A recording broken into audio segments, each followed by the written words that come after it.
Hey, how are y'all doing?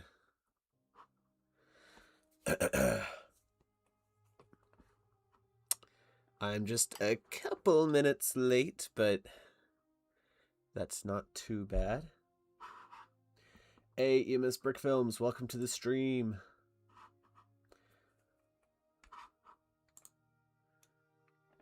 Welcome to you, Sway Films. Is that how you say it? Thank you guys for joining. Welcome the Dynor X stop motion.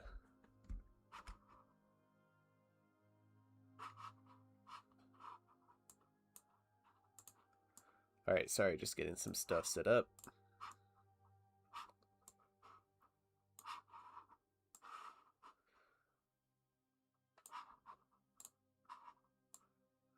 All right. I'm doing good. How are you? I'm actually doing pretty good. Really good. Yo, Smash Bricks Productions. Welcome to the stream. What's up? Let me know if there are any audio issues that occur during the stream. If you guys think that the video game audio should be turned up a little bit, let me know. I have it on the low side, so because this is a discussion stream about the new movie, and so my voice being able to be heard is, important, I guess. I'm doing good. I finished filming Transformers Studios Series Episode 8. Now I'm doing Episode 9. Congrats, man. That's great. Having a new video all done and finished is always a thumbs up. By the way, I just want to give you guys a big thank you with how well my Spider-Man Brand New Day trailer recreation has been doing. The numbers have been kind of blowing me away, so I really appreciate you guys. I just started playing this game again, trying to unlock the rest of the suits. Nice. It's funny, I've played this game so much that I've gone and probably unlocked all of the suits multiple times. I'm just like these are just kind of some of my favorite games, period. So it's like I've spent a lot of hours, probably a little too much. I love the trailer. Nice job. It's a 10 out of 10. Ah, thanks, man.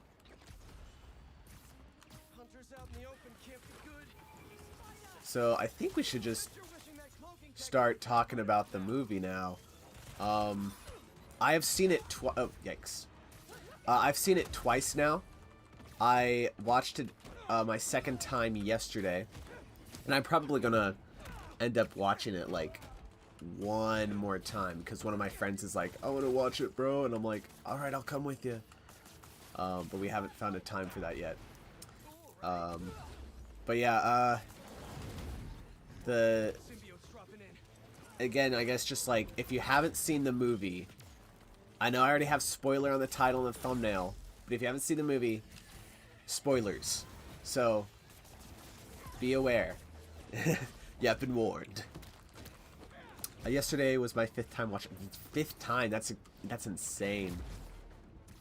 Yeah, this year I've gone to the theaters like more than I have the last number of years combined. I feel like, because I watched Hail Mary twice in theaters. I've seen the Odyssey twice, and now I've seen Spider-Man twice. And I want to see the Odyssey one more time at least, so I can experience it in IMAX. Because I haven't gotten the chance to do that yet. In fact, I might watch Odyssey for a 3rd time between my next viewing of Spider-Man. I'm not sure. But yeah, I'm really. It's just been a great year for movies. Yeah, Taco Lord, welcome to the stream, dude. You started the stream right when I got back from watching Brand New Day. Oh, that's perfect. Wow, that's crazy. I mean, like. I knew that already. I kidding. Apparently, what did you say in the comments the other day? Omnipotent or whatever. Crazy. But how did you enjoy the movie, man? What was some of your favorite parts?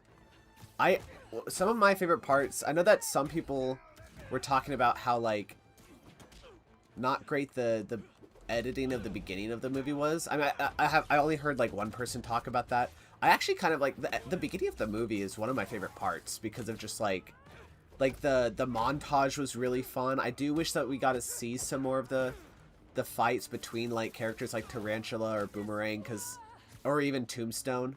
But I mean, like, everything in the movie, like with just the pacing and stuff, they really focused on telling the story that they wanted to tell, right?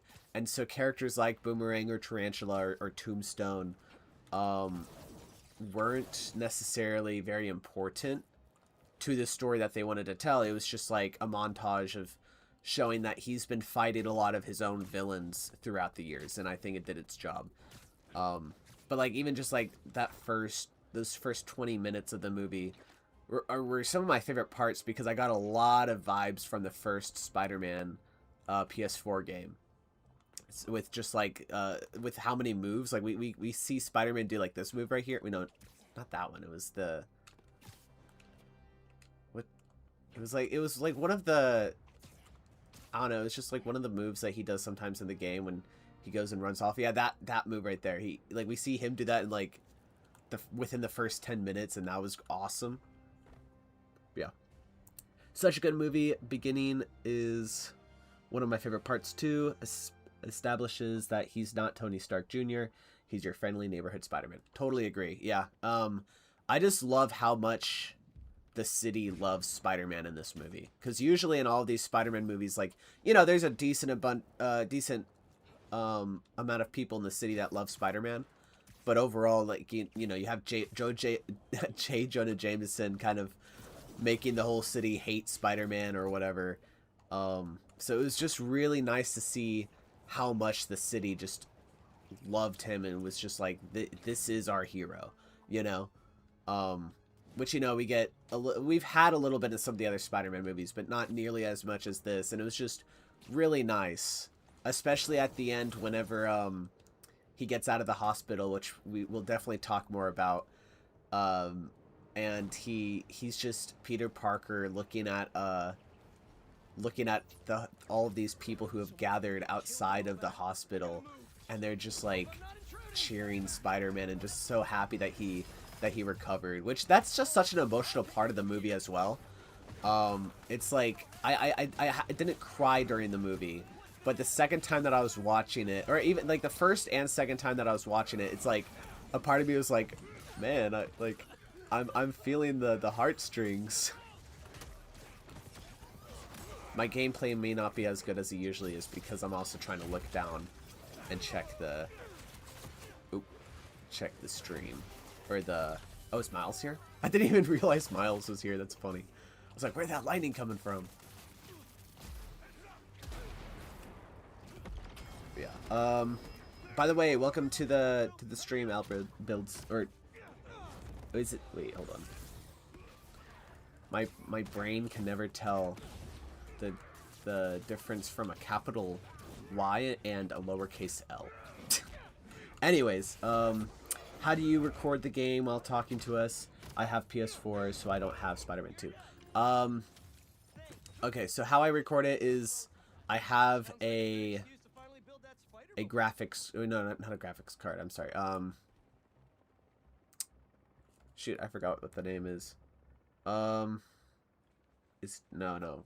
So I have my PC, and I have a capture card, which is plugged in with an HDMI to my PS5. That it also has another HDMI cord plugging into my TV, and then it has its own cord that it comes to that I plug into my PC. And then I use OBS Studios, which is a software on my computer, to be able to stream. That I also have my mic attached to. So let's see how some of these other comments that I missed. Gaber's Animation says, I loved your trailer recreation and the film was amazing. Thanks, man. And yeah, it truly was a really good movie. How do you like Jean Grey in this? I actually really loved her inclusion. Which of course I think we kind of all knew that she was going to be Jean Grey, but either way, both times that I've seen the movie, whenever they actually do go ahead and reveal that it's Jean Grey, there's just like this sound that just kind of goes across the theater, you know, where people, you can just hear people talking or gasping or like, yeah, it's Jean Grey, right? So it's like, even though probably most of us who have been like keeping up with the movie news and stuff, we probably were like, oh, well, yeah, it's totally Jean Grey. Or even, I think it was spoiled like at the premiere, right? Because like one of the guys that made the song, a song for the movie, spoiled it. But it's like, either way, it's like the genuine, just the normal audience or whatever, like they're still surprised by that. And I think it's really nice, because it's just, especially when you already know, it's really cool just to hear the sound go around the theater room and just hear people be like, whoa. But I really liked her character. Sadie Sink, like, her performance was amazing. But we can go into her character in just a little bit later. But I want to record Lego game live streams. Gotcha. Yeah, so capture card and a PC, or maybe even a laptop if it's powerful enough, is what you'll probably need. Oh wait, but to play Lego game. Yeah, that's what I do to play the Lego, or just the video games. I can't speak. Is I have a capture card connected to my PlayStation and my computer. But yeah, that's some of the stuff that you're going to need.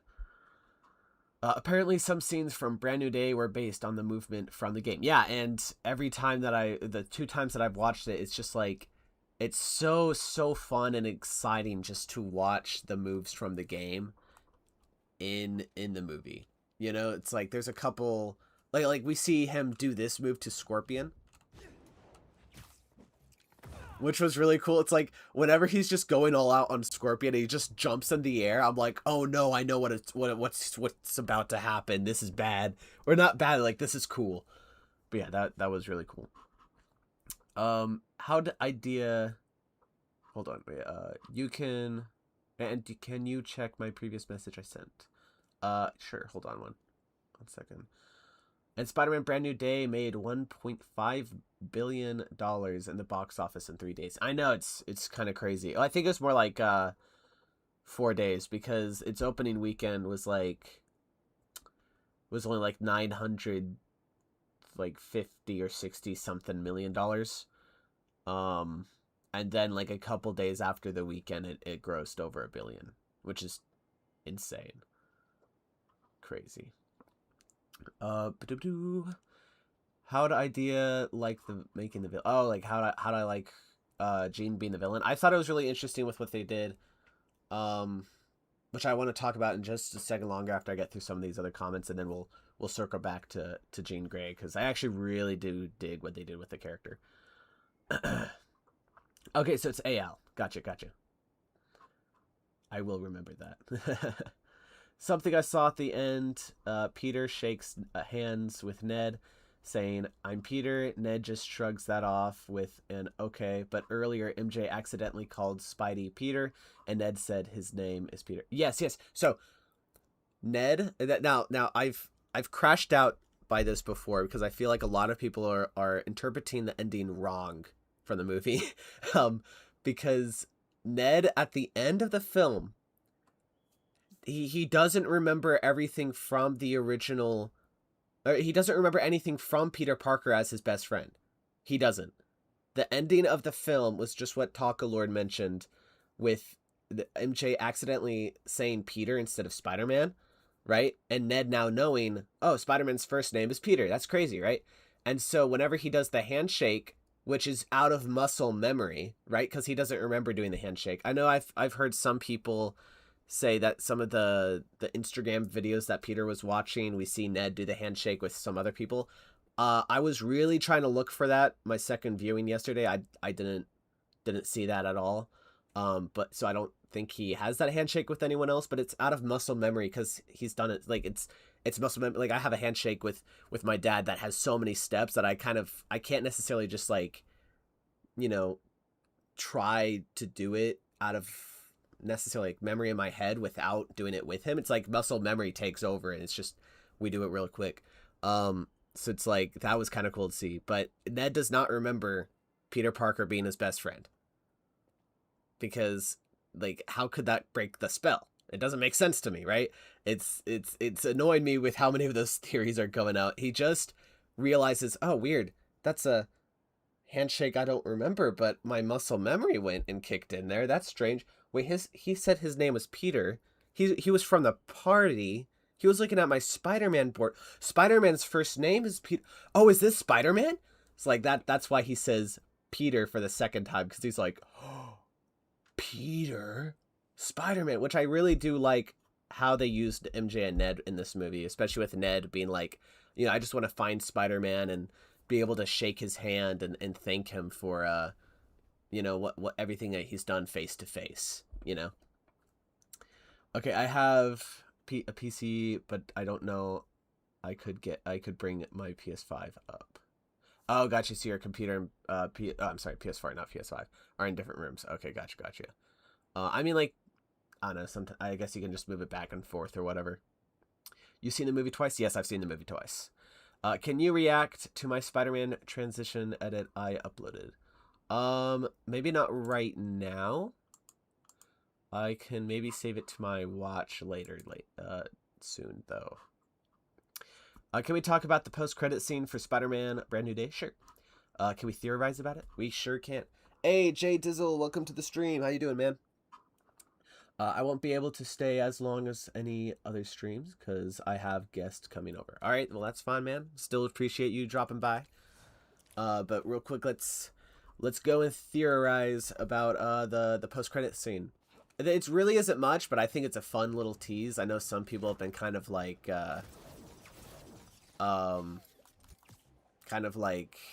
what's kind of been trashing on it and just saying that it's a waste. I mean, like, when I was watching it the second time, I brought one of my sisters because I was like, bro, this movie was great, you should watch it. And so she did, and I'm like, we don't have to stay for the post-credit scene, it's not much, but I thought it was a fun little tease. It makes me wonder if he is going to be in Doomsday. And also, I'm curious whenever the spider tracker, which I know this isn't how the spider tracker works, and a lot of people have been kind of like nitpicking it because of that. I don't really care. I'm like, it's just supposed to be a little tease. It's not an in-universe thing or even supposed to like go along with the ideas of how the spider tracker works, if that makes sense. It's just like, is it a great tease? Probably not. They probably could have done something better, but I enjoyed it for what it was. Some people are theorizing that it is Tobey Maguire Spider-Man will be in Avengers Doomsday. I'm not quite sure about, I mean, like, we've had lots of rumors and maybe possible leaks, so that is a possibility for sure. But I don't, like, I feel like that this tease isn't for, I feel like that this tease is for Tom Holland's Spider-Man. With Daniel Destin Cretton, I think that's how you say his name, his last name. He's now working on the Naruto movie, the live-action Naruto movie. And if he's going to come back for Spider-Man, we're not going to get Spider-Man 5 for a while. Like, earliest probably 2029, I'm thinking. Because I think production on the Naruto movie starts next year. And then I assume that it would come out like 2028. And then they'd probably get right to work on Spider-Man 5. But that production would probably not start until 2029 or even possibly 2030. I don't know. Like, Daniel Destin, he's going to be really busy for the next while, because I do really want him to come back for the and have his own Spider-Man trilogy. I think that'd be really cool. Oh, you're seeing Brand New Day again on Friday? That's awesome. Yeah, I just watched it for my second time yesterday. It was good. But I mean, like, I just feel like since we're not going to get Spider-Man 5 for a decent while, I feel like that this post-credit scene is specifically teasing this Spider-Man right here. Or our Tom Holland Spider-Man, because if we're not going to get Spider-Man 5 for a while, then put him in the Avengers movies so we can see him sooner. Oh, nice. With your sister? I literally just watched it with my sister yesterday. That's hilarious. How is it going with your Captain America video? I haven't resumed it quite yet. I'm planning to do that this week. I just kind of decided to take the week off. After I finished my brand new day video, because I was just like non-stop working on that thing. So I'm like, I'm just gonna take the week. Well, first I was gonna take a couple days, and then I was like, okay, I'm gonna take the week. A couple days turned into the week. But I am excited to continue working on that and streaming while I do. I'm not sure if the next time that I do work on it I'll stream, but I'm definitely planning to stream at some point when I am working on that video. But I think I can get that one out in the next couple weeks, which is going to be really cool to have like a couple videos out pretty close to each other. Because it's really not going to be a really hard video. I think the part that might take the longest is probably going to be some of the editing, because some of just like what I want this video to be and do is going to be really reliant on sound design. So I'm going to have to go on YouTube and find a lot of sounds that I don't have yet and just really make the atmosphere with the sound. Yeah, we'll see how that goes. But I mean, we will see what that post-credit scene means. I mean, it's really vague that it can mean 100 different things. Maybe like Spider-Man's back in space, or maybe it's zooming out into space because, and just like putting a dot there because it's actually like trying to get us. I don't know. I kind of depicted it as, oh, Spider-Man's in a different universe or whatever because of the multiverse. There's some people have been theorizing Battle World, which it could be Battle World. I don't really know. I think it's really cool, but we will see.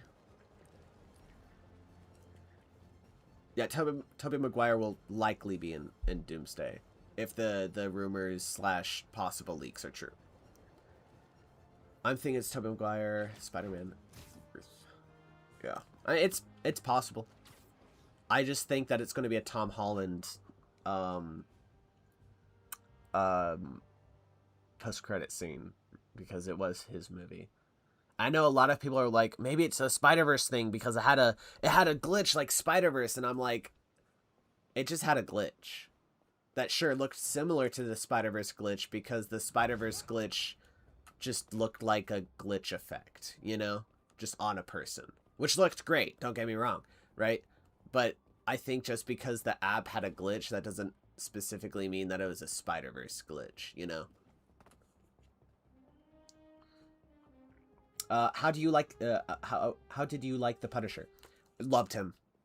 Like, John Bernthal as this character is so perfect, and his dynamic with Tom Holland's Spider-Man is truly just amazing. I honestly would love to see the Punisher just be a normal, like, supporting character in the rest of this trilogy. Like, I love them together so much that I'm like, can you just put him in the other movies, please? Can he just be a part of, like, Spider-Man's supporting cast of characters? Like, you don't have to give him as much of a role as you did in this movie, which I love how much of the movie he was in this. A lot of people were thinking that he was going to be, like, barely in the film or whatever, and I was like, why? I think he's going to have, like, a decent chunk. Like, I think he's going to have a decent chunk in the movie, which he did. But yeah, he was great. I just want to see his dynamic with Peter again, and hopefully soon. Again, like, if this story doesn't make sense to have Punisher, then don't put him in. But if you can do it, like, I would love for the next movie to be like a Spider-Man and Daredevil team up. And if that is the case, why not throw Punisher in there as well, you know? Especially if he's going to have the black suit at some point. I think black suit Spider-Man with Frank Castle would be so awesome, not just visually, but story-wise as well. Yeah, I think it's Battle World. It could possibly. Like Spider-Man going to it or Toby, maybe. So I'm just catching up with the comments real quick.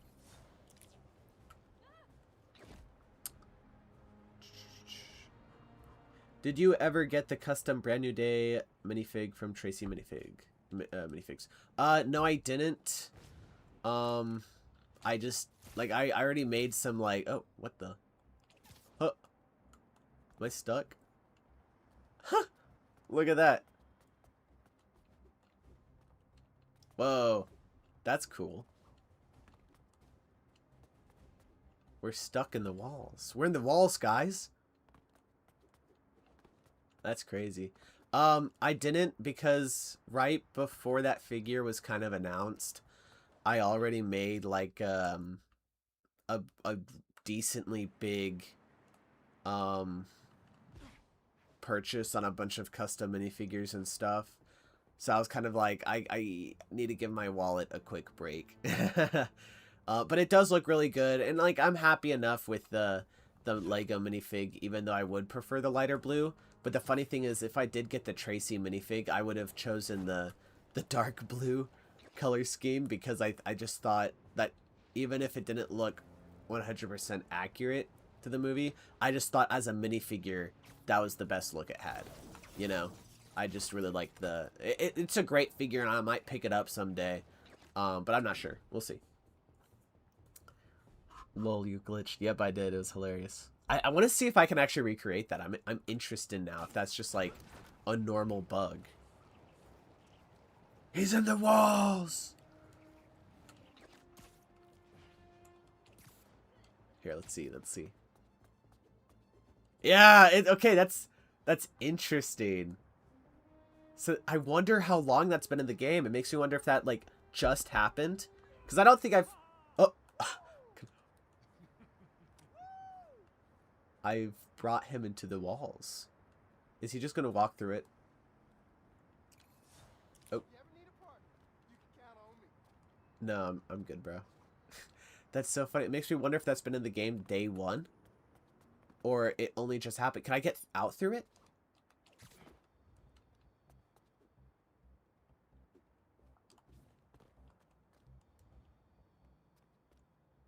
Interesting.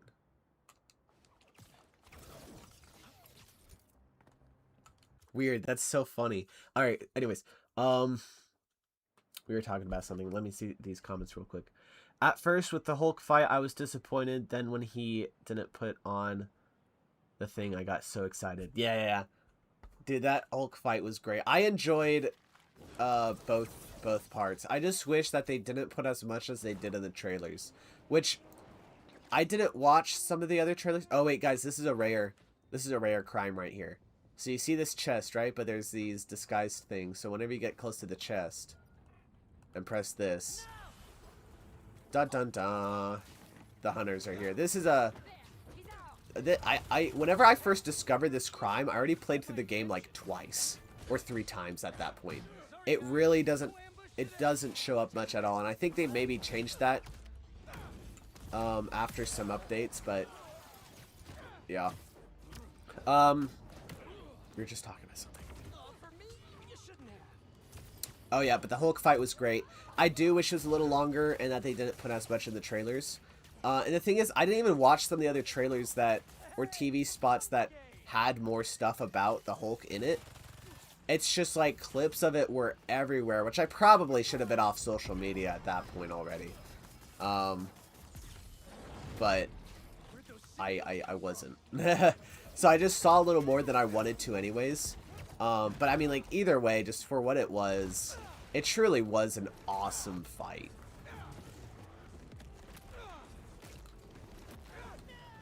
But yeah, like, I wasn't disappointed at first because I already knew that the real Hulk was coming, but I thought the whole thing was great.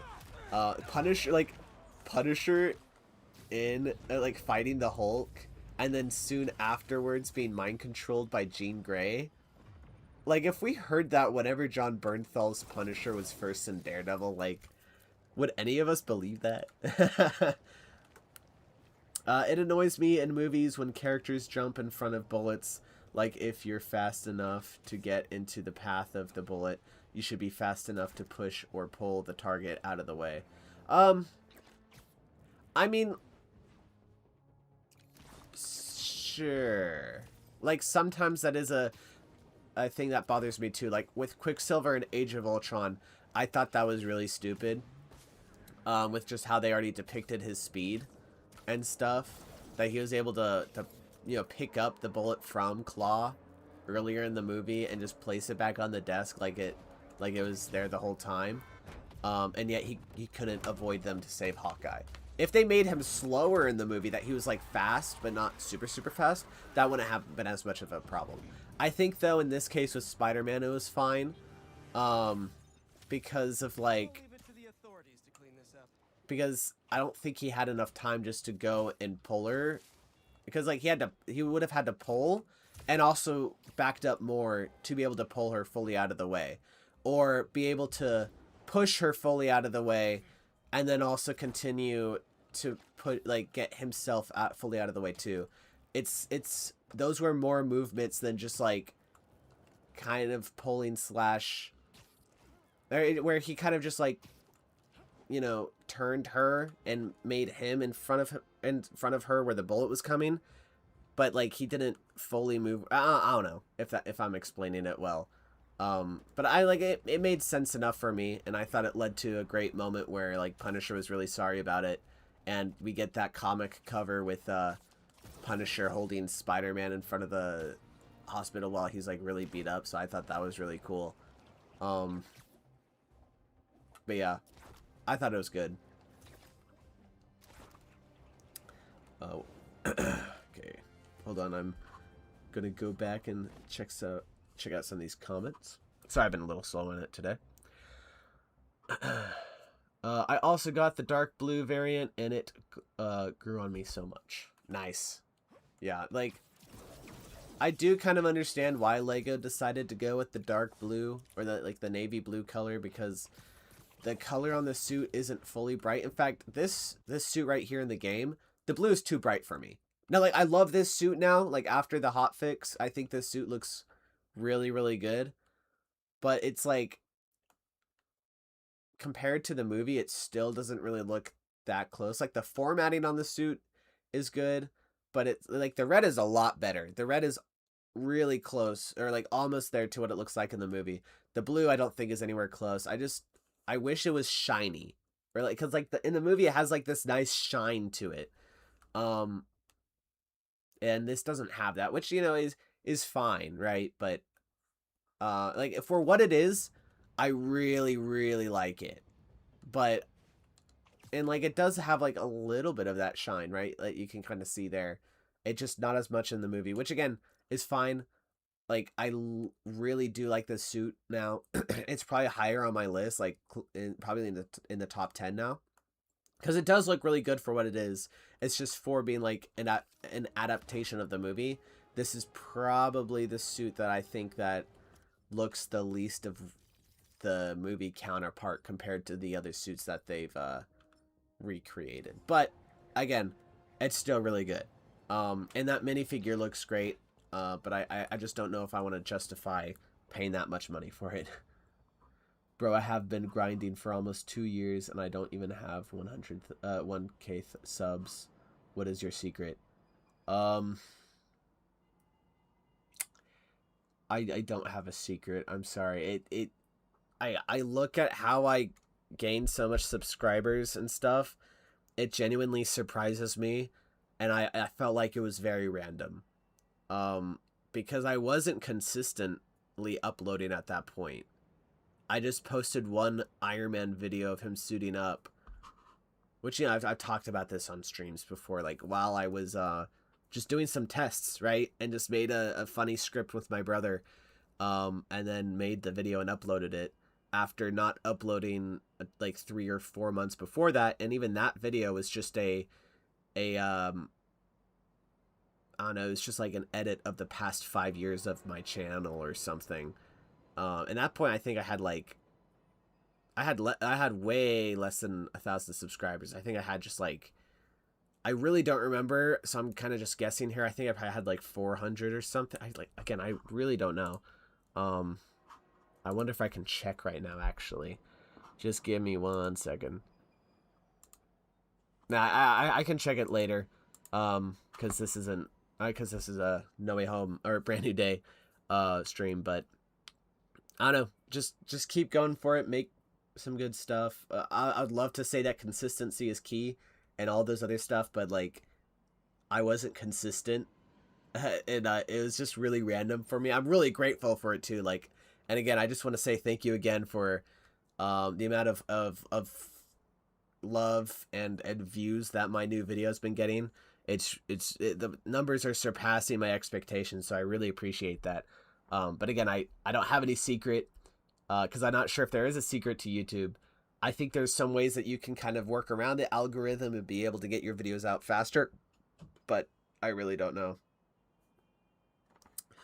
Funny enough, since you called me AI build or AI builds, I created AI builds and I just make AI Lego vids. Oh, do you? Or is that a joke? Because I kind of hope you're joking there.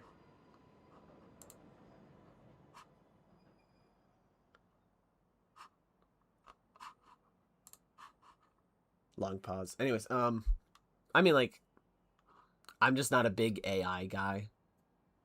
But, you know, if... I don't know. The only problem I had with the figure was the left arm was a little loose, but not to a point where it couldn't hold its place. Oh, okay. Yeah, I mean, like, that happens sometimes where, since they're using actual Lego pieces, from just, like, I guess their collections or just from buying it from, like, Bricklink or whatever, sometimes the pieces are going to be a little loose. But, you know, that's how it is, and I rather them use actual Lego pieces than not. Can you please check my previous message? Hold on. Lol, you glitch. I think I already did. Hold on. It's crazy to think the switch up for Tom Holland Spider-Man. Yeah, they did really good with that. I really do love Tom Holland Spider-Man now. And also Tom Holland has just become like so much better of an actor now.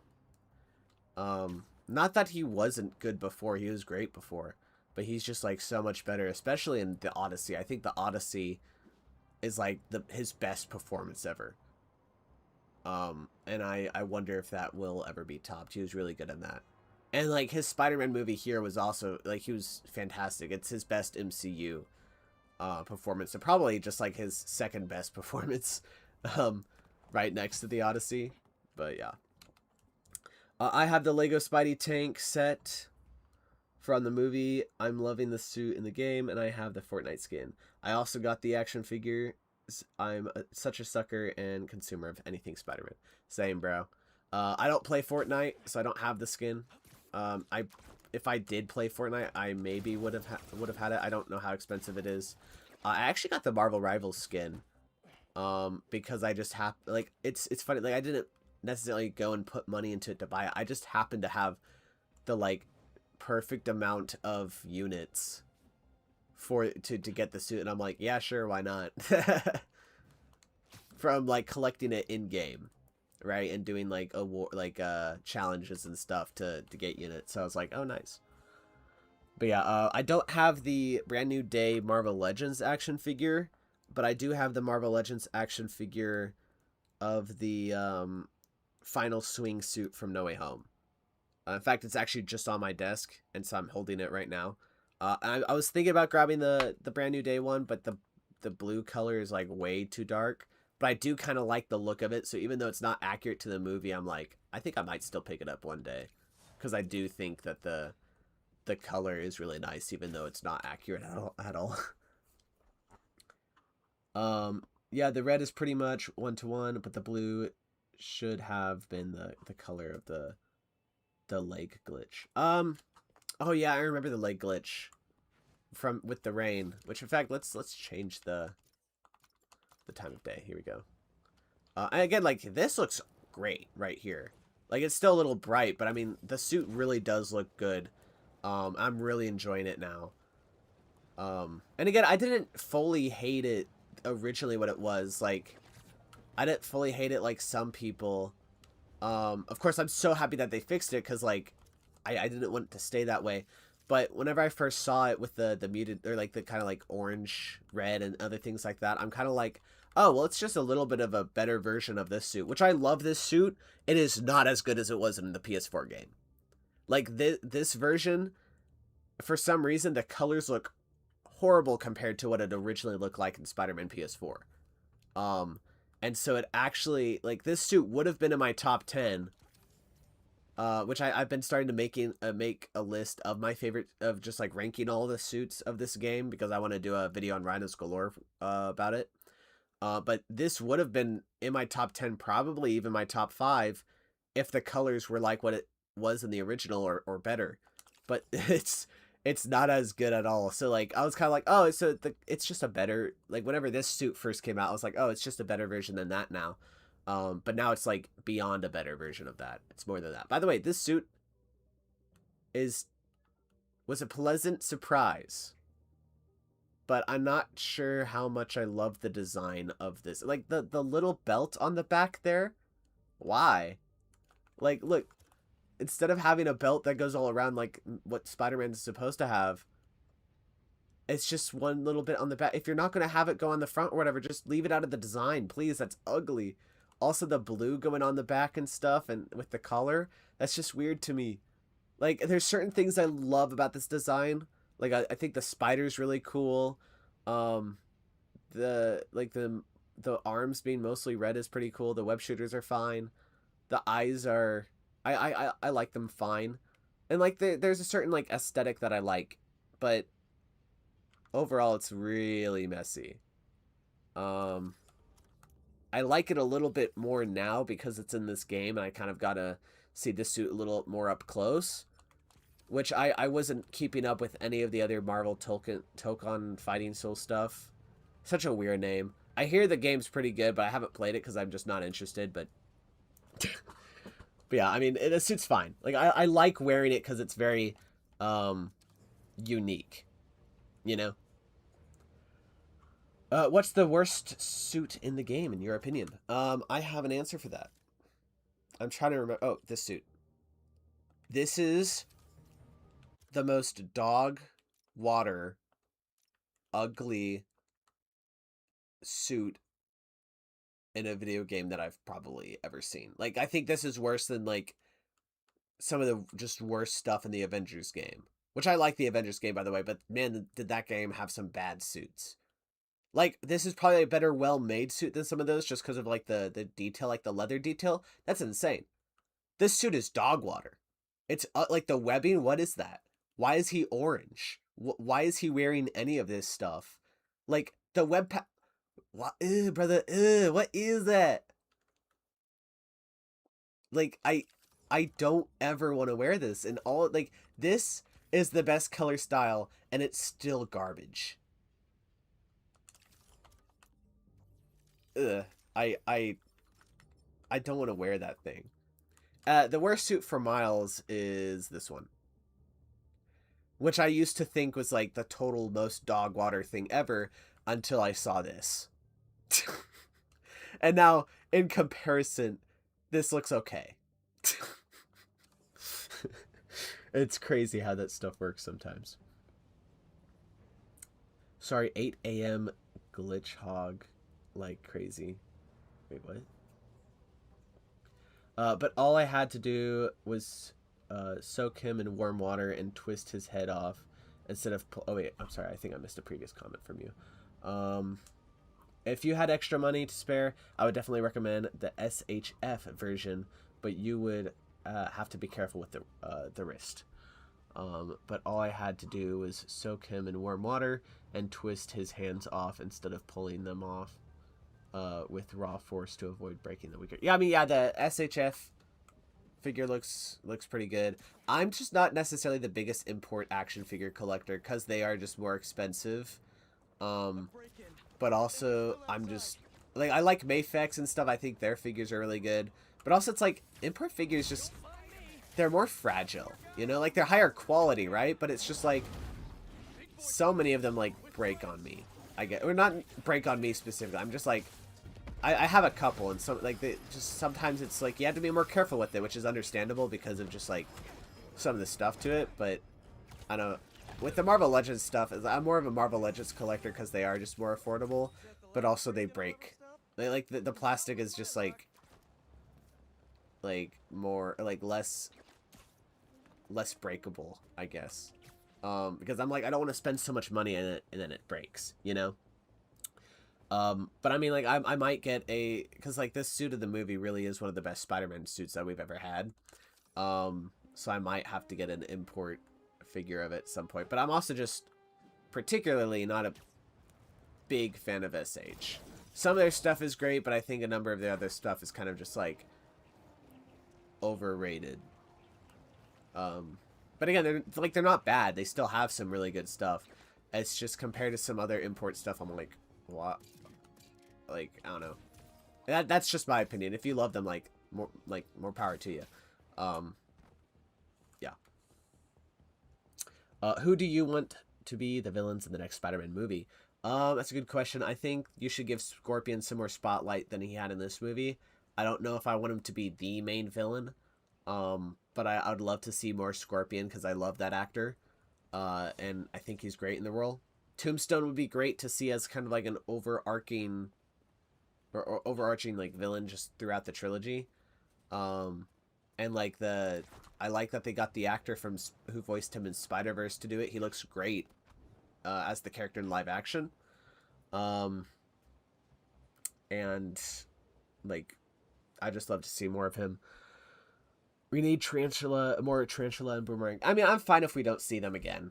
Like, I haven't really heard much of the Tarantula character until like 3 or 4 years ago, and even then I still haven't heard much. And Boomerang, it's like, you know, like they're very like C or D tier characters, you know? And so I think that's fine that they just put them in the movie to show a montage of just like, oh, Spider-Man fighting villains, right? So like I don't need to see them again because I think that's fine. Maybe there'll be like a prison sequence in a Spider-Man movie and we get to see him fight a whole bunch of villains, or like a prison breakout. So we get to see him fight a whole bunch of villains that he's done before, and then sure, give us like Boomerang and Tarantula again. Are you a teen? No, well, technically I'm 19, but I'm turning 20 in November. Or at least a Wall cameo. That'd be hilarious. We need Big Wheel as well. We need the Wall teaming up with a Big Wheel. That's what we need. Hold on, I need to check some of these comments that I missed here. Exactly why I don't want SHF this time around. I'm nervous about the wrist pegs. Yeah, like the wrist pegs are scary. When I was writing episode 9 for Transformers Studio Series, and I was trying to figure out how to make it flow, and I managed to figure out, and when will you watch the full season 1? I'm not sure. I don't have as much time, or I don't want to spend as much time watching a bunch of YouTube stuff as I used to. I want to be more productive with my time. So I'm not quite sure when I will check out your series, but hopefully someday soon. Okay, here. I think I missed some other comments, but I'm not gonna really like if I missed one of your comments from like minutes ago, I'm fine if you guys commented again so I can see it, but I'm not gonna spend the time right now to go and check every single comment that I missed, so we can kind of just keep a faster pace on the stream here. A Wall cameo would be so funny. What's up, Super? Just saying hi. Gotta go in a couple minutes. All right, what's up, man? Welcome to the stream. The OG Nexus Kid. That's an awesome name, by the way. Hold on. Your profile picture is awesome, too. Love the colors. The figure's really nice, too. But anyways, even if you're here for just a little bit, appreciate you dropping by. Definitely get the Legends Hulk, though, because I think it scales better to the HF Spider-Man than the SHF Hulk does, and because I don't want that kind of money. I mean, I'd probably get the SHF Hulk instead of the Legends, because the Legends head, or at least for me, I'm speaking for myself. The Legends heads look cursed. And I already have a Marvel Legends Hulk. I have the comic book one from like the 85th Marvel anniversary from I think like 2018. that Hulk has like that's kind of like the only Hulk that I flat out need for Legends anyways. Or like that keeps me satisfied. But I've been wanting an SHF Hulk for a while now because their Hulks look really cool. Um, so I might have to pick that up someday. I just don't know if that's now. But that's me. I mean, the scale though probably works a lot better, um, for sure. Like the Spider-Man PS4 game, bro. That's so peak. That's peak. Yeah, a prison fight scene. Yeah, that'd be awesome. That's something that I was thinking. I mean, we did technically have a prison fight, but it was just a fight in a prison. And with by the way, the ninja fight was so awesome in this movie. I I at first I was a little like, oh, so the ninjas are kind of just thrown in this movie, right? Like whenever they first introduce the ninjas, it's kind of just like, oh yeah, the hand that the hand group that you fought, yeah, we have some of them working with us now. Don't worry about it. And like whenever I saw, I'm like, oh, okay, that's an interesting way just to explain it, just to put them in here. But I mean, like honestly, it's like they gave us such a cool fight that I'm like, okay, this is just the point where the writers or whatever were like, okay, we need Spider-Man to fight some guys who are more powerful than just normal damage control people. So how about we throw ninjas in there? Because ninjas versus Spider-Man is such an awesome, cool idea. Should we do that? Yeah, we should definitely do that. And it's just like one of the coolest fight scenes in the MCU now. And also with like Jean Grey having one of the ninjas stab himself to stab Spider-Man, that was like, that was brutal. You can check my home screen to see AI builds. Gotcha, gotcha. It is funny. I started animation for the second episode of my Spider-Man series. Already got 30 seconds through. Hopefully this video is 1 minute or longer. Nice. Yeah, I mean like even sometimes just a 30-second video is awesome. I mean like I've seen some 30-second videos or even less, and the animation's so nice. But yeah, a minute would be awesome for sure. They got links for their site on their Insta post. Or Insta bio, I'm sorry. For the brand new day Lego minifig. If you got Insta, I can send you some upgrades for this company online made for Marvel Legends figures. Oh, cool. Yeah, I got Instagram and it's literally just Super Bergster. That's cool. I don't really get upgrade stuff because like they are kind of expensive. But I might want to check that out, so you can feel free to send me that on Instagram. Should I buy a PS5 so I can play Spider-Man 2? Did you buy it with your own money? Is it worth it? Should I wait for a sale? I know it's kind of a hard. So first, I didn't buy it with my own money. I got it like, when did I get the PS5? I think it was like 2022. I think. My parents got it for me. But it was like it was at that time, right, whenever PS5s were stopping to be so like hard to get.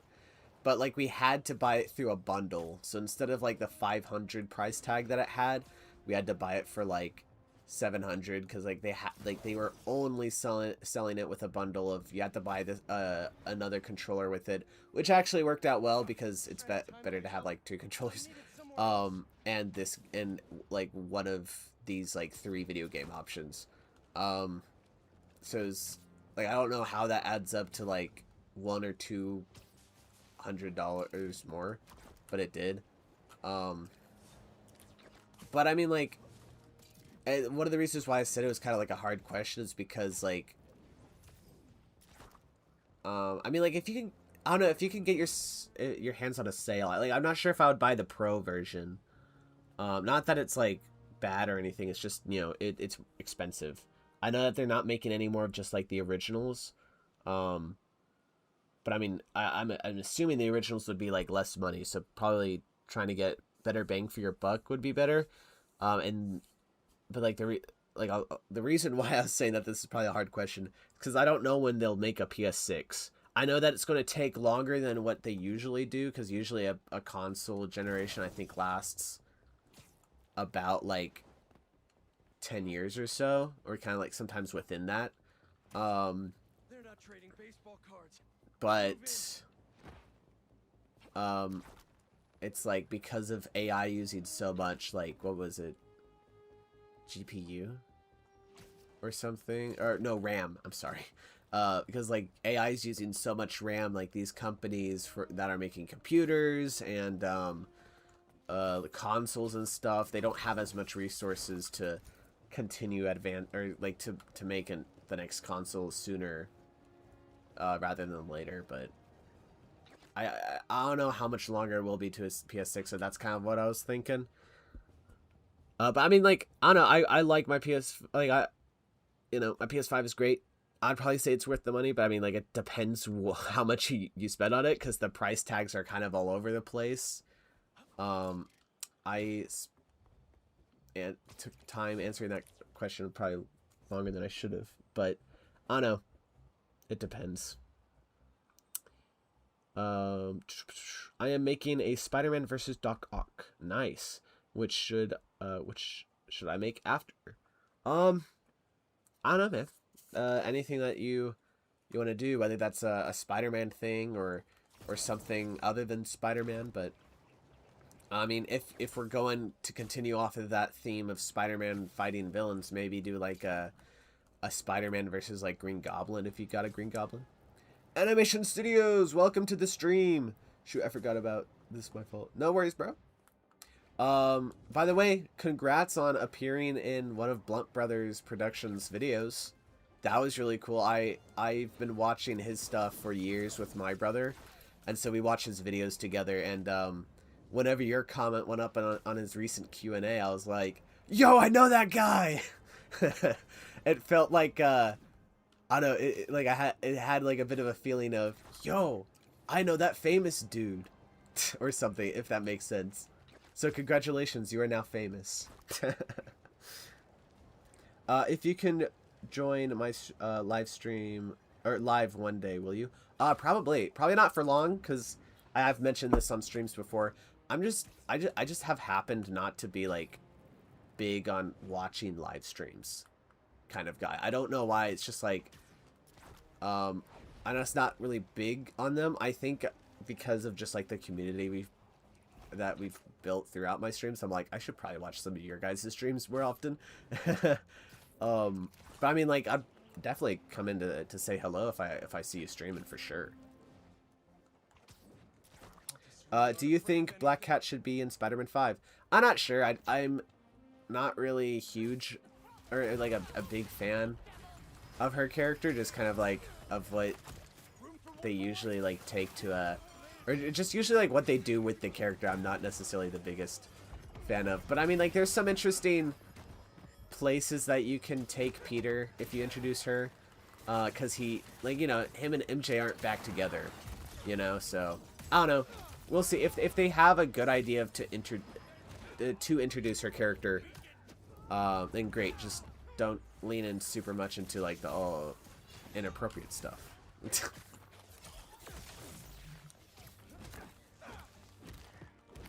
Okay, thanks. I have the Oscorp Green Goblin. Oh, nice. That's a great figure.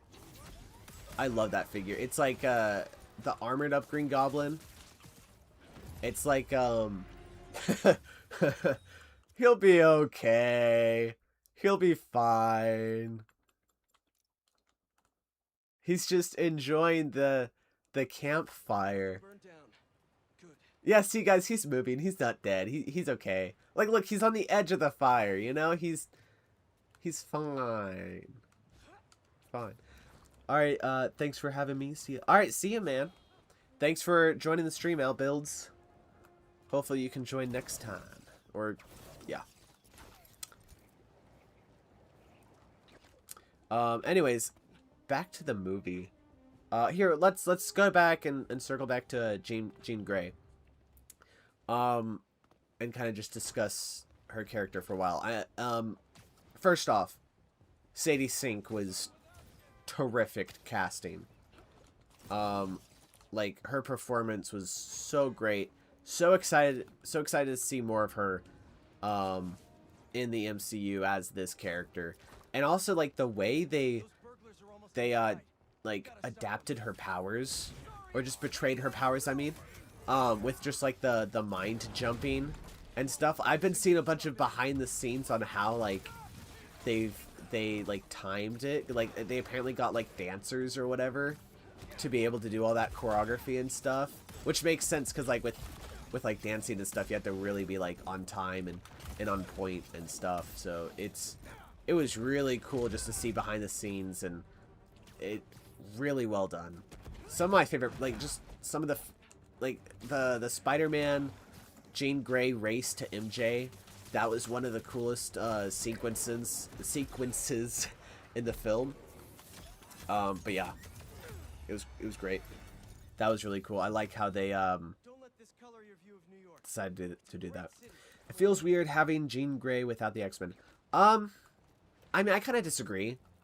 I mean, like, she's an X-Men character and, like, one of the main X-Men.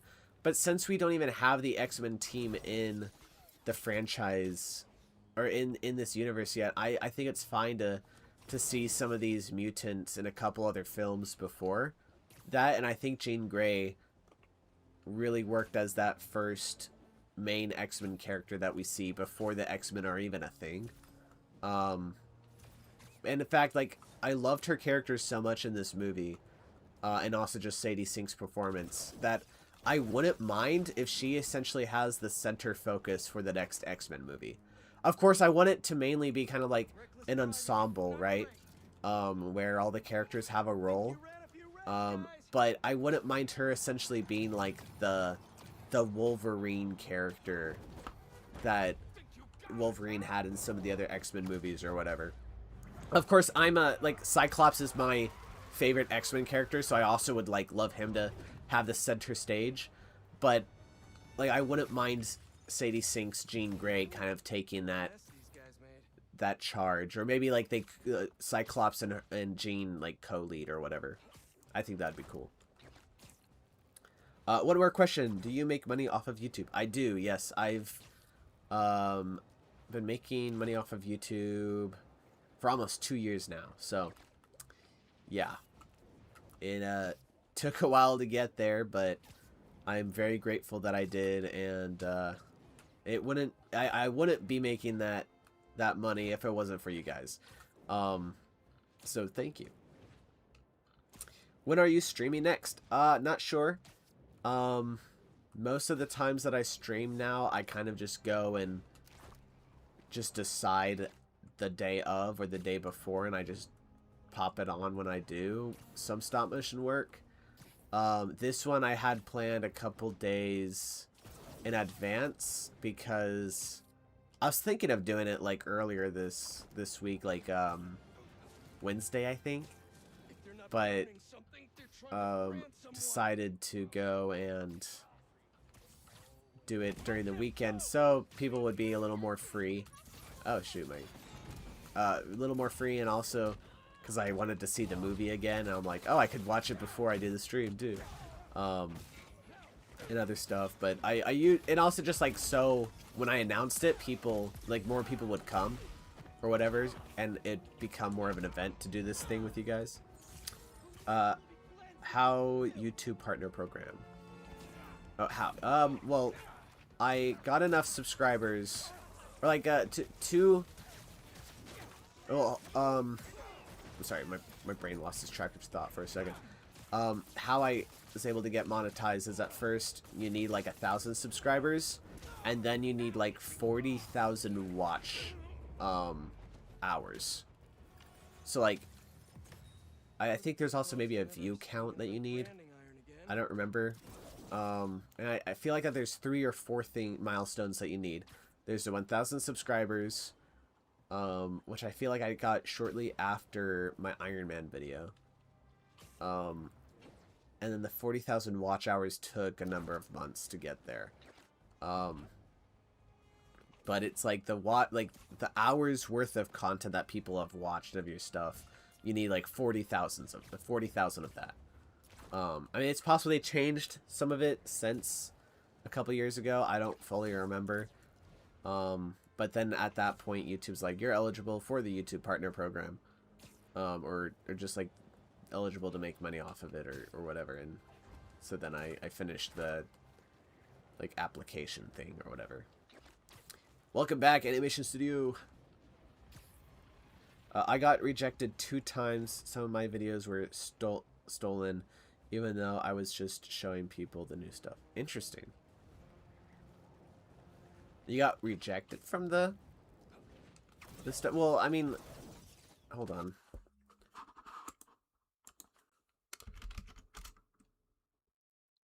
What?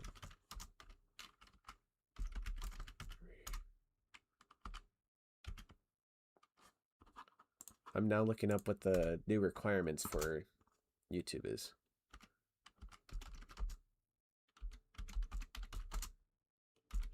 One second. Early access. Wait, hold on.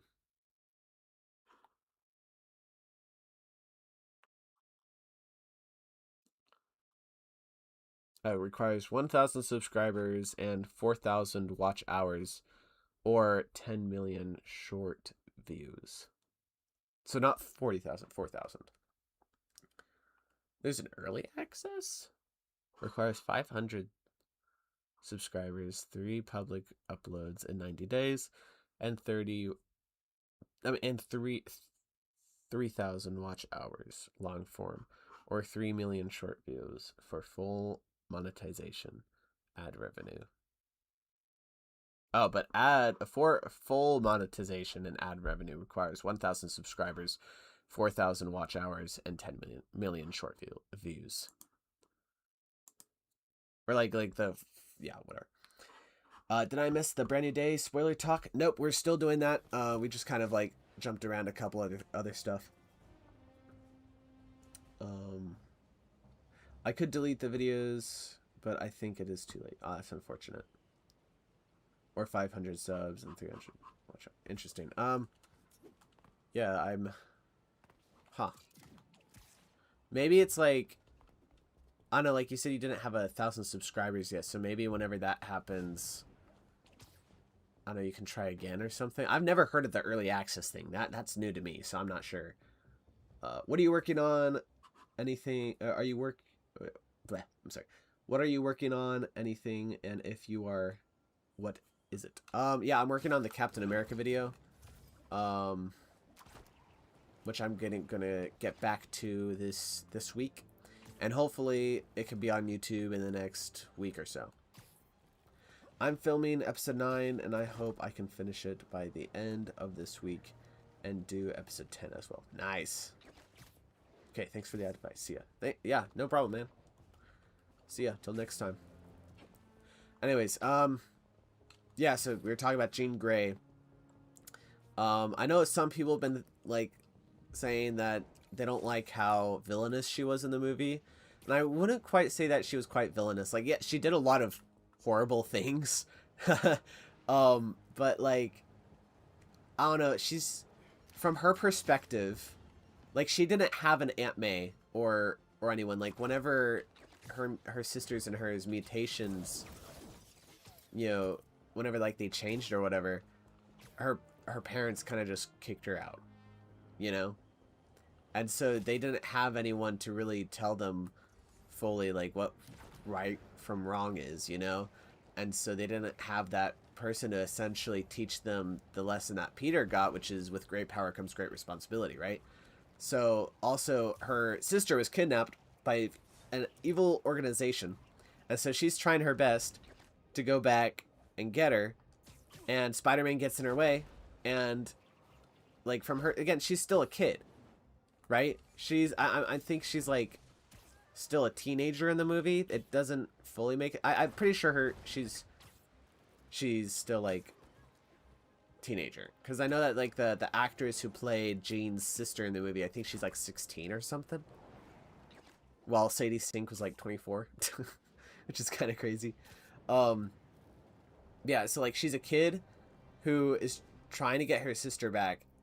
and is having to fight against this, like, these evil people, right? And she has these really powerful powers, and she's doing everything she can to do it, and she's doing a lot of messed up stuff. But again, she's a kid, so she, like, I feel like, of course, like, I hope that the movie addresses some of the crazy stuff that she did and doesn't let her just, like, continue off with no consequences or a full, like, redemptive thing, I guess, because what she did was still really messed up. But I feel like, if not fully it's not fully justified, but from her perspective, I get it. Like, I understand why she did it. I wasn't expecting Jean to be the main villain, to be completely honest. I was expecting the Hulk fight to be the big third act. Also, Tombstone should have been in the movie, in this, way more. He had 20 seconds. I mean, yeah, Jean, I wouldn't quite say Jean Grey was the villain. I'd say that she was, like, the main antagonist of the film, while, what's his name? Like, Bill, or whatever, from Damage Control. He's the, like, the main, like, he's the villain of the movie, right? While Jean Grey was the main antagonist. And, like, I was, I mean, yeah, I like, the Hulk thing being, second act was pretty cool. Definitely kind of thought that it was maybe also a part of the third act. But I think I was also kind of thinking that it could have been a second act thing. So that didn't fully surprise me too much. I honestly, it's like, I would have liked more Tombstone, but with the story that they wanted to tell, it doesn't make sense for him to be in more of the movie. You know? It's like, Tombstone is essentially just, you know, one of the characters like Boomerang or Tarantula or Ramrod, right? He's just one of the characters to show in a montage, right? In fact, he got more screen time than any of those other guys combined, right? Which those other characters just had like one shot each. So Tombstone had a little bit more, and so I'm feeling like he's gonna be a bigger part with some of the other movies. In fact, I would love a Spider-Man and Daredevil team up fighting Tombstone. That'd be great. But I mean, like, I'm fine that he wasn't in the movie. I was a little disappointed at first because I thought he was going to be a bigger role. But, like, you know, on rewatch and stuff, because I've seen the movie twice, it's like, I understand that's not where they're taking the character, or what, like, they weren't going to do anything big. And so on rewatch, it fit a lot nicer because it's like, oh yeah, he's just one of the characters in the montage. Jean is still a kid-ish and is just trying to save her sister, but she killed a lot of people and forced a man to walk into traffic. Peter forgiving Jean way too quickly. She literally gaslit everyone. Interesting well, I mean, I don't think him forgiving her was a too quick of a thing. Because, like, at first, yeah, he's saying, like, what you just did to me is unforgivable, like, pretending to be, like, MJ or whatever. But he didn't understand the situation yet. Because at that time, we just know that she's really powerful and she's fighting against Damage Control, right? And doing a lot of bad stuff. But he doesn't know that her sister was literally kidnapped and now, like, tortured and experimented on to death, right? So, like, Damage Control, like, yeah, does need to be taken down, you know? Should Jean have killed all those people? Well, no, but she's a kid, right? She doesn't fully understand all the responsibilities or like, power that she wields, right? I mean, like, she understands that she's really powerful, but she doesn't understand, like, all the responsibility or, like, all of the morals that she should have, right? Or that, like she does have, you know? Well, like, she's supposed to have this responsibility, right? But she's not really taking it or really respecting it, right? And so I think it's totally fine. In fact, I actually love the idea that she's done some really villainous things, and now she's going to have to go forward and try to, like, she can't undo it, but she has to go forward and kind of, like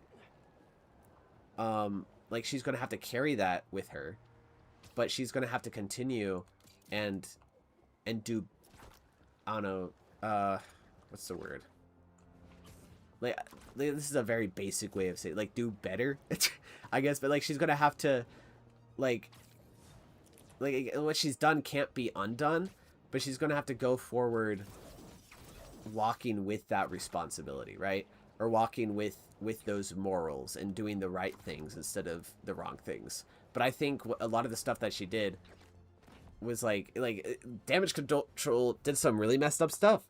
And even with the VMAX thing, like VMAX was literally the last thing that her sister was perceiving the moment she died. Like she was doing, like, going through all that experimentation and just trying to reach her sister with like her, with like, as her last effort of anything, right? She was giving like the rest of her energy just to try to reach her sister, and like she was just so like out of it, and like the only thing that she was able to send her was like the thing that she was looking at, which was like the vent max, just like peeling off that just saw as VMAX, right? I thought that was so tragic. Interesting take, but the movie doesn't really have an antagonist. The Department of Damage Control guy wasn't really a villain, even if he tortured Jean and her sister. Oh, he's definitely a villain. Like, torturing kids because they have powers, like kidnapping them and stuff. That is totally villainous. Totally villainous.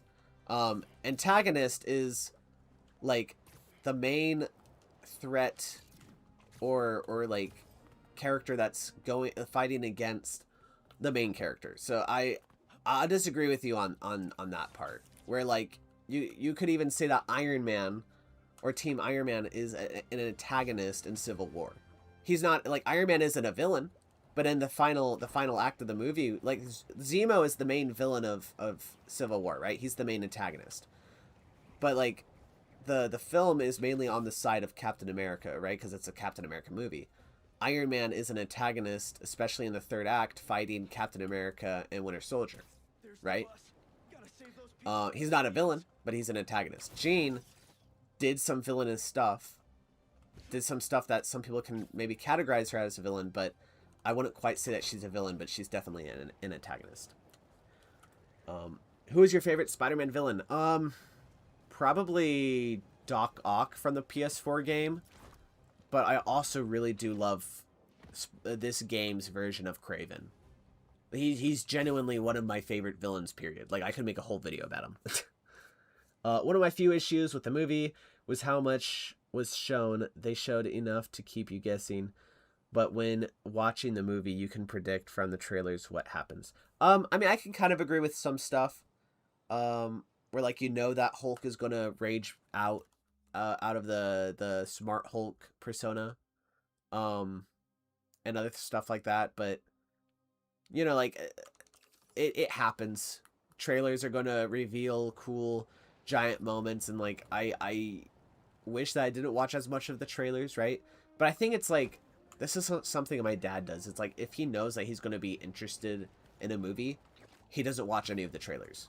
Like, he tries to avoid them at all cost.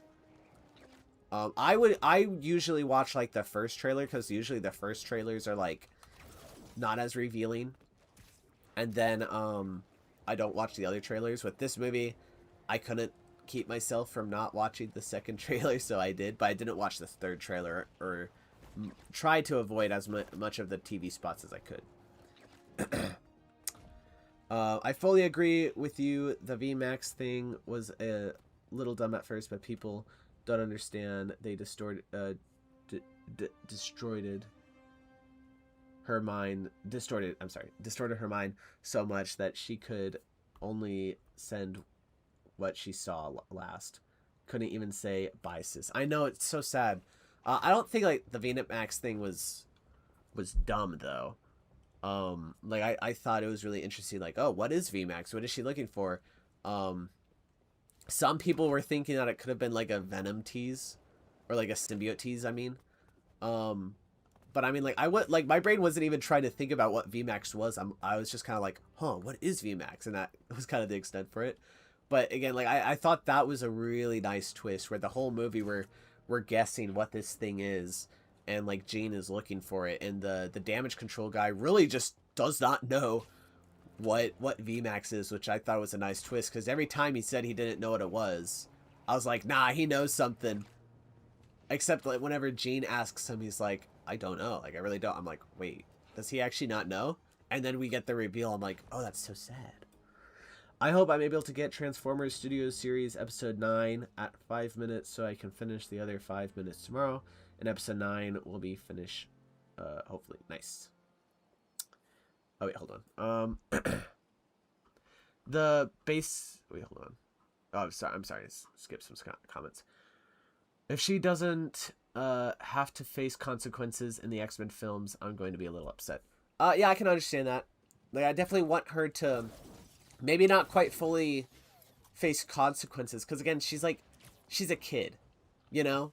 And when Spider-Man realized that, oh, shoot, she's been wronged, right? She was just trying to get to her sister. She's being tortured and stuff. He realized what was really going on. And he offered out his hand to her to help her. Because he's never done anything quite like that. But he understands where she's at. Right? I'd be fine if she doesn't necessarily fully face consequences, but I definitely want her to have to deal with like, oh yeah, I did this stuff, it wasn't great, but I'm moving forward, you know, trying to do better and like make it right, you know, and like I want her to be able to understand the weight of what she's done and have to deal with that. Where it's like some people are already kind of like complaining about some of that stuff where it's like, we don't see her facing any consequences, which I would like if she does face some consequences. Like I'm not saying that I don't want her to. I'm just saying I'll be like okay if like they don't quite go in that direction fully. But some people are already complaining that like she hasn't gone through consequences or all this stuff. Like she's just been forgiven and it's all done now. This is interesting. Spider-Man just said, you know, it's all okay, you know, like everything's fine. When I'm like, well, hold on, guys, let's wait till the X-Men movie before we start complaining about that stuff, because we don't fully know where they're going to take her next. And like I hope they go in the direction where, again, she understands the weight of it and she does have to face some consequences of what she's done, because she could very well be now the reason why most of humanity is against mutants, which I actually have not necessarily a theory of, just some stuff I want to say on some of the mutant racism stuff in a second here. Let's see some of these other comments real quick. They basically showed the entire Hulk fight in the marketing. He had like 3 minutes of screen time, and that was a little disappointing, to be honest. Yeah, I kind of agree with that. I don't think they should have shown as much with the Hulk stuff in the trailers. I think the second trailer showed enough. Like, it didn't show much. I think that was good, but I don't think we should have seen anything else of the Hulk other than that. But I mean, like, it's a big marketing move, you know, because it's like that is something where some people would get really excited for the movie. Spider-Man versus the Hulk and Rampaging Hulk is back. Because if we just saw Professor Hulk fight in the trailer, a lot of people would be really angry, you know. But I definitely agree where they showed too much. Not to be charged for jail, but maybe. Hold on, I'm sorry. Here, I'm just gonna land right here and check some more of the comments. I mean, like, I also would have liked to have a little bit more Hulk. I think if the fight was a little longer, I'd be more satisfied. But again, with the story they wanted to tell, it's like, it makes sense that he was only in that much of the movie. But I can definitely see how that's disappointing, for sure. Yeah, my brother thought it was Venomax. I was low-key thinking it was some type of injection thing or something. Yeah, I mean, like, there was a lot of speculation, like, even Yelena, which Yelena was fun in this movie. Like, her introduction was interesting. But the actual role she plays in the movie was really cool.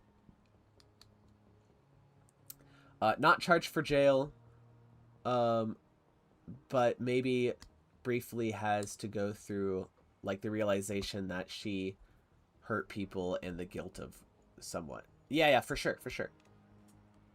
Like, she has to understand, like what I was saying earlier, she has to understand the weight of what she's done, right?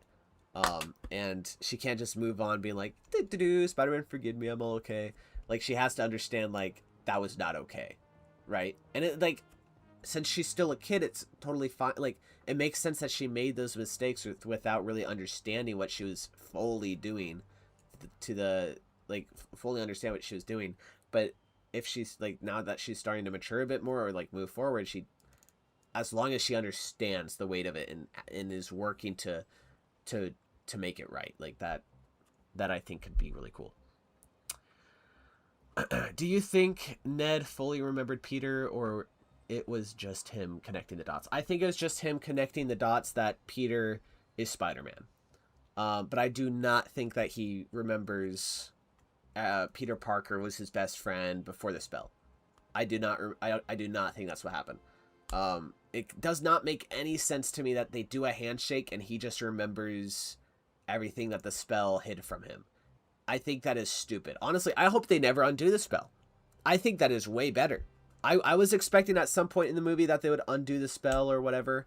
But honestly, I think it'd be so much better if they just if Peter just moves on from that. Like, I think that's like moves on and just makes a new friendship with them. You know, I think that's way better. Because otherwise, it's a bit of a cheat. Because like what No Way Home did was such a big risk, you know? And I think you have to respect that risk and not undo it. So I hope they just never undo the spell. I think that'd be really cool. Yo, how you doing? Yo, Ryan? Double Y, Ryan? How you doing, man? I'm doing good. Really disappointed in Destin right now. Everything he's made in the MCU is a banger. Oh wait, disappoint. But he is delaying Spider-Man 5 so he can make a Naruto movie. Not a fan of anime. I'm not a fan of anime either. But I mean, like, I'm fine. Like, I want Spider-Man 5 sooner rather than later. I do not want to wait 5 years. Hopefully the most is 4 years that we have to wait. Just kind of like looking at the numbers and stuff. Like, it's possible we don't get Spider-Man 5 until like 2030. So we'll see. But I mean, like, you know, he's really talented director, and if he wants to do a new Naruto movie, or however you say it, then like, I think that's fine that he can go and do that. Because like, I think it's fine that, like, again, like, it is what it is, you know? If he wants to do that, he gets to choose to do that. And if they want him back for Spider-Man, they're just gonna have to wait for that for him. But this does give them time to plan out the next Spider-Man film like they did with this one. For sure, for sure. Punisher shooting at Hulk was so freaking funny. Yeah, the... Oh! Oh! Honestly, it's like, with him yelling, yeah, there's a bit of silliness to it, but there's also kind of like, yeah, okay, yeah, that's cool. I find it so funny that Spider-Man is just like, Frank, what are you doing here? This is the Hulk. This is way above your pay grade. Oh, shoot! So funny. Honestly, Punisher was so great in this movie. We were talking about him earlier. I honestly would just love him to just be a normal supporting character in Spider-Man movies now. In like Tom's Spider-Man films. Like, their dynamic was so much fun. Like, you don't have to give him as big as a role in this movie, but like, I would be totally up just to see him in Spider-Man 5 and 6 and stuff. Even if it's just a small cameo. Like, they were so much fun. Like, the bit whenever, like, Spider-Man's like, Frank, what are you doing here? Well, she told me I have to come and watch you. Did she say that really? You blushing, Daffodil? No, I'm not blushing. And also, whenever Punisher was wearing the Spider-Man mask and in the hospital. So funny. Okay, I'm quite behind comments, so I'm just gonna try to get through these really quick.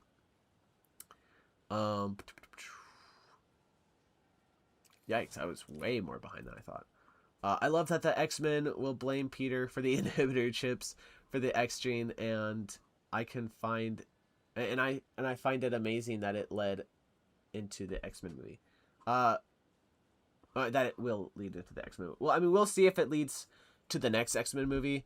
I'm not sure if they're going to quite pick up that plot point immediately, but I think they'll definitely lead to it. And like Spider-Man is essentially mutant Oppenheimer.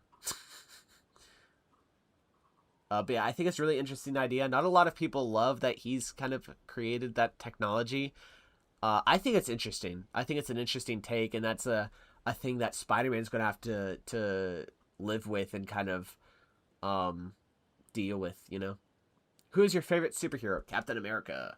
And then second is Spider-Man. Because he is the GOAT. I do want to talk about my main issue with this movie, but I really don't understand the mutant racism and how Captain America, of all people, is one of the most mutant racial people. I know, it's so weird. It's like Captain America would not be racist to mutants.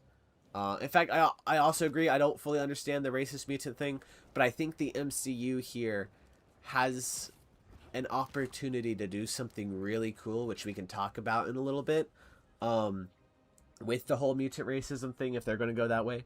But yeah, just I'm going to finish reading these comments real quick, and then we'll circle back to that. Punisher yelling was hilarious. Punisher was so emotional. Punisher was so good in this movie. Like, I love the part when when Peter, you know, just takes a sip of coffee and puts his mask back on, and, you know, Punisher's like, that's the goofiest thing I've ever seen. You can't even take that thing off for a cup of coffee, right? And then he's like, nah, I lived a sheltered life. Yeah, I'm like you. He's like me. You're nothing like me, kid. Do you think if the people that I loved were out there for at least just one more second, that I'd still live here? What, you think this is a lifestyle? No, this is a sentence. It was so good. It was so good. It's just like, you're watching that, you're like, okay, so that's why he's in this movie. And it's honestly just so emotional. It's so good.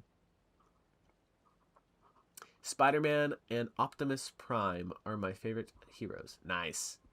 Yeah, they're great characters. Captain America is like the last person I would think of to be a racist superhero. Same.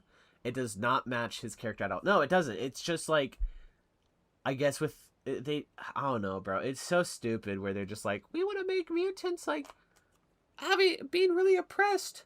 We should choose a superhero that would not do that to point out how oppressed they are. It's so weird. Tell me about this movie from Tell me about this movie from this franchise that I'll never watch before. I don't know why, but I'm interested. Wait. You haven't seen Brand New Day? What? Why are you here, bro? Why are you here? I dropped something. I don't know where it went. It's kind of important. Oh well. Brand New Day is great. So like, if you haven't seen it, I really do suggest watching it before watching the stream. But also, welcome to the stream, Owen. Yo, Dr. Bricks, welcome to the stream. We'll get to your comment in just a second. I'm gonna catch up with some of these other ones first. Which Spider-Man game is your favorite? Mine is Miles Morales because the lackluster villains, and because the other two are peak. Least favorite. I'm sorry. What is your least favorite? Okay, Miles Morales would probably be my least favorite, but I still really love that game. I think visually, with like the colors and stuff, that one is the best. I also think some of the face models are better than the ones even in this game. Because like just the green and purple lights and just like the lighting all around in that game, I think is better than these other ones and other stuff. And I actually really do like Finn. I think her character is really good. I can understand some of the complaints, but like it's a smaller story that I think should have been longer to kind of to wait for like the reveal of Finn being the Tinkerer and some of that other stuff, because otherwise it's like, introduce mysterious character, reveal, introduce mysterious character, reveal, right? And so it's just like really snappy, but I still really love that game. But it is probably my least favorite. I don't think Ned remembered Peter. Me neither. but I think he knows he's Spider-Man. Yes, for sure, for sure. That's why earlier in the movie they have MJ accidentally say Peter, and then Ned's like, Spider-Man's name is Peter? That's why also at the end of the movie he says Peter, because he's like, oh, this is Spider-Man. So like, yes, like he understands he's Spider-Man for sure. He does not remember that he's Peter Parker. But I think he knows he's Spider-Man and knows he was friends with Spider-Man. So in the next movie, they'll hopefully work together and be friends like Homecoming. I think they're definitely going to rebuild their friendship. In fact, even whenever he was just Spider-Man, their friendship was like already like there, you know? But yeah, it's like kind of starting over in a way, but they already click so well. Oop, I lost my place.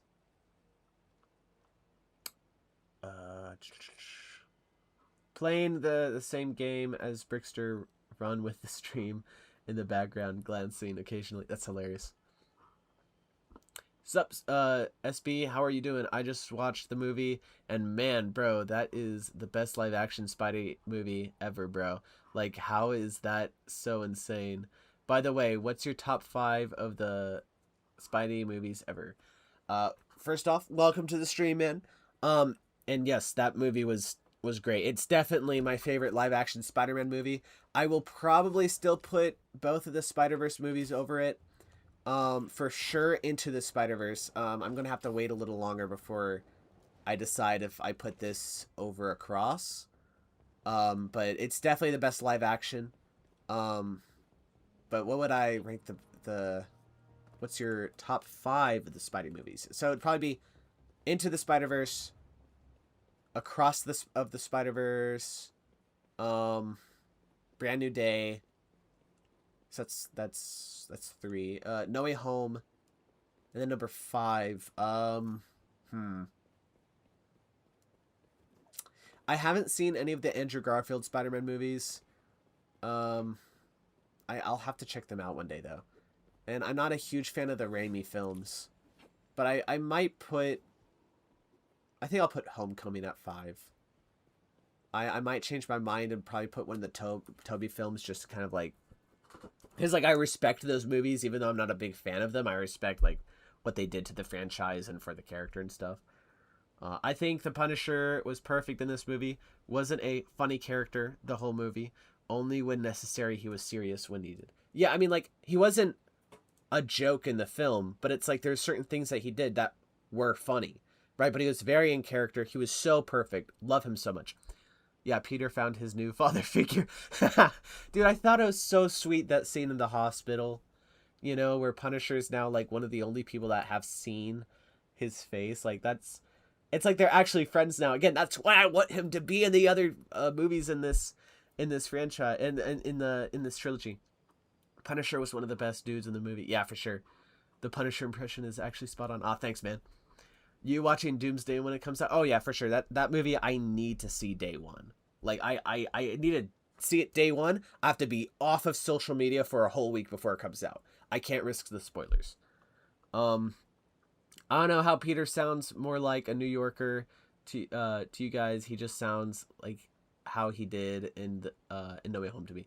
I mean, yeah, like he sounds a little more New Yorker-ish, but not like a lot. But yeah, it was nice. Yo, Al Builds, welcome back. Green Animations, welcome to the stream. Gotta go. We'll be back though. All right, see you, man. I'm very behind on comments. I'm so sorry, guys. Okay, I'm not too far anymore. What do we think about people shipping Peter and Jean? It doesn't make any sense. Jean's supposed to be a lot younger. It's stupid that people have thought that. It's so stupid. I'm like, that wasn't them having. That wasn't them like being interested in each other or having a relationship. They literally just Jean literally just tried to kill Spider-Man. And you're thinking like 2 minutes later they're having a relationship now? That's stupid. No, he's being like a mentor figure. He's being like a brother, a friend, you know? Because like she's been alone this whole time. Spider-Man's been alone this whole time, you know? And so Spider-Man's made the choice now not to be alone anymore. And so he sees this person who's struggling with a similar thing that he was. And he's like, well, I know that this is horrible. Like this state that I'm in is horrible. I need to be with people. Whenever I had people back in the day, like I was great, right? this person's struggling with the same thing I am. I'm going to help her out. Or like struggling with the same thing I am, but also more. Not in a romantic way, but in a friendship or brotherly way. I know she's Cyclops' love interest in the little love triangle, but you have me literally set them up. He took a bullet for. Well, yeah, Spider-Man would have taken a bullet for anyone. You know, even if it was the damage control guy like Bill, he would have taken a bullet for him too. Because he doesn't want I'm pretty sure he knew it was Frank, right? He doesn't want Frank to go and just kill people. He's Spider-Man. He's selfless like that. He's going to go and kill he's going to take a bullet for anyone. Speaking of taking the bullet, why didn't he just dodge the bullet with his spider sense, or web sling her out of the way, or grab her and and dodge the bullet? I don't think he had enough time for that. Like, bullets are really fast, I think, because like all of those other movements would be like, there'd be so many more movements, because like he would have to push her, dodge out of the way. That's more than just like, because they're already like they're already like side to side. Like that, like pushing her and also dodging out of the way, or pulling her and backing himself up too. Those are more movements than him just turning himself in front of her, you know? So I don't think he had enough time to do that. Oh, and this is a spoiler stream. Please don't stay here. Yeah, bro. It's probably because he was talking to Jean, and I love that in Far From Home, that Peter didn't gain his spider sense, and that way he have character growth. Yeah, yeah. I mean, I think he already had spider sense before that, but like that movie definitely put an emphasis on it. Now, what's your favorite Spider-Man game? Spider-Man 2. The gameplay is great. I love this. I do love the story. Not as great as Spider-Man 1, but like the gameplay, it's like it's a video game, right? So I'm going to prioritize the gameplay of it. But the story in Spider-Man 1 is just genuinely so amazing. And I enjoy Mysterio destroying Peter's life because of secret identity. Yeah, yeah. I like that they are able to reveal his identity, but then also kind of go back on that in a way that didn't feel like, oh, you're just, pushing the undo button. Because it's like, yes, he was able to get his secret identity back, but he lost everything else, So it was like a trade. Someone who likes Into more than Across. Strange. I like Across slightly more. IMO, just because of how well of a sequel. I mean, it's a great sequel. Like there are still times that I don't know which one I like more. I think just like kind of with nostalgia, like, and also just like I think the structure of Into the Spider-Verse is just a lot better. And also just as a movie. But also on top of that, like we haven't seen the second part of Across yet. I know it's like called Beyond the Spider-Verse, but like Across is just half of the story. So it's if Beyond the Spider-Verse sucks, I might look at Across a little less. I think Across is still a great movie on its own, right? And if the third movie is bad, which I do not think it will be, but if it is bad, I think I'll still look at Across a little better, just because like, I was able to beforehand.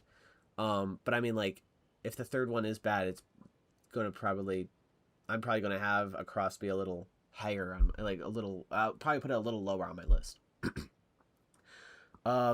Do you think Spider-Man will get the symbiote in Secret Wars? Probably. It depends what they want to do with the character. If they want to have another movie with him in the red and blue suit for the majority of it or something. All I ask is have the movies where you have the black suit, and then when you introduce Venom, and separate movies. Do not try to do the Venom and black suit storyline in the same film. It doesn't work. Welcome back, the OG Nexus kid. Yeah, don't do it. I really hope I can watch Doomsday before my birthday and then rewatch it on my birthday. That'd be awesome. Yeah, I hope so, because the spoilers are going to be crazy. Peter gave Spider-Man a little bit of a New Yorker accent in some scenes. Yeah, for sure, in some scenes, but it's not like really big on the accent. Just in some dialogue stuff and things like that, which I thought was really cool. Jean and Peter were kind of being like Bob and Yelena. I know it's. I mean, Bob and Yelena aren't even a thing. Like, I know some people ship them. I don't see that. I mean, not that they couldn't end up together, but in Thunderbolts, I don't think that was like them setting up a relationship or anything. I think with Jean and Peter, like, I don't think they had enough screen time to really be compared to Bonnie and Lena, for me anyways. But there's definitely a similarity in some ways. There were so many ways he could have dodged the bullet, even though it does have to happen. I mean, I don't know, like, the bullets are really fast, you know, and it's like him just shifting their positions is a lot less effort than like literally anything else. And it's like a guarantee that she doesn't get hit, you know? Because with any of the other moves, it's like there's not a full guarantee. But you know, you know, at the end of the day, you're right. It does have to happen. The script calls for it, and so the movie has to execute it. Team Iron Man or Team Cap? I am Team Cap. Yes, I am also Team Cap. Team Cap since day one. I mean, my favorite Marvel character is Captain America, so of course I'm going to be Team Cap. Fingers crossed that the symbiote suit will be the Secret Wars comic suit. All black, slimy texture with a white logo. I mean, I would love the suit. Like, I don't want it to look exactly like this. What I'm saying is, like, I would love it to have this kind of, like, this texture, you know? Where, like, all the texture is moving. But, like, even Tom Holland was talking about this in an interview recently, where he's like, you know, I would love, like, the games portrayed it so perfectly, but I don't know how it would be possible to do that without having like a practical thing, without, you know, without creating it all in CGI, you know? And I, to be honest, I have no idea either. Like, I would love the movie version to have like a texture that's always moving like this, but I don't know how they're going to be able to do that if, if, if without CGI, you know? But I mean, like, as far as what I would love to see him, I see him get the suit in Secret Wars, but honestly, it's like, if that's not the story they want to go to right now, I can totally see them waiting for Spider-Man 5 to do that. In fact, the symbiote tease that we got in No Way Home might not even be the way that he gets the symbiote in the MCU. My birthday was days before Brand New Day, so I watched the films with my homies, families, and loved ones. That's awesome. That's really cool. Spider-Man 3 did an alright job handling the symbiote suit and Venom thing in the same movie. I don't know. I still felt like the Venom part was really rushed. I mean, I haven't seen Spider-Man 3, but I've seen like a lot of reviews, and like I know pretty much everything that happens in the movie. But I mean, like, I don't know, like the Venom is just so like not necessarily shoehorned, just like it's just really quick, you know? Well, I think you need a whole movie to explore the whole stuff with Venom, you know, because to really give the justice of the character, like, to really give the character justice, you know, and also like give Peter enough time to have to get back to being used to the suit. And like something you could do is like you could like, let's say in Spider-Man 5, the first half of the movie he's in the red and blue suit, and then he gets the symbiote right in the middle of the film, and then he has the symbiote for the rest of the movie, and then in Spider-Man 6 he gets rid of it in like the first half, or like after the first act or something, and then for the second half of the movie or the second 2 acts of the film you do Venom. Like, I'd be okay with that, right? But you need more than just the third act of Venom, and you need more than just like 2 acts of the symbiote, you know? With Peter having the symbiote. So it's like, you just need to like, I don't know, pace it well. Mac Gargan could get the symbiote. Yeah, I want him to be the Venom for the MCU. Because he's already introduced. Like, you don't have to introduce a new character and then like get the, like, you already have a character that's already introduced, already has a history with Peter or Spider-Man. And so just use that, right? It's going to save more time, so you can focus more on Peter with the symbiote or the Venom stuff. without having to introduce a new character and setting up all the background stuff of why he hates Spider-Man and Peter. I was watching an interview recently, Super Bixter, last week. I don't really know why people find those entertaining. It's just not really for me. You bullying a John Bernthal nap thing on us. I mean, you know what? I agree with John Bernthal on the nap thing. I don't like taking naps. It's just not for me. Like, no, it's so funny. It is so funny whenever I heard people out reacting to John Bernthal bringing that up. I heard John Bernthal bringing that up, and I was like, yeah, I disagree. And I mean, yes, I agree. I don't like naps.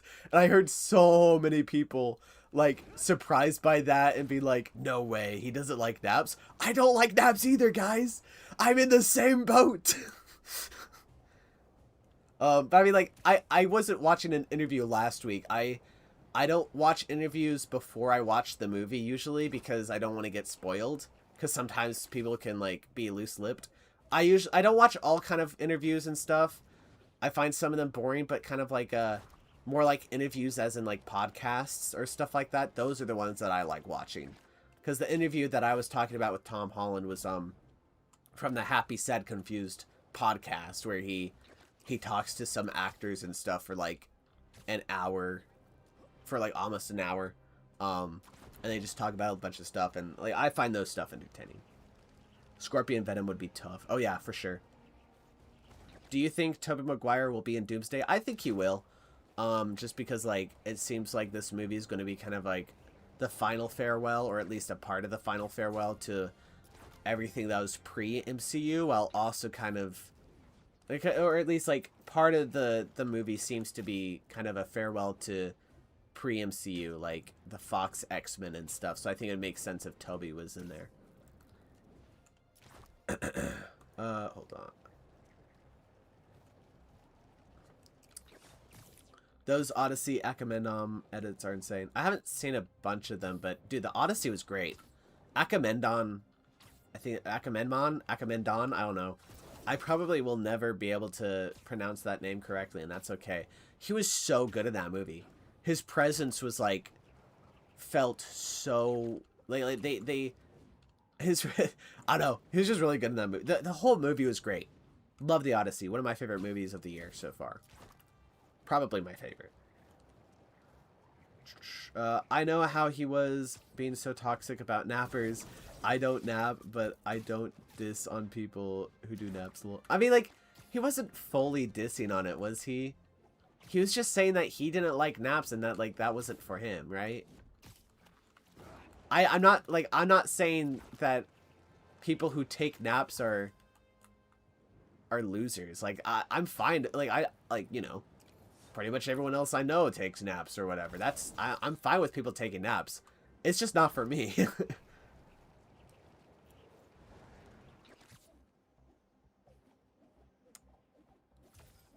Did you watch the Mizzy super fan promo for Brand New Day? No, I don't think so. I wasn't watching a lot of, like, besides the first and the second trailer, I wasn't really watching any of the other TV spots besides a couple stuff. But other than that, I was trying to avoid anything else. John Bernthal. I don't know how anyone naps. The whole world's moving. Insert clip of John Bernthal napping. Yeah, I mean, like, I one of the reasons why I don't really like taking naps, even if I'm like really tired. If I'm like super tired, I may take a nap. But I really haven't taken naps that much in my life. You know? Or at least, like, if I'm taking a nap, it's because I'm super tired and I'm just happy to be sitting down or / laying down on the couch and I just happen to pass out. You know? But it's not like something that I'm like, I choose to take nap. But even then, whenever like I'm just shutting my eyes and I'm just like laying on the couch, even then I still don't end up taking a nap. What software do you use to animate? I use Stop Motion Studio Pro. I use Dragon Frame. It is very expensive, but before I used Dragon Frame, I used Stop Motion Studio Pro, and it's like Stop Motion Studio is great. No complaints. I mean, like, it's not perfect, but yeah, it's good. It's good. Yo, Stopzilla, welcome to the stream. I finally got tickets for the Odyssey and IMAX. Nice. I probably need it. I know that like an IMAX theater near me. I say near me when it's probably like 30-40 minutes away from me. It's but like I'm looking at. I think they just, because they've been sold out like the whole time, but I think they recently just put up some more tickets on sale. I'm like, oh, I should book those. But it's like there's no assigned seating, so you have to get there early. You know. How do any of the Spider-Man or Spider-Woman not get scared when they swing? I mean, they could. I mean, even in the PS4 game, like there's one of the backpacks. There's a picture of him on the Empire State Building, and he's like, "Oh yeah, whenever I got my powers, I still didn't lose my fear of heights. I had to get up on the Empire State Building to conquer that." So it's possible, but it's like at some point they just get used to it, you know? Yo, Vault Breach Films, welcome to the stream. Yes, the Odyssey was so peak. A break-in, and they're still outside. Super Brickster is, and now the new John Bernthal. Let me tell you something. Let me tell you something. Yeah, I'm okay with that. I honestly love John Bernthal. He's one of my favorite actors now. What do you guys think the likelihood is of us getting a third TASM movie? I don't think it's likely anymore. I think it's possible. I think there was a possibility after No Way Home, but I don't think there's any possibility of it anymore, unfortunately. Andrew's been talking about it a lot recently. Has he? Interesting. The only way it's possible is if he comes to Marvel with a great pitch himself. I mean, like, it's not a 0% chance, but I don't think it's going to happen, unfortunately. I gotta go. Bye, SB. All right, thanks, man. Thanks for dropping by. It was great having you on the stream. Nap fandom watching John Knapp. Are you blushing, Daffodil? No, it's funny. There was an interview during the press tour of Brand New Day when he was like, actually, like, he's like, oh, it's so crazy, I never nap, or whatever, because like we see Punisher nap in the movie. How did they not see me? The stealth in this game is kind of wacky sometimes.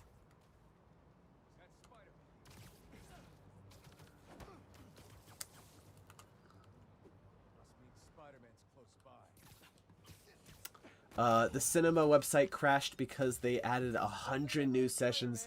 Have to go to a 7 a.m. showing in September, but it's the only one with good seats. That's crazy. I mean, like, I think I've had chances to go to an IMAX before, but, I mean, like, but the IMAX that I've been looking at is, like, the biggest screen in the state that I'm in. So I've been really wanting to see it there. But, like, I mean, I could just go to an AMC where they have IMAX or whatever, but, like, I don't know. It's not the same if you have the opportunity to get, like, the biggest screen in your state, you know? Tarantula, Ramrod, Boomerang, and Tombstone appeared in Brand New Day. Yes, they did. Who the GOAT, in your opinion? Who's the GOAT?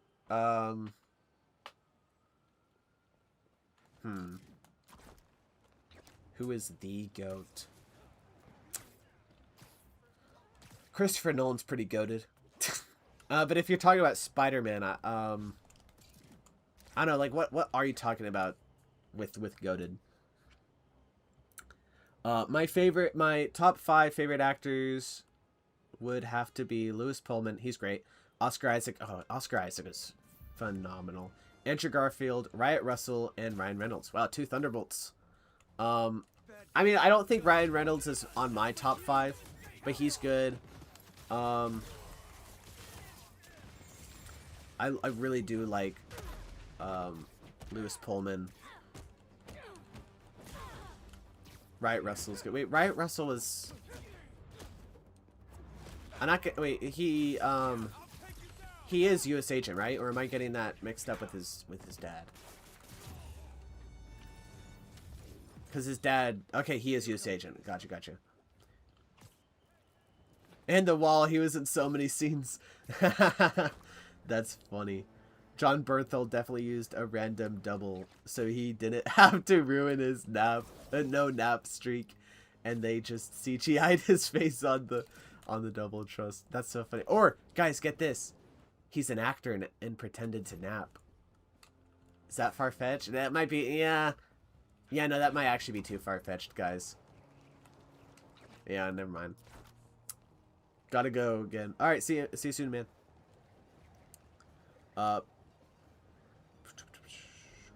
I had such a good theater experience with Brand New Day, great seating, and the right audience that knows to be quiet.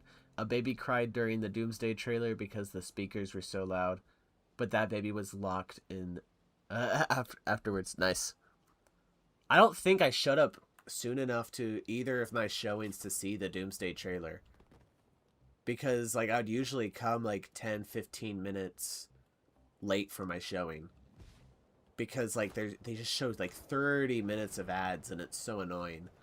I go to Cinemark though, so it's not like AMC whenever they do the shady, like sometimes it'll be 30 minutes and sometimes the showing will start immediately. But glad you had a great experience in the theater. If you ever get a chance to see a documentary on one of the big IMAX screens, do it. It's amazing. I mean, like, I'm just not a big documentary guy, but I may have to now because, or I may have to check one out because you said that now. Oh man, I've been trying to get into that thing through the slingshot. That'd be really cool. Def too far-fetched. Wait, what's far-fetched? Why would an actor? Oh, okay. Why would an actor act? Yeah, you know what? Yeah, you're right, guys. It's like, it doesn't make sense. Like, it doesn't make sense. RDJ uses a cool accent for Doctor Doom. Oh yeah, I've seen the Doomsday trailer, just not in the theater. Yeah, like RDJ's Doctor Doom voice is great. Like, I love it. It sounds great. It doesn't even sound like him. It's perfect. Right Russell is U.S. Agent. Okay, I thought so. And he's only made my list because of his performance as John Walker. His father, Kurt Russell. Okay, it was Kurt Russell, not right. Okay, gotcha. He plays Ego in Guardians 2. Yeah, I remember. Which I find is so cool that that both of them were in the MCU. I know, it's so cool. It's like, hey, Dad, remember that villain you played in the Guardians movie? I'm in the same universe too. Yeah, I'm a jerk Captain America. Okay. No, but I love U.S. Agent's character, and Right Russell is great in that role. Who are your top 3 directors? Mine is, I'm sorry if I butcher these names. Guillermo del Toro. He did Dune, right? Or is that someone else? Destin Daniel Cretton and Edgar Wright. Oh, Edgar Wright's great.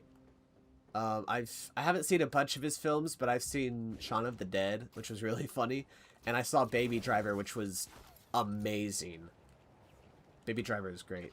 Yeah, my top 3 directors. Well, Christopher Nolan will have to be on that list. I think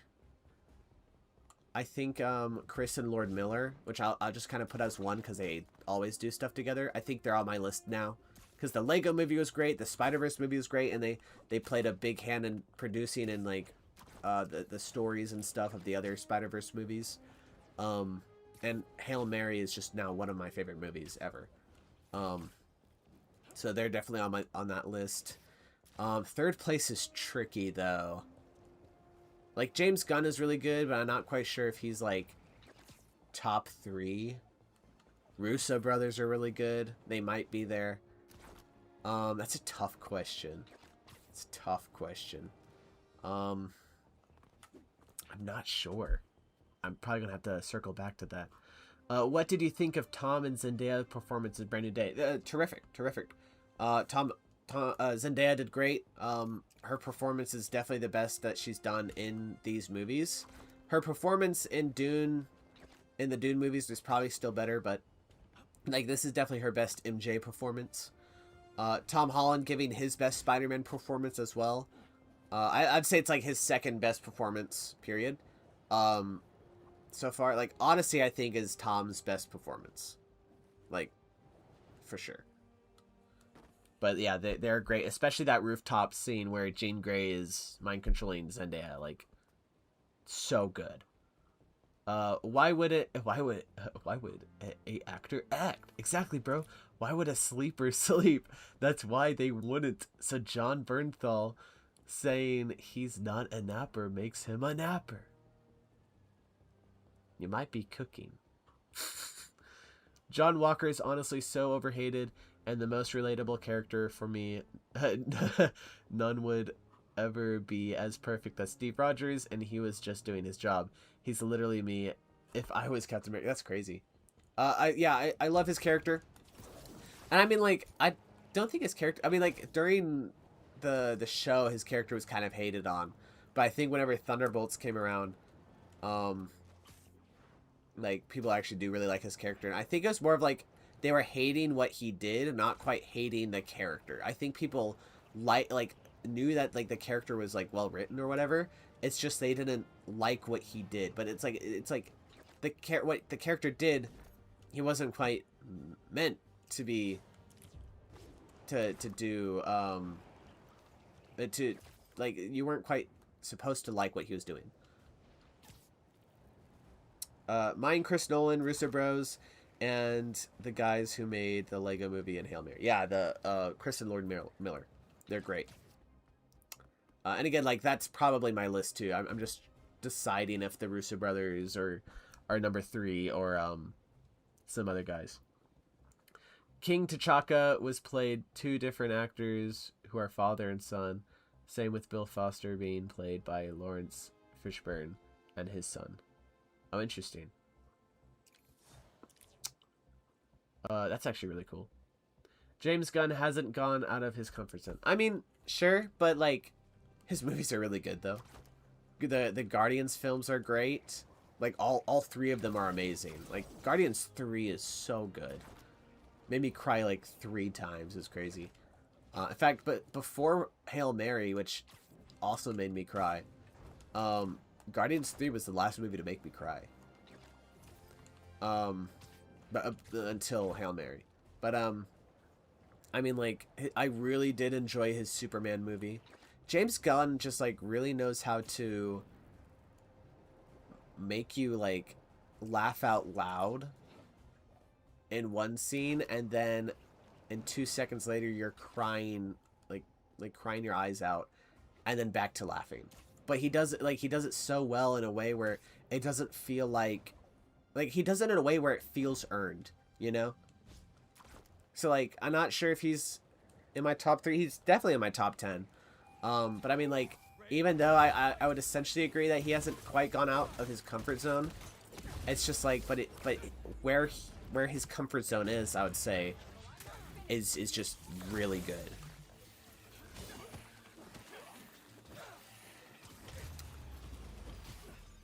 If Jake Schreier's X-Men movie is good, and they make a second Thunderbolts that is also good, then he might be in my top 5 directors list. Yeah, he's great. Honestly, I'm not. I mean, like, I love that he's doing X-Men. I think that's great.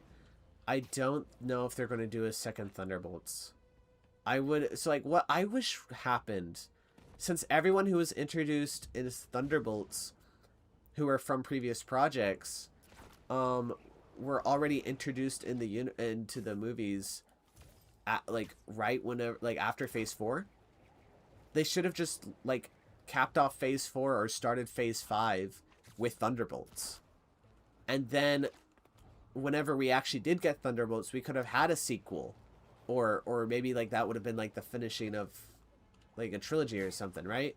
So we could have had, like, another adventure with these characters. In fact, instead of them making a stupid, bad Secret Invasion show, they should have done the Skrull invasion with the Thunderbolts characters, because they could have still kept that spy espionage thriller grounded story that they wanted to go with, but just do it with the new Avengers, and maybe they also have a run-in with Nick Fury. I think that would have been awesome. But instead we got a stupid show. Del Toro directed Pacific Rim. Oh, okay, gotcha. Yeah, Pacific Rim Spawn. Who made you start making videos? Mine were you, MLA Productions, and Snazzy Film, Andy M. Lee. Oh, that's crazy to be a inspiration. That's a good question. I mean, like, Brotherhood Workshop, I think his name is, like, he was definitely one of the biggest inspirations, I think. But I think the main, I don't know, like, there's a lot.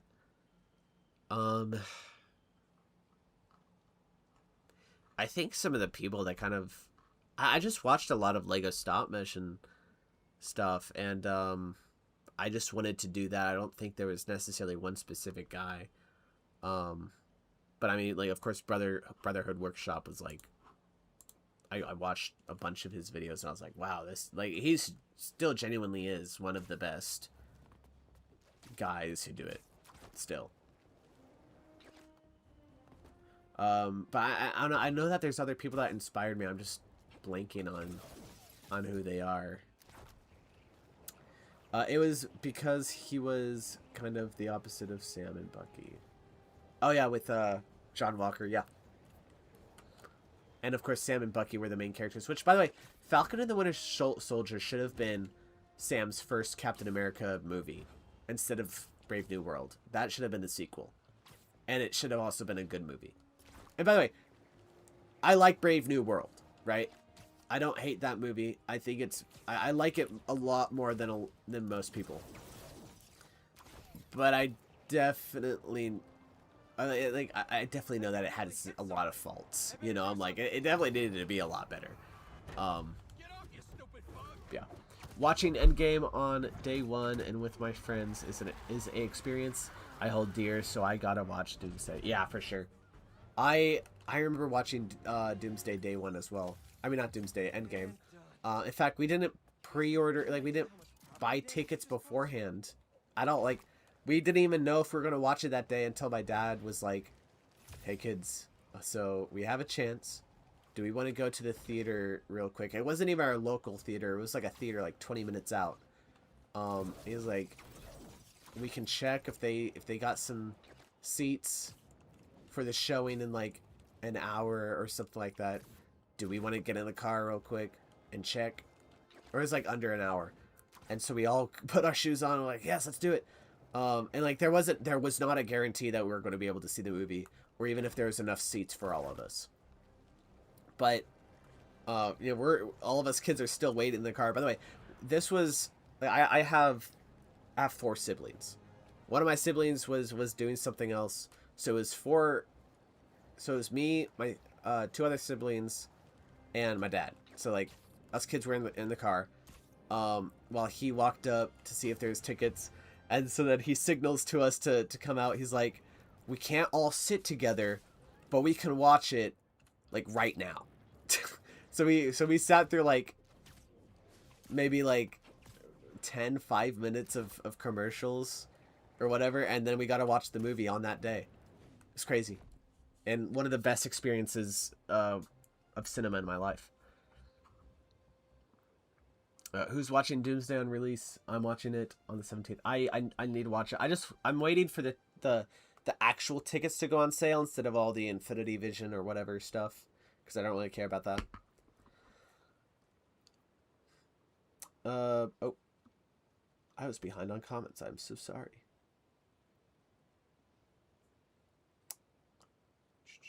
Bro, imagine if Christopher Nolan directed the new Ghost Rider. Literally pouring gasoline on Ryan Gosling. Why were only Lena and John's regrets shown in Thunderbolts?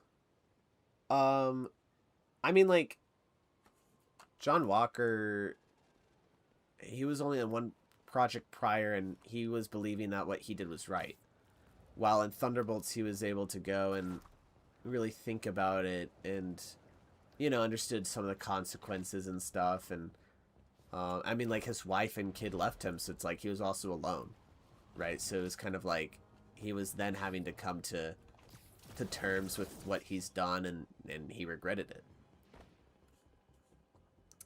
With the Elena, it's like, and like she had regrets, I'm pretty sure, with some of the other projects, but then it's like it was just really weighing on her, where she really was just alone, and it got to her, you know.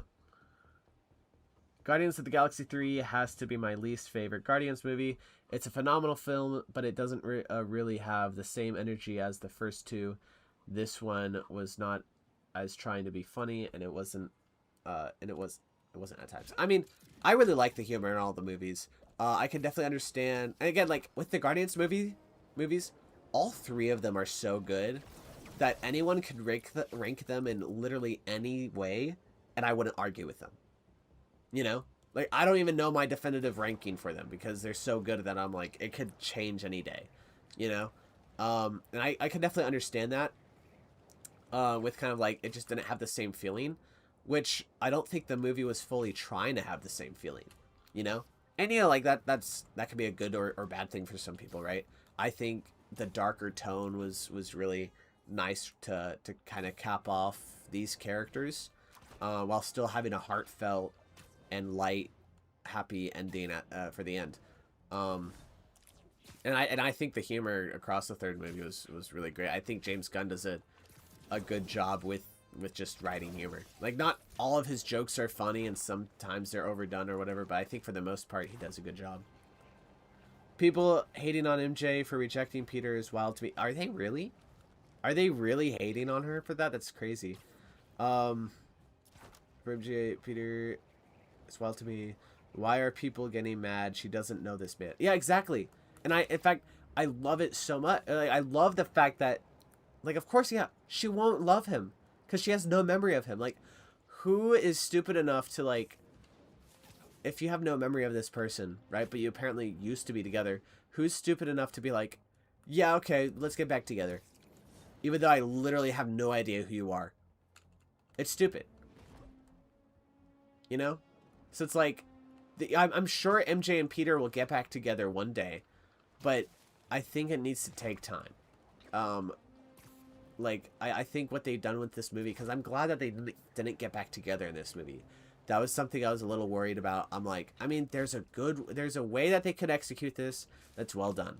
But I'm glad that, like, she read the letter, so she knows what's happened, but she doesn't have any memory of it, right?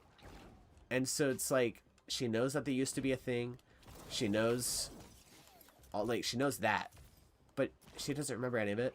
So why is she going to go and dump her boyfriend, who does genuinely seem like a nice guy, for this person that she has no memory of? It doesn't make sense. So yeah, I totally agree that that's crazy that some people are hating on her. And those are the same ones who love the Raimi MJ.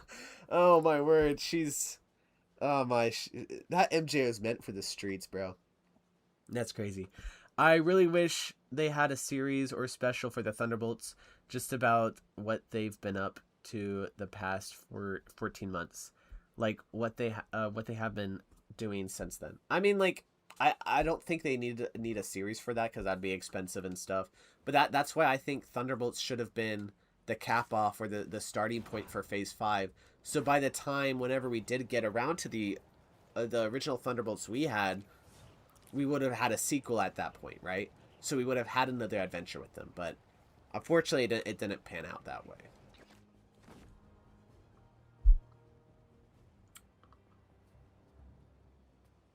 Yikes. I'm getting slow on these comments. Wait, where was I? Oh my word, I was so behind on the comments. I'm so sorry, y'all. Should I work by it? Because I'm a decent bit away. Well, actually, here, I'll just speed run these real quick. I like Brave New World. Me too. Um,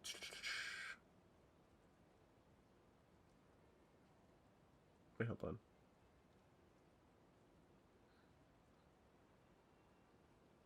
Maybe I'm not. I'm sorry. I'm trying to find my place where I was. Okay. Welcome, Brick Asylum Studios. Love older movies, so I gotta go with Kurosawa, George Lucas, and Hitchcock. I don't know if I pronounced some of those correctly.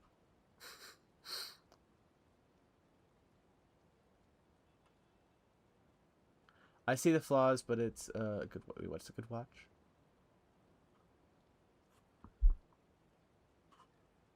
Okay, here I found my spot. Who made you start making videos? Who said I make videos? Little JK, I'm trying to make videos. That's funny.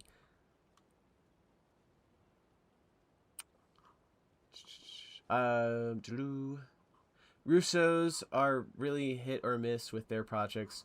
Winter Soldier, Civil War, Infinity War, they were on a generational run. Then Endgame. No hate on Endgame. It's an incredible movie and send off to these characters.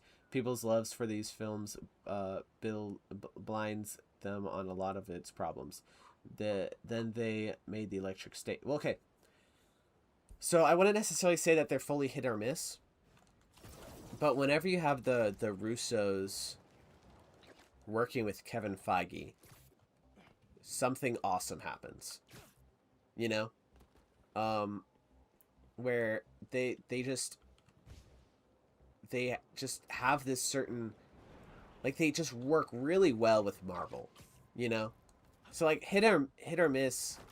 I mean, like, I would say that their post Endgame stuff is very hit or miss. And I can like, Endgame isn't perfect, but the fact that they were able to even give a decent send off to a universe that was going for 11 years at that point, because it is hard to cap something off. It is hard to make an ending. So I like the fact that Endgame was good, or even some would consider it great, right? The fact that it was even okay, like the fact that it was above bad is a miracle. So like that for me is good. Like Electric State looked really meh to me, so I didn't watch it. I actually really did like The Gray Man. I know a lot of people didn't like it. I understand it's not a perfect movie, but I actually really love that movie. But I mean, I didn't really watch any of the other stuff because I just heard it was meh. I'm a little worried for Doomsday. The trailer has me half convinced to trust them again. I mean, again, whenever you have Kevin Feige working with the Russo brothers, I think you do make something really good. If the mistakes that actually affected, hold on. It's the mistakes that actually affected the characters. What couldn't they? Why couldn't they shown Bucky's ghosts or Red Guardians? Oh yeah, their shame rooms. I wish they did, but I mean, like the director said there wasn't much cut from Thunderbolts, which I believe. It's just like I think whenever they made all those big cuts, because like there was at some point a script that had them show shame rooms for those characters, which I wish they kept. But those were kept. Those were cut, I think, during some of the drafts of the script. And then like whenever they did cuts for the actual movie with scripts and stuff, or with like the edits and stuff, I think that was just like tiny deleted scenes. So I don't think they shot anything like those shame rooms, but I wish they did. We're starting to sidetrack from Brady. That is true. That's true. One, Guardians 2, Guardians 1, 3, Guardians 3. That's not bad. Guardians 2 is literally one of my favorite movies ever. Nice. Bucky already was okay with his ghost. I mean, like, I don't know. Like, Bucky was already okay with it, but I think that would have been cool to show. Like, he has a shame room of getting tortured by a Hydra, and at first you frame it in a way like he's about to get emotionally affected by it, and then he just walks past it, or just like, he just doesn't care. He's like, yeah, whatever, I've been through that. I'm already done with that. Bucky's original shame room was him at Boy Scouts, is what they said, which would honestly be really dumb. They also came out and said ghosts would have been her going through the trauma as a child. Um, I don't think the Boy Scout thing would have been too dumb. It like on paper it doesn't sound great. It just depends how they are going to go about it, you know. And Red Guardian would just be him being no. I think what they would have should have done with Red Guardian, which I understand why they couldn't have, because like what they should have done is that like his shame room should have been him giving Yelena and Natasha away to the Red Room. Which I understand why they couldn't really shoot that, because those child actresses have grown up now. But I mean, either just like recast or just, I don't know, try reusing footage or something. Like, again, you don't have to have him be in it too long, right? But I think that would have been a great shame room for him. Do Ned and MJ even remember meeting the other Spideys or their villains? I mean, I think they definitely remember Spider-Man. And some of the events that happened, but I don't think they remember all the details. Did you think Brand New Day was relatable? Oh yeah, for sure, for sure. His name is Paul. We don't actually know his boyfriend, the boyfriend's name. It's probably Paul. I think it would be funny if it was Paul, but he's just in the credits credited as boyfriend. Oh, confirmed to be Paul. Where was it confirmed?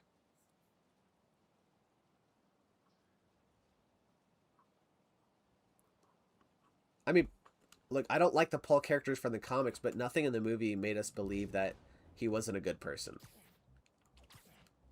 And MJ seemed happy with him. I actually disliked Ned saying, Peter, I think he should have just been shocked and sort of thinking, like, what is this muscle memory I have of his handshake I've never done?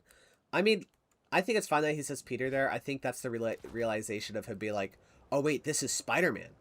Because he heard MJ say that his name was Peter. What is your top 5 superhero movies? Mine, Brand New Day, Winter Soldier, Infinity War, Spider-Man, and Superman, and The Dark Knight. That's a good question. I'm not quite sure. I think that question's going to take me a pretty long to think about. I mean, my number 1 is Avengers. And Spider-Verse got to be there somewhere. But I think that might be a question that I'll just have to answer some other stream, because we're getting kind of sidetracked from Brand New Day. MJ boyfriend is played by the actor who plays Ezra Bridger in the Ahsoka series. Yeah, he is. I like the actor. I hate the Ahsoka show. That show is garbage. I'm sorry. Sorry, not sorry.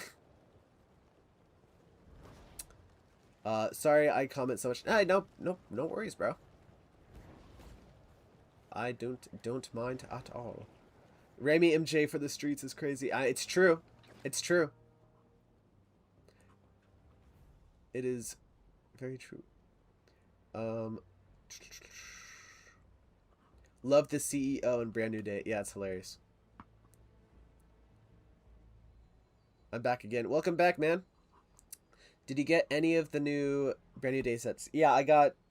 The only one I didn't get was the action figure build Spider-Man. I just don't care about the sets.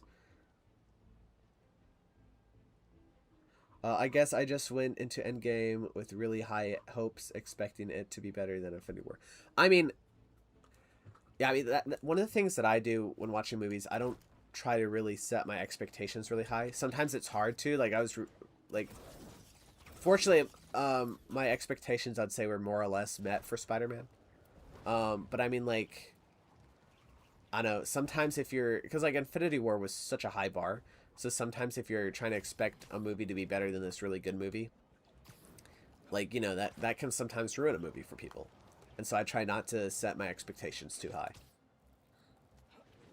I don't think I have much time left, but I do want to discuss my main issues with Brand New Day and get back on topic. Yeah, sure. Have you seen Firestar's new wall crawler line? I've seen some of the figures. I don't think I've seen the whole. Oh no, I think I've seen the whole line. I just don't remember all of it. Looks great. Yeah.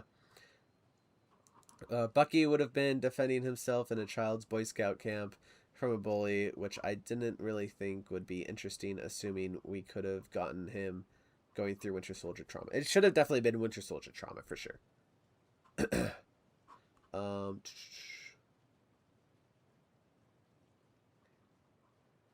Spider-Man versus male loneliness epidemic. For sure. I've heard so many people say Brand New Day was relatable for me. Relatable for me only on a few aspects. That time when the whole world forgot about me, and then I forced on focused on being Spider-Man. That's funny. I mean, I think the part for me that's relatable, um, is that it's like,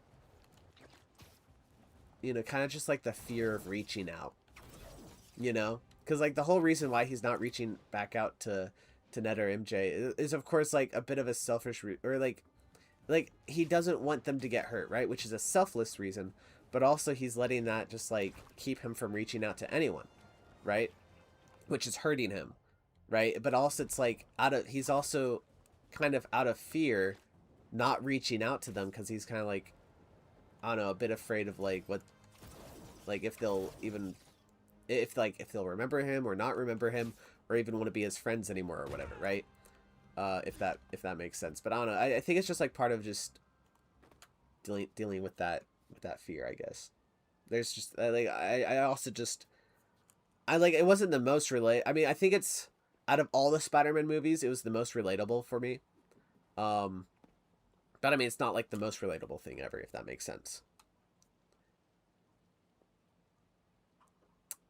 I am also really happy they did not do Man Spider. That made me really happy. All right, I gotta go. All right, see you, man. Thanks for joining.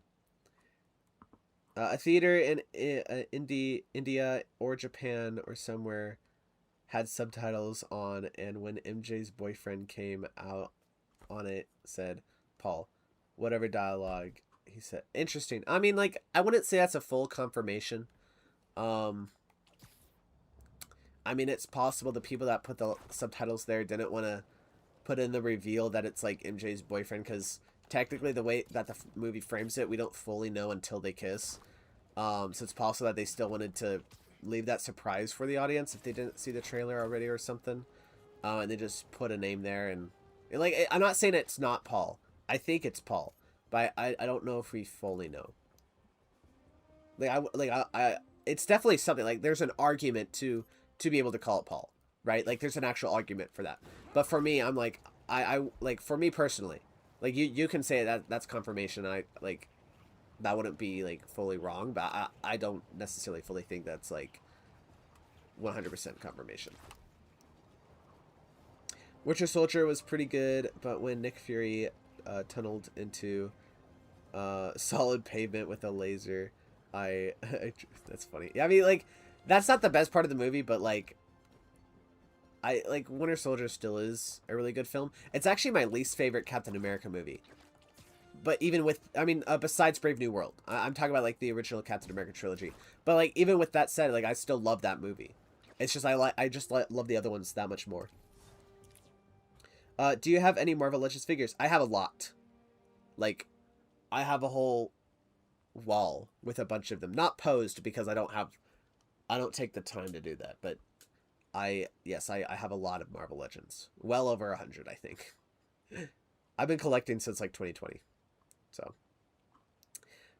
I got a bunch of the new Doomsday ones. I'm excited for those to come. I just didn't get the Sam Wilson Captain America one, because I already had the Brave New World version with the wings. So, anyway, my main issues with Brand New Day was the mutation plotline. Peter's slowly becoming more and more of the Spider than the Man, and it really feels like they're hyping up Man Spider. I mean, I didn't quite get that feeling, but I can understand why. But it never happened, which made me really disappointed, because that was one of the main things I was anticipating. Yes, I wanted to see Man Spider. A live action take would have been really cool.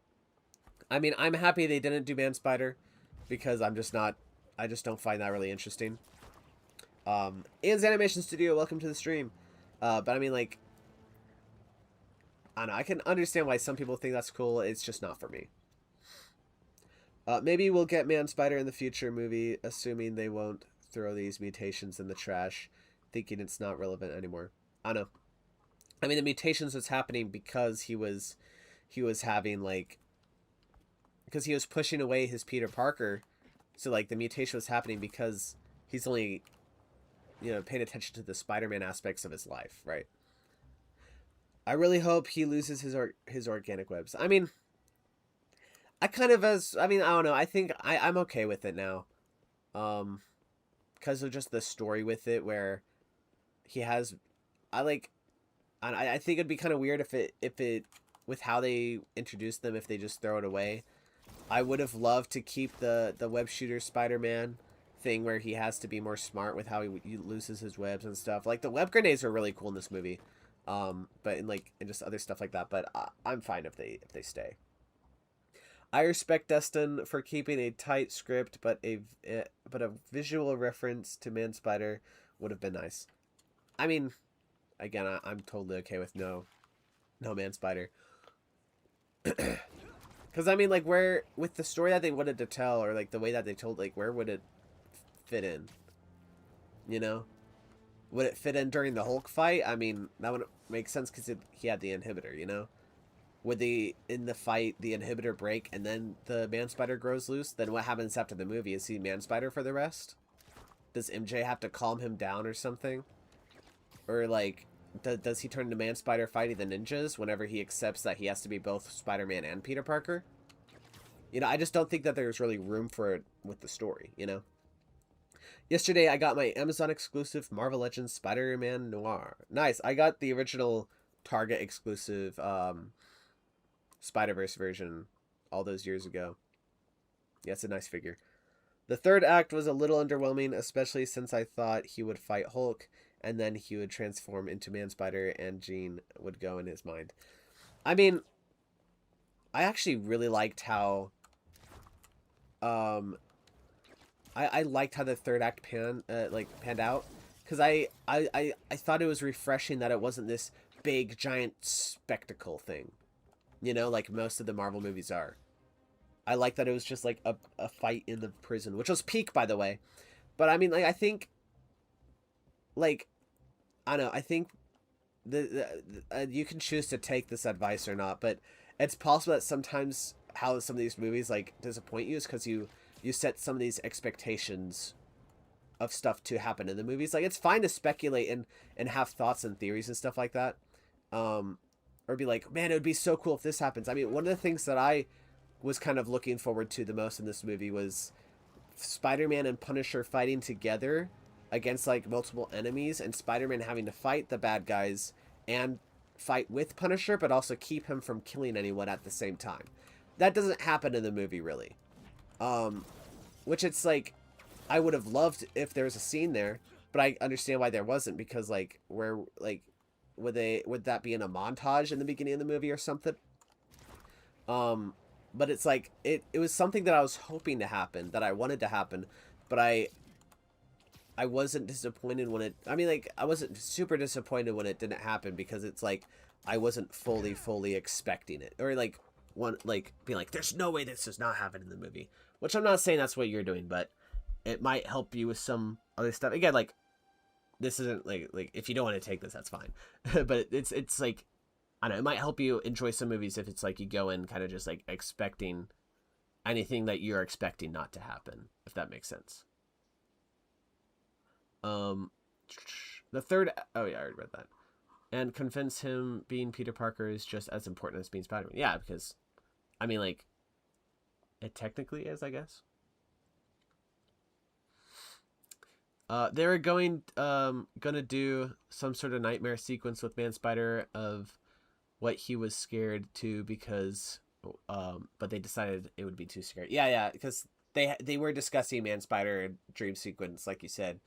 But like, they at some point they're like, well, we want kids to watch this and enjoy it and not get like too scared, so let's not.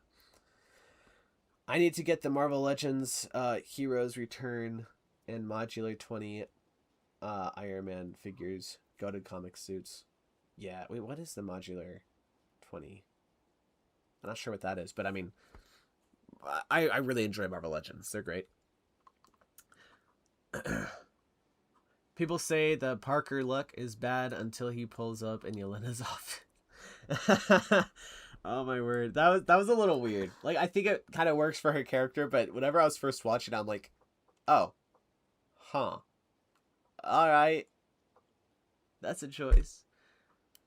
Hashtag jealous. That's funny. I have the Marvel Legends Doomsday Gambit and Doctor Doom on pre-order. Me too.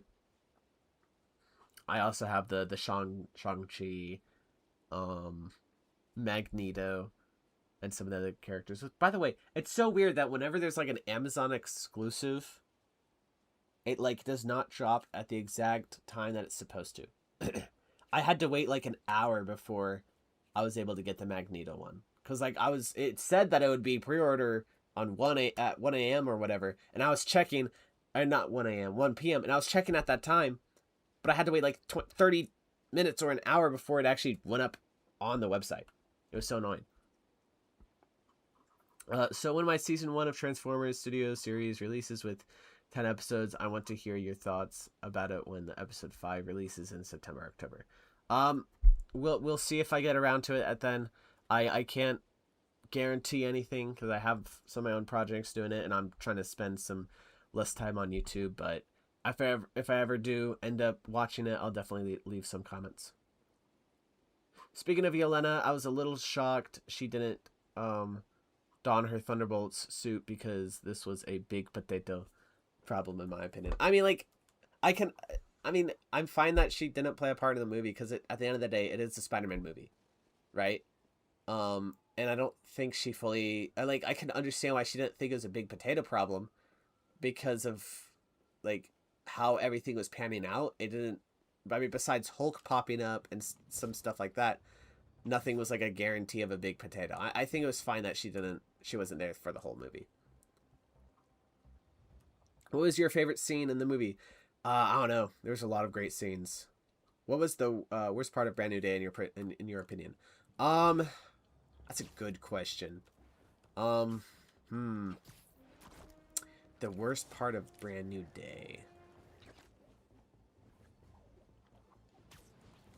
What was the worst part of Brand New Day? Well, like, I know that I have nitpicks of the movie. I'm trying to remember. I mean, I wish that Bruce was in the movie a bit more. You know? I was kind of surprised that he was only in like one scene before Jean Grey mind controlled him.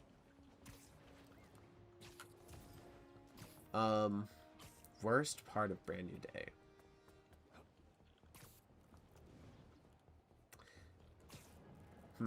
I think, I don't know, like, I feel, I don't know, I have nitpicks, and I have things that I don't love about the movie, and I'm trying to remember them.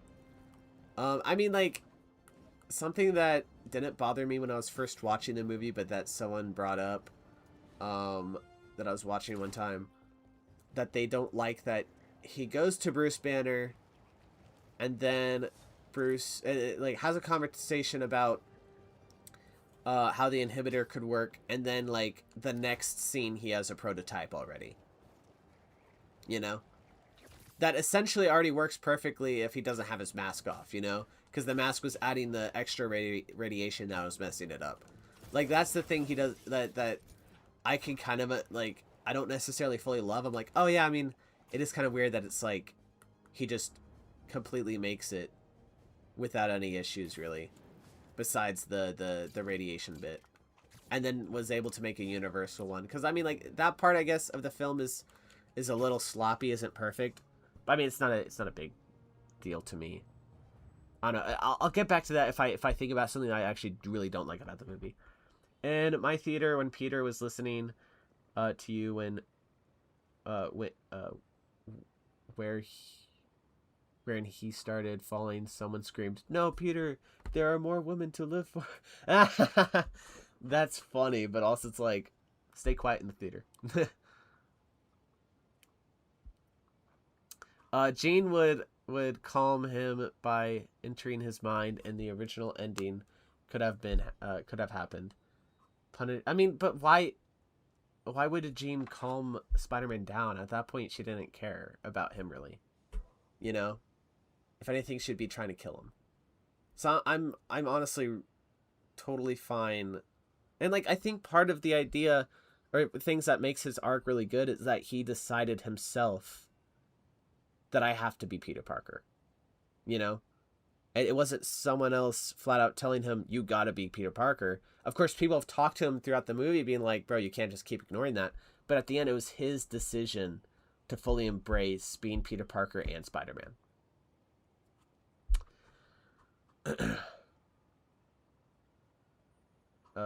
Punisher could have shot Peter not knowing it's Man Spider, or just stopping him from dying anymore, doing any more harm. I don't know. I love the Staten Island running joke. Oh, I love it too. It's great. The only missed opportunity was not having J. Jonah Jameson complain about Spider-Man during the opening montage to contrast how positive everyone else is. I mean, I can kind of agree with that. I wouldn't necessarily. I mean, I don't know.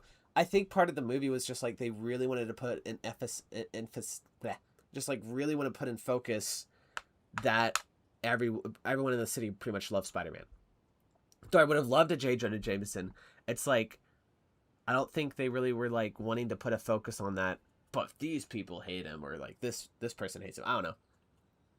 That would have been peak. Kids don't need to watch a PG-13 movie. The audience has aged since the first Tom Holland movie. Well, yes, but kids are a large part of the audience. The movie would not have made as much money as it already has if kids weren't watching this movie. So yes, I understand it's a PG-13 movie, but kids love Spider-Man, right? That's most of us who even love Spider-Man. We used to be kids, right? And how did some of us grow to love Spider-Man? We were watching the movies that were PG-13, right? While we were growing up, and we're watching it in theaters. So I think it's totally fine that they decided to back up on that. I have my own little personal Marvel animated universe of Avengers, EMH, Spectacular Spider-Man, and X-Men Evolution. It's not official, but it's the shows I watched as a kid. I watched Spectacular and EMH. I never got around. I think I remember some of X-Men Evolution, but I didn't watch it nearly as much as the other shows. These potatoes, these seem like pretty meager potatoes. So funny. Oh, you unlocked donation. That's awesome. I really wish I could donate, but I can't yet because I don't have, because I don't know how it works, and I'm kind of broke. Yeah, no worries about it, bro. Thank you though. It's for the idea of it, anyways. Appreciate it.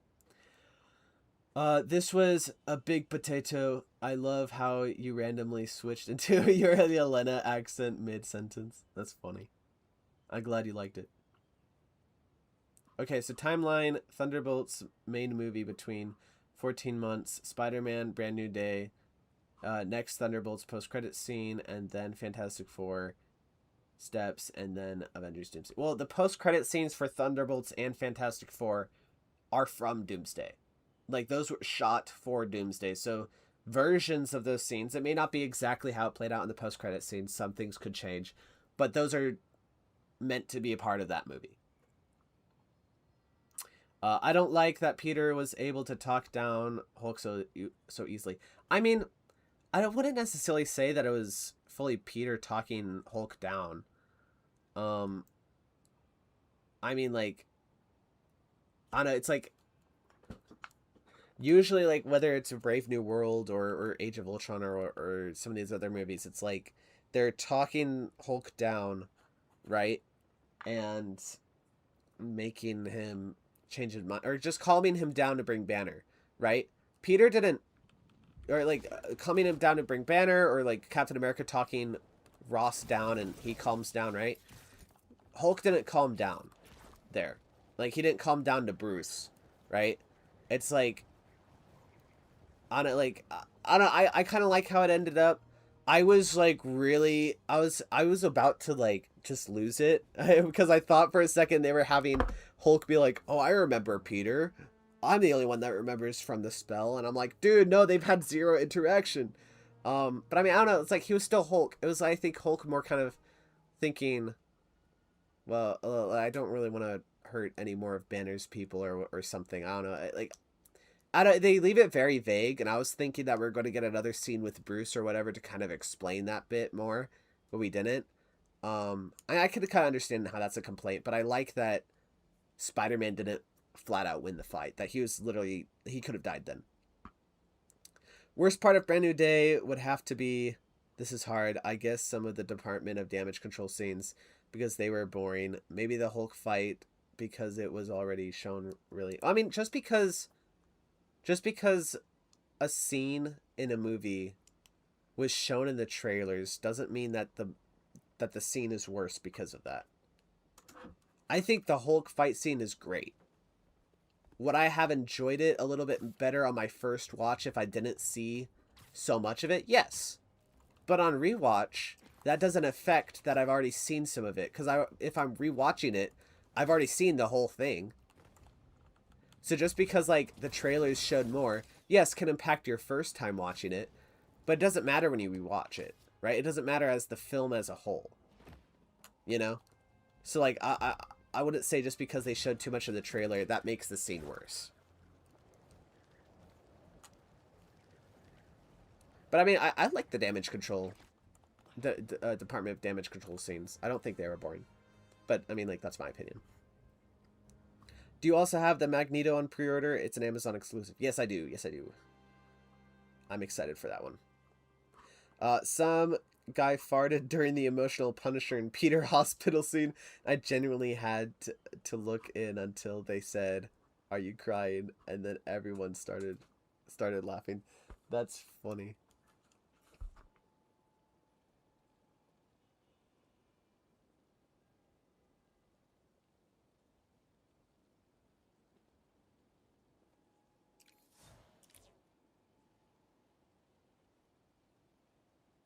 Hold on. Can you guys hear me? Hello? Sorry, I had to unplug my mic real quick. I'm just making sure that it's back. Okay, awesome. I'm back. That's hilarious that someone farted in that scene. Are you also getting the Walmart exclusive Fantastic Four figures? They're not available for pre-order yet. I'm gonna get the Thing. I don't care about the other ones because I already had the first step figures. So, like, I like the jackets. I just don't need the jacket ones, especially since, like, half of the members are not in their, like, normal appearance. Like, the Invisible Woman is, like, fully invisible, while Human Torch is, like, half fire. So, like, I don't really want that. And what would be Peter's shame room when the Void blackout happened? It could be several things. It could be when Aunt May was dying, you know, because some of that is technically his fault since he went against Doctor Strange, and didn't send the heroes home, which of course was what MJ or what Aunt May was kind of thinking of, but that could be there. Tony Stark's death, could be on his shame room, like multiple stuff. Also saying goodbye to his friends, you know, with the spell. That'd be there. I only have Fire, Human Torch, and Invisible Woman for Marvel Legends. Should I start collecting? I mean, if you got the money or want to spend the money, and you want more of the figures, then I'd go to it. But I mean, like, whether you start collecting on something, I don't think that's a decision I should make. I wish they showed Peter getting voided or just mentioned it because I had to. Oh wait, I wish they showed Peter getting voided or just mentioned it because it had to be happened to him. I mean, I'm fine that they left it out. Like, was it really important to what they were telling with this movie? No. And I think because of how packed this film already is, I think they just needed to focus on the main aspects of the film. And if that means them cutting any bit of the void or shame room, fine. If that means that we get less Tombstone, fine. If the story of the film is complete, full circled, fully developed and stuff, that's what I want. I don't want a lot of, like, things that as a fan I would be interested in seeing. Because sometimes as a fan, what I want to see is not the best thing to show, or like the best film that they can make or give us, right? Like a lot of people don't like nostalgia or like fan service, right? As a fan, there's certain fan service stuff that I really want. Sometimes that is not the stuff to put in the movie. Like think about some of the fan service stuff that some people look back on not great, like the Multiverse of Madness Illuminati. Not a lot of people really like that scene anymore because of like John Krasinski as Mr. Fantastic just to go and kill him off and stuff like that. Um, I mean, I thought it was kind of fun to have John Krasinski in the role for a bit, but I can understand why some people look at that scene with distaste. Avengers: Earth's Mightiest Heroes might be coming back. Marvel is rumored to be working on a Avengers animated show for Disney Plus. I remember hearing that rumor. I hope they just bring back EMH for sure.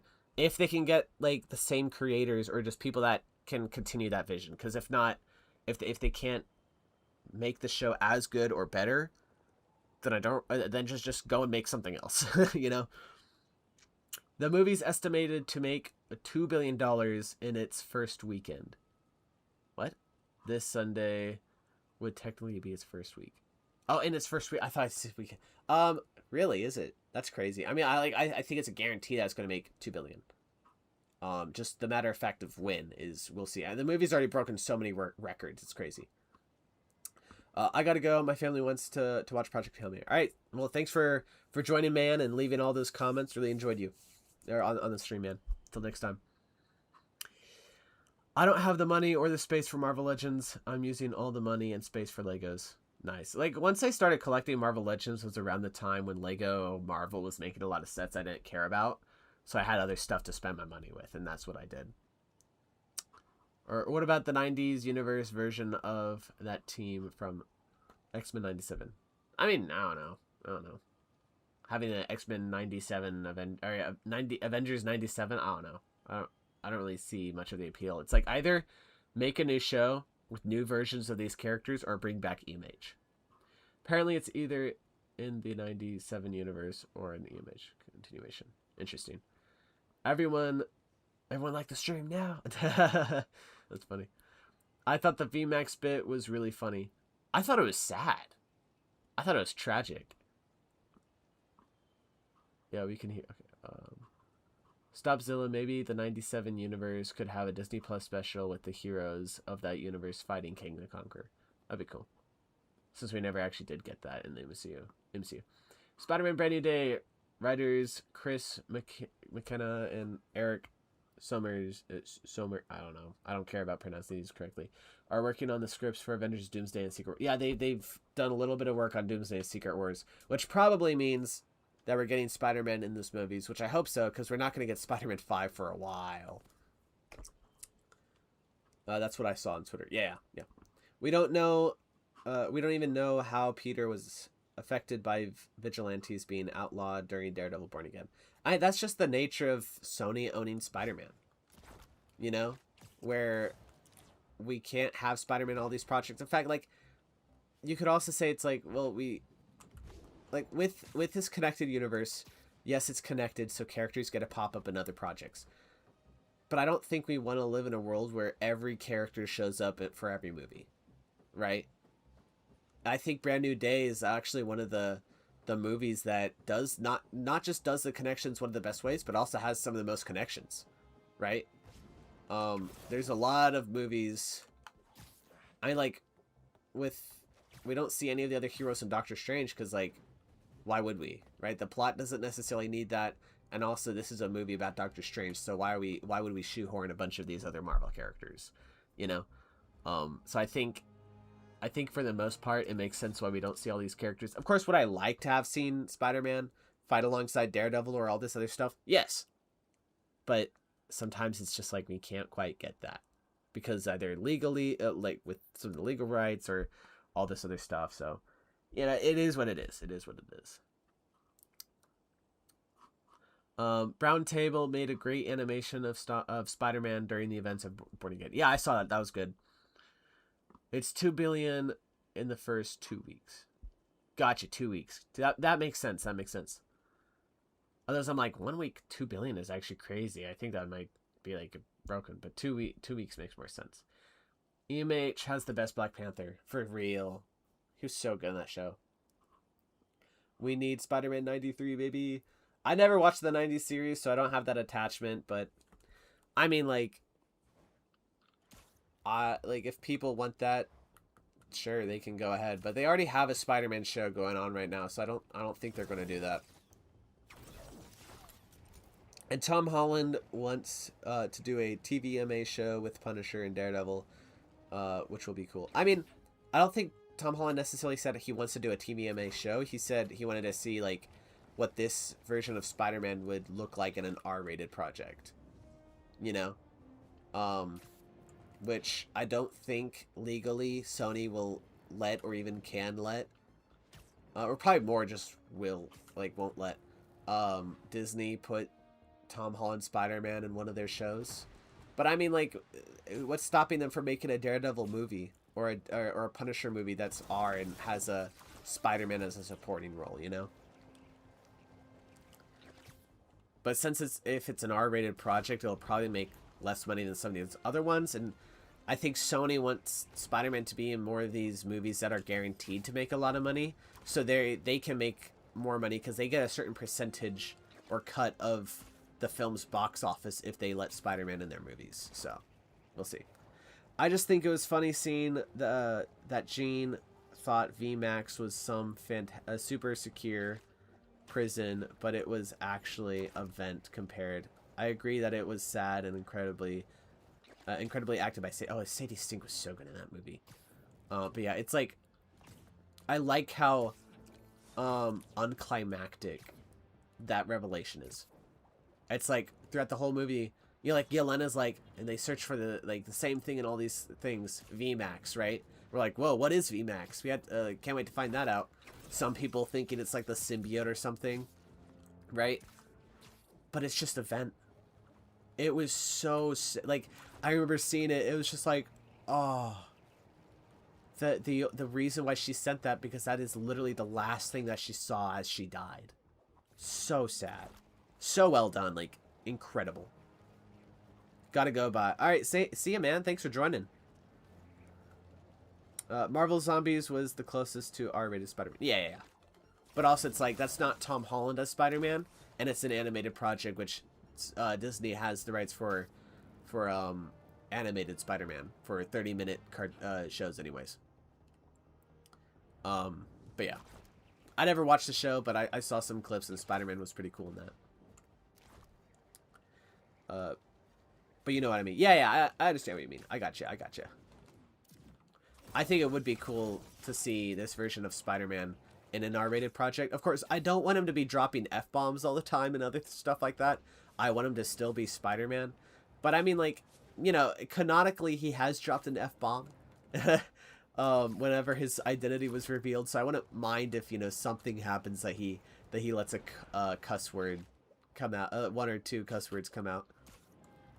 But it would also just, like, be cool to, like, interesting to see this version of the character just witness some, like, R-rated events in a movie or something, and just see what his reaction to that is, you know?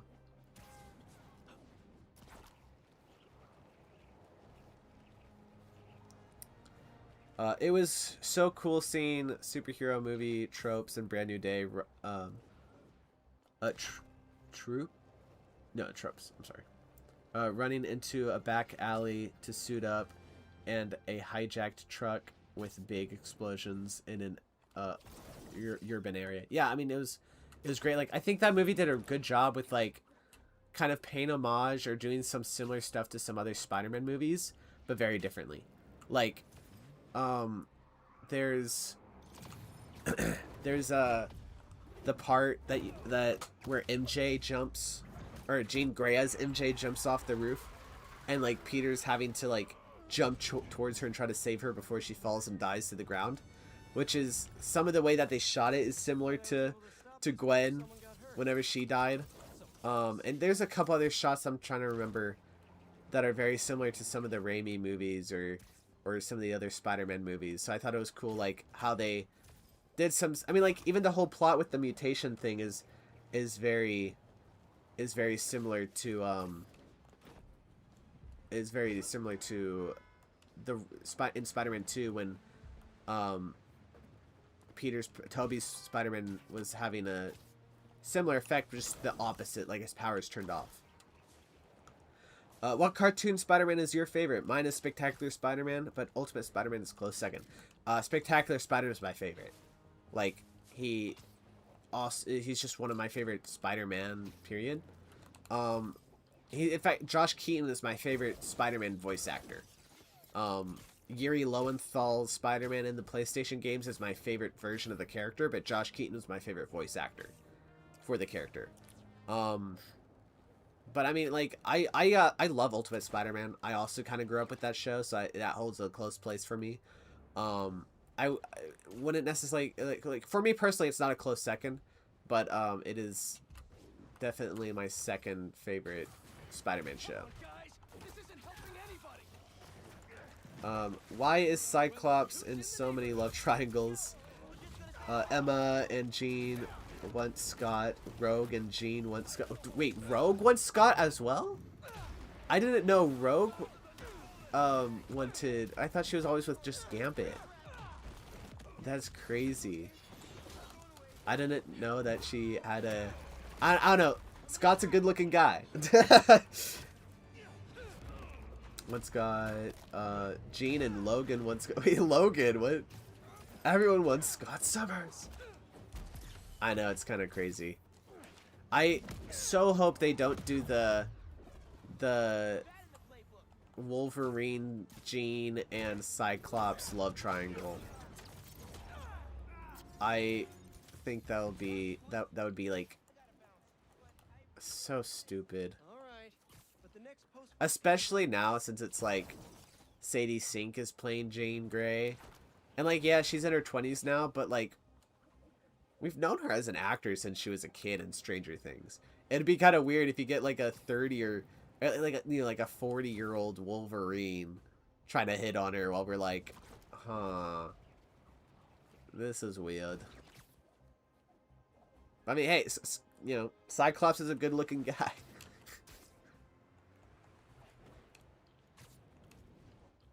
Honestly, it's like, I just hope. I don't want them to do all the love triangle stuff with Cyclops or Jean or any of the other characters with them. I just have Jean and Cyclops get together and just let that be that, you know? I'm tired of them always having a Wolverine or an Emma Frost in their way. Gonna have to flag that business transaction. Oh my, that theme song is so good. Oh, the Spectacular Spider-Man. Is that what you're talking about? That it is just so good.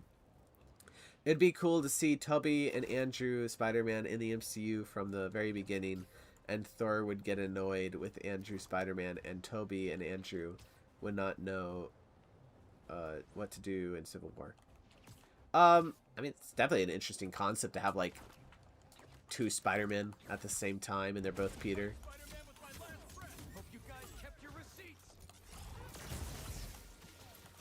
I mean, it is something to always kind of wonder, like, what those versions of the characters would interact, how they would interact with the other characters in this movie, or in that universe. Butterfingers. That's so funny. Don't worry. I'll get you to an ambulance in no time. TASM 1 would fit so well into the MCU. We were so close. Hold on. I'm sorry, I lost my... We're almost there. We were so close to getting Oscorp Tower in the Avengers. Yeah, I remember there was like some rumors about that, And there we are. where that could have happened. Because I mean, originally Kevin Feige was even talking to Sony at one point, whenever he was getting Iron Man set up, like, hey, we're making this universe. Do we want to partner up and have Tobey Maguire as our Spider-Man here? But they already decided to do a reboot, and they kind of rejected that idea of collaborating, so that didn't happen. Also, EMH has an incredible theme song. It really does. Those shows were so good, and like the theme songs were amazing. I miss theme songs in movies, in shows. Who your favorite X-Men? Mine are Cyclops, Gambit, or Kitty Pryde. Mine's Cyclops for sure. He's number one. Wolverine, I think, got to be number two because you know he's Wolverine. You know, yeah, Jean Grey's a good character. Gambit's great. I like Storm's a good character too. I think like my ideal X-Men team would be like Cyclops, Wolverine, Jean Grey, Storm, Gambit, Rogue. I think Colossus would be cool. Iceman is probably there at some point anyways.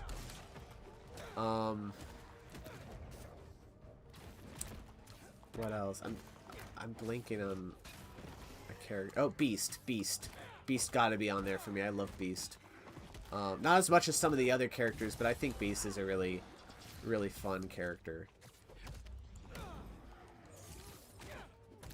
But I mean, like, I think those characters for sure would be on my, like, these need to be on the MCU X-Men. Maybe not all on first. We might not want to immediately have a new Gambit or whatever, or some of these other characters. I'm fine if we wait a little longer for them. For like Gambit, Rogue, Iceman. Like I don't need those characters immediately, but the ones that I would definitely want sooner rather than later would be Cyclops, Jean, Beast, and Storm. I think those ones for sure. I'm like, I would love those guys to be on the team. Wolverine, I think you need to wait a movie or two before you introduce a new Wolverine. I think we need a break from Wolverine and the X-Men. I thought I liked how the X-Men Evolution Logan was more of a father figure to Scott. Also, thankfully, Logan's not in this first movie. Yeah, it doesn't sound like he's going to be part of this first X-Men movie, which is good. But yeah, I agree. X-Men Evolution, Wolverine be more of a father figure because he is so much older than literally everyone else on the team. So like, I'm so glad that they didn't have any of that love triangle garbage. And Toby would train Andrew Spider-Man, and Andrew and Toby would train Tom Holland Spider-Man, and it would be very cool. It would be cool, but also kind of weird that there's like 3 Peter Parkers. It is a nice, it is like a cool what if to think about though. I thought he was the MCU Spider-Man until Civil War. Wait, these new films need to be. I need to do Beast and Storm justice for sure, and Cyclops. Like, Cyclops needs justice for sure.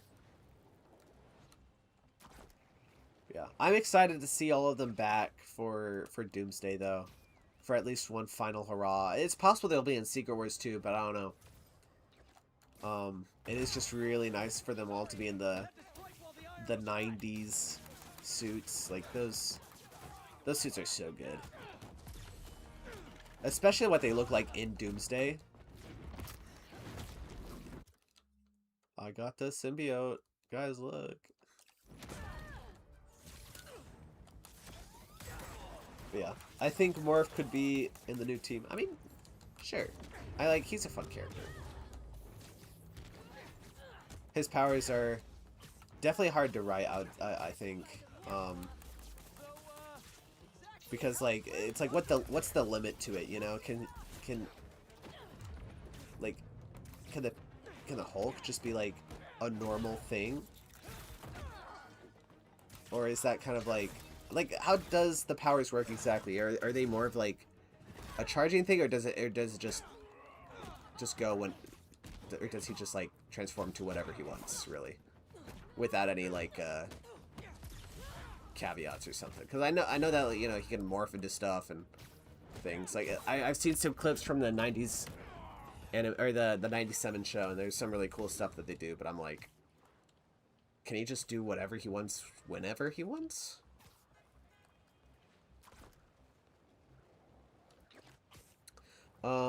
who the Mount Rushmore of superheroes in your opinion? Marvel, DC, etc. Well, Batman, Spider-Man, and Superman got to be up there. Um, I think there was a time where Wonder Woman would be on that list. But I think with like Rushmore as in like right now, I wouldn't quite put her there. She's just not as popular as she used to be. I mean, I think Wolverine could be a contender, but honestly, and there, this might be a hot take, and I'll explain why in a second. But I think Iron Man, for me, would probably be on the Rushmore because you could be thinking, oh well, he wasn't super popular before the MCU, and that's kind of my point. The MCU is bigger than the comics nowadays. You know, it's gone to the point where the MCU influences the comics. You know, where if some of the characters, now better for worse, right? When some of the characters get a new look or a new kind of like adaptation, the comics kind of go and adapt that, or try their own spin on that or something similar to it. And just like Iron Man, he's one of the most popular superheroes I'd say nowadays because of the MCU, right? But also the MCU is just one of the most popular movie brands, and just like one of the most popular movie franchises of all time now. The MCU is one of the reasons why comic book movies are so well loved and known. You know? So it's like, I'd say that the MCU, and with Iron Man starting it off, has a big part of why a lot of people know these characters now. And so for me, I would say Batman, Superman, Spider-Man, and Iron Man are on the Rushmore of superheroes at this time, anyways. That could change in 5 years. That could change in 10 years. But I think that's my, like, I wouldn't say that's like my Mount Rushmore for like my favorite superheroes, but I think just like in like the total grand scheme of things, I guess as of now, I really need Forget Me Not in the team. Just imagine like the third or like the sixth X-Men movie in the MCU. It's like like the audience gets introduced into Forget Me Not, and he's like, I've been a part of the team the whole time, guys. It's just no one remembers me. Such a funny character where his whole power literally is like what, it's like the moment they look away from him, they forget everything about him, but he's been there like the whole time. So funny. It's so hilarious. I love it so much. And I think Andrew and Tom Spider-Man should get the symbiote in Secret Wars because Andrew and I want to fight a alien. Because Andrew said, I want to fight an alien, so why not give Andrew his team? Well, I mean, maybe not give him the black suit, but he should definitely have an encounter with an alien. Who knows? Maybe Tom has the black suit and they fight Tom Holland, and maybe it turns to Venom for a bit. I'm not saying this is what I want, but then he would technically have fought an alien.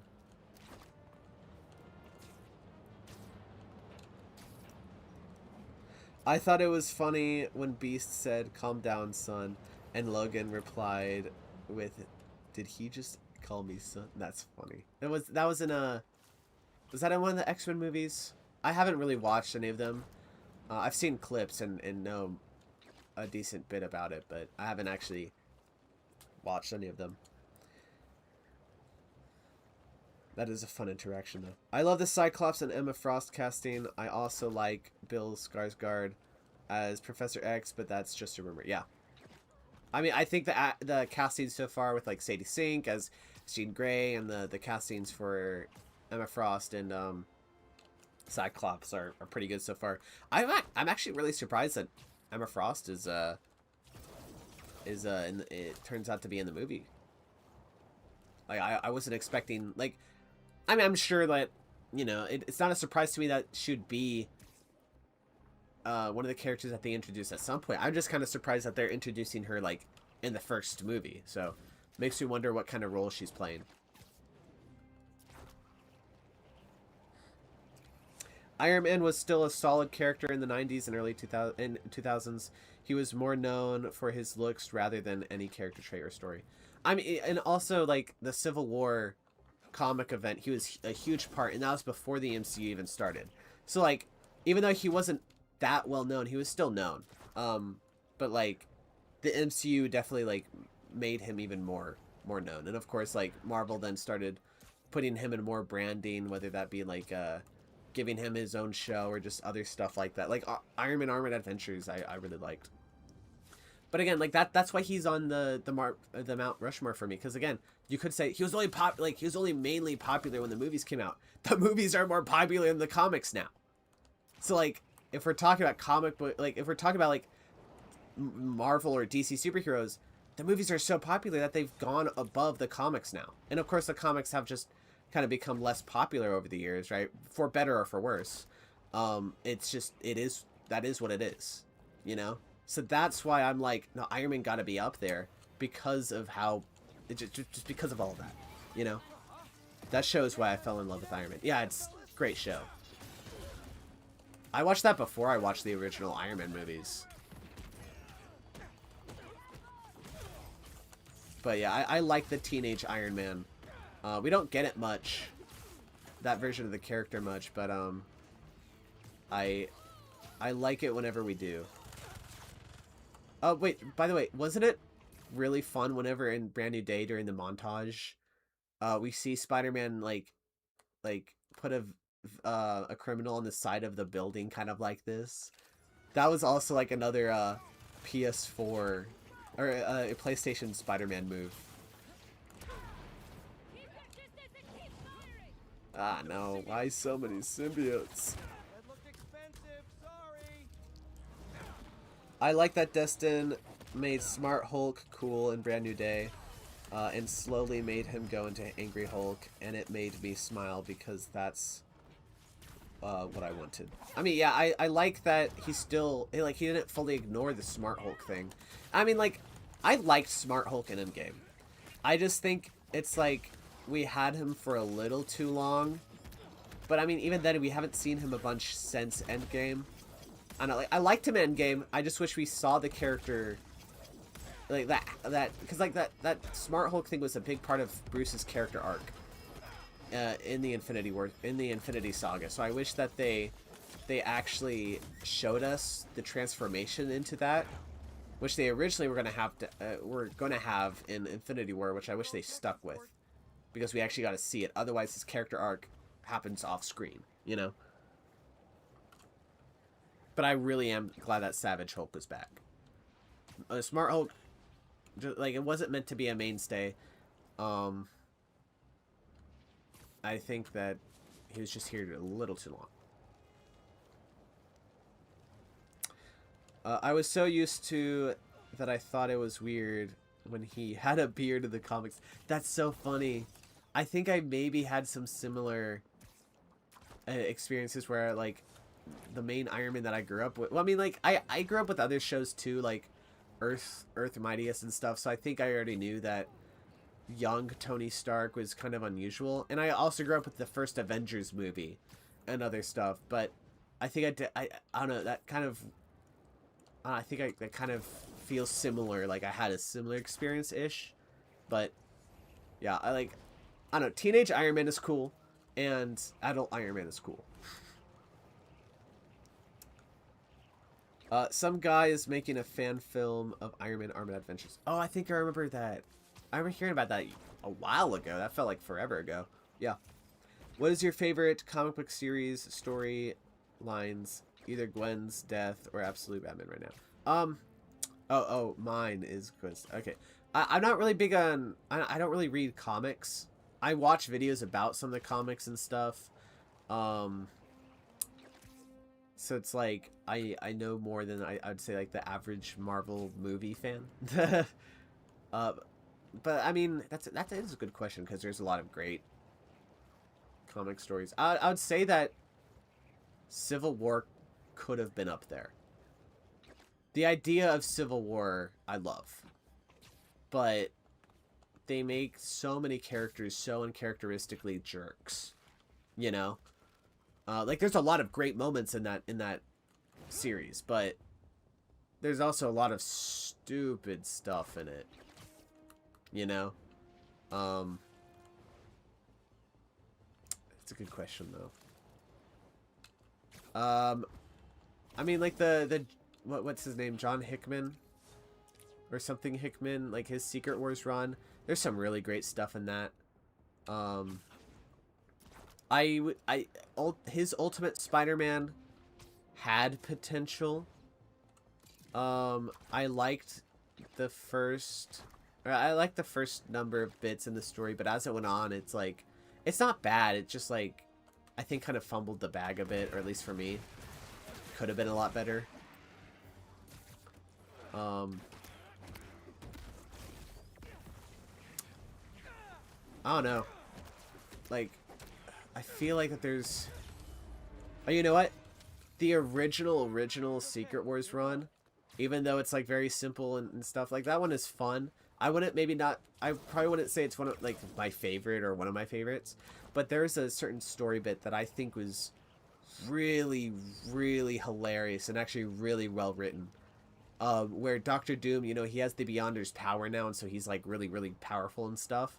And so the Beyonder, who's like mind controlling Claw, kind of tricks Doctor Doom to using the power to accidentally bring all the heroes back from the dead, because they essentially all just died or something, but he accidentally makes him use his powers to bring them all back. And then, you know, all the bad guys are fighting all the good guys, and then Doctor Doom is fighting Captain America.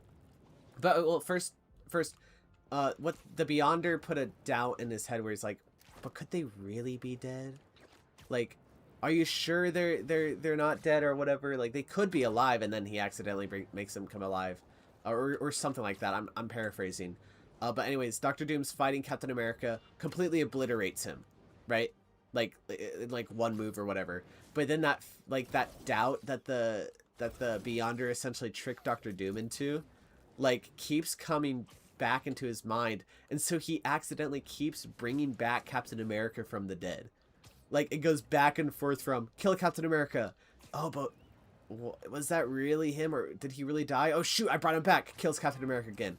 Accidentally brings it back. Kills Captain America. And so it's a back and forth thing where I'm like, okay, that's actually genius. That's actually hilarious. But yeah, I thought that was fun. Civil War butchers Iron Man. I mean, it butchers so many characters. Like, again, I love the idea, and like the conflicts ideas and stuff are really interesting. I mean, it leads to one of my favorite MCU films. But like, it's like so many characters are written just to be stupid jerks. Like whenever Punisher brings Spider-Man in to Captain America's team after Spidey switched sides. And like Spider-Man's super hurt, which is a great comic cover, and I love that they recreated it in Brand New Day. But like Punisher comes in and he's joining Cap's side essentially. But then some villains come in, they're like, hey, we kind of want to join your side. This stuff is crazy. Punisher just guns them down. Like, he just kills them because they're bad guys. And then everyone's looking at Punisher. He's like, what? Right? They're like, what? Why you guys, like, I just did my thing. Why are you guys looking at me like that? And then Captain America, uncharacteristically, just starts completely beating up Punisher. Like, to a pulp. Right? And he's just, like, beating him up. He's, like, so angry. Like, why did you kill those guys? They wanted to join us. And he's just beating the poop out of him. But then it, like, even though that, like, that's uncharacteristic, it does lead to a pretty cool moment where Captain America's like, why are you not fighting back? Because Punisher wasn't doing anything. And he's like, because you're Captain America. You know? Because, like, Punisher has his own ideals. You know? He has his own way of doing things. But he does look up to Captain America. You know? He like, knows that whenever Captain America's on one side, it's like, he knows that's the right side or whatever. But it's like, he has such, like, he holds Captain America up with, like, all this, like, honor, or just, like, he looks up to him that he doesn't even lift a finger against Cap. You know? Which, that's a great moment, but it comes from, at first, this bit with Captain America that's really uncharacteristic, but Yeah, I thought, yeah, so it's like a 50-50 moment. Half of it is garbage while the other half is actually pretty cool. Also, apparently, Dwayne The Rock Johnson will play Apocalypse eventually, which I hope isn't true, because that would make me gorge my eyes. I don't think that's true.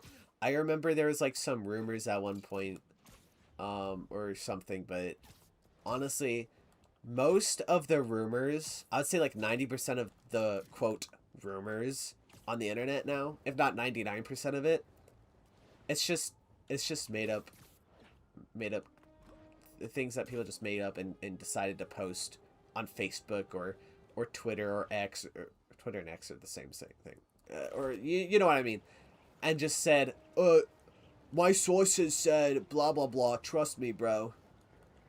So it's like I don't really believe in a lot of these rumors. Unless if it's something from like a really reliable source. Even if it's sometimes a reliable source, I take it with a grain of salt. When are you hopping off stream? I'm not sure. How long have we been going on? We've been going on 3 hours. Wow. I'm not sure. I think we still need to talk a little. We can talk a little more about Brandy Day, but we'll see. Oh wow, it's it's 9:02 now. We'll see. If you ever read comics, you should check out Extremis Iron Man: The Iron Age, 1999, New Avengers Breakout, and the 98 Kurt Burt Biskin. I'm sorry if I butcher names. Run. Well, I just took a picture of that because if those are good comics, I might check them out. I'm not sure. I mean, like, I don't know. I'm sure I'll check out some comics someday. When will remain to be unknown to me. But we'll see. Thor Ragnarok should have been a serious Hulk movie. I like it for what it is, but I love the Planet Hulk animated movie and the World War Hulk comic. So seeing it be a comedic Thor film was jarring. Yeah, I mean, like, I love Thor Ragnarok, again, like, for what it is as well. But there's definitely times that I look at it, I'm like, what if this was, like, a really cool, serious, epic? This movie would be so much better. And again, I love the movie for what it is, but over time, I'm like, I don't, like, the humor is fun and stuff, but, you know, as time has gone by, I like it less, I guess, or whatever. I just think it's like, I understand why they went the comedic direction, because the other Thor movies just were not working. And so doing that big revamp, I think, really helped with the franchise. And, like, a lot of people love that movie. I still love that movie, right? And what it did for, especially, like, the Thor films, I think, well, Thor Love and Thunder kind of messed it up. I think we need to go back to the serious Thor. I think the perfect Thor balance is what we got in Infinity War. Where, yes, he was still kind of funny, but he was still very serious, you know? I mean, honestly, it's like, if the Russo brothers still want to do some Marvel movies after Doomsday and Secret Wars, how about you just let them do the Thor movie? They know how to deal with that character. And they seem like that they're giving Thor a big focus in this next Avengers movie. Thor Ragnarok. Oh, yeah, I already read that. Iron Man hiring Bullseye of all people to take in Spider-Man is so dumb. Yeah, I mean, like, them using villains is kind of weird. Kind of weird. The Spider-Mouth in the same gesture Spider-Man used for spinning his web, and now I can't unsee it. The Spider-Mouth? I don't remember the Spider-Mouth. If you look at the Spider-Mouth upside down. If I look at the Spider-Mouth upside down. What's the Spider-Mouth? Captain America Civil War, I think, was alright, but it was way too early. Civil War was cool because it feels like this affects every character in the Marvel universe, and people die. However, in the movie, the worst thing that happens is Rhodey breaks his legs. I mean, I can kind of understand that idea. I think the timing of it was really good because if the event, because like that's the event that dissembles the Avengers, divides the Avengers. I mean, you know. And if the Avengers were still all together, they would have kicked Thanos' butt. You know, it's like if they were all still a team, Thanos wouldn't have gotten all 6 Infinity Stones. So, I don't know. I really love that movie. I can understand where it's like there wasn't enough heroes to really bring consequences where characters die and stuff like that. But I mean, I don't know, I feel like sometimes that's for shock factor. I mean, I'm not saying that's all the time. There definitely needs to be stakes involved, and there are some characters that died and stayed dead, I think, right? Like, I don't think Black Goliath has come back, right? Because he died in the comics. I don't know, like, I understand that take. I respect that take, but I mean, I like what the MCU did.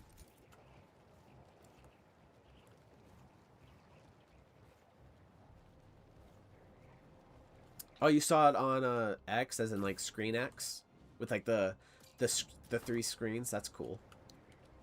Half the time I see something like, "Did you know Marvel Studios confirmed LeBron James as Katie Pride in the new X-Men?" That's funny. That's funny. Yeah, during the overcast time of day in this game, this suit looks a lot more like what it does in the movie. Like the blue looks a lot closer. It's still maybe a little too bright, but like it has more of that shine that I'm looking for. That's cool. I hate people who say Toby had the best Peter. I completely disagree. He felt more dorky than nerdy. Yes, there is a difference. I agree. I can show you the... Wait. Is there a difference? I can show you the Vin dialogue. I mean, I agree. I don't really like Tobey Spider-Man or Peter Parker. I don't really like his movies. So I completely agree with you there. Dorky and nerdy are very different. Nerdy is like... Yeah, I'd say I'm a nerd. I'm a big Marvel nerd, you know? Like, half the time whenever I see something similar to a Marvel movie, I'm thinking Marvel. Or... Hold on, that doesn't quite make sense. I mean, like... I think about Marvel stuff all the time, you know? And so it's like, there's times I'm like, fun fact, I just, you know, say some random, nerdy, useless bit of Marvel information that no one asked about. Or if someone's talking Marvel in the house, I make my way there. I'm like, Marvel? But you know, like that's a nerd. It's like, I'm not, like, it's not necessarily fully awkward. I mean, I think I'm awkward sometimes for sure, you know? And it's not dorky necessarily. It's nerdy. Dorky is just like, you're a dork. Which I would say that I'm a dork sometimes, right? I think everyone's been a dork at times. But it's very different. I agree. 100% agree. My aunt is drunk right now. Okay. Well, welcome to the stream, Brickman Productions. Because someone flipped a picture of Spider-Man and its mouth is a hand gesture that Spider-Man used to spin his web. That's what I'm saying. Because Spider-Man flipped a picture of a spider and its mouth is a hand gesture that Spider-Man uses. Oh. Oh, wait, so you're saying that the Spider-Man hand gesture, whenever he, like, thwips a web, is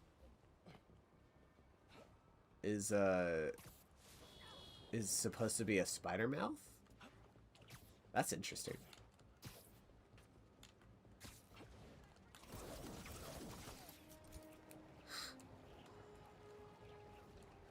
Apologies for the stupid question. Oh, welcome to the stream, Mecha. How you doing? Apologies for the stupid question, but who is your favorite live-action Green Goblin? Well, William Dafoe. And no worries about the... I mean, I wouldn't quite call it a stupid question. I'm sure some people like the other Green Goblins. Like, one or two of them. But I mean, William Dafoe is just perfect casting. He's great. It's like he did a phenomenal performance in the Tobey Maguire Spider-Man movie, and then somehow came back 20 years later and did it even better. You know, like still as the same character with the same energy, just did it way better. It's like, oh, I didn't know you could do it better. That's crazy. I think Andrew's the best Peter. He's the most nerdy and has the that Peter energy and swag. I'd agree. I mean, I think recently Tom Holland's Spider-Man has just become like a really good Spider-Man. Because I mean, his first movies have been kind of like an origin story, you know. And so, oh, I didn't mean to do that. And so, like, I don't know. I think I want to see more of what his Peter Parker is kind of like in the next films. We'll see. I mean, like, Spider-Man in a way still is Peter Parker, right? And so we still did get, I guess, Peter Parker in this new Spider-Man movie. But just, he's in the suit all the time, which was so cool for Spider-Man to be in the suit for, like, 80%, 90% of the movie. I think Andrew... Oh, yeah, I already read that. But, yeah. Anyways. What were, Oh, hold on. I remember I wanted to talk about this, like, probably, like, an hour ago. But I think the MCU has a way to really introduce the, like, mutant racism thing and have it actually make sense. Because usually, most part, I don't understand why mutant racism is a thing if it's like, well, what makes mutants different from Spider-Man? People love Spider-Man. Why, and, like, what makes it different from Captain America? They're just superheroes, right? So, like, why do they hate these characters and not the others? I mean, like, if you have a universe that's just mutants, or like all superheroes have, or like people are racist to all superheroes, that makes sense, right? Like, I'm fine with that. But if you're introducing, I think that's also one of the reasons why the X-Men having their own separate movies this whole time, all these years, have kind of benefited it. But I don't, but like, it has some confusion when you introduce all these other heroes into the world that are not mutants. But I think the way that they can do it is that mutation is just starting out, and that a lot of these kids, like Jean Grey or whatever, they're just being born with these powers, or like they're just kids whenever they unlock their powers, right? And sometimes it can lead to a very catastrophic, like, unlocking of their powers, right? Like, for instance, like, sometimes whenever Cyclops gets his powers, he's just, you know, in class or whatever, and his powers activate, and he just starts shooting lasers in class, right?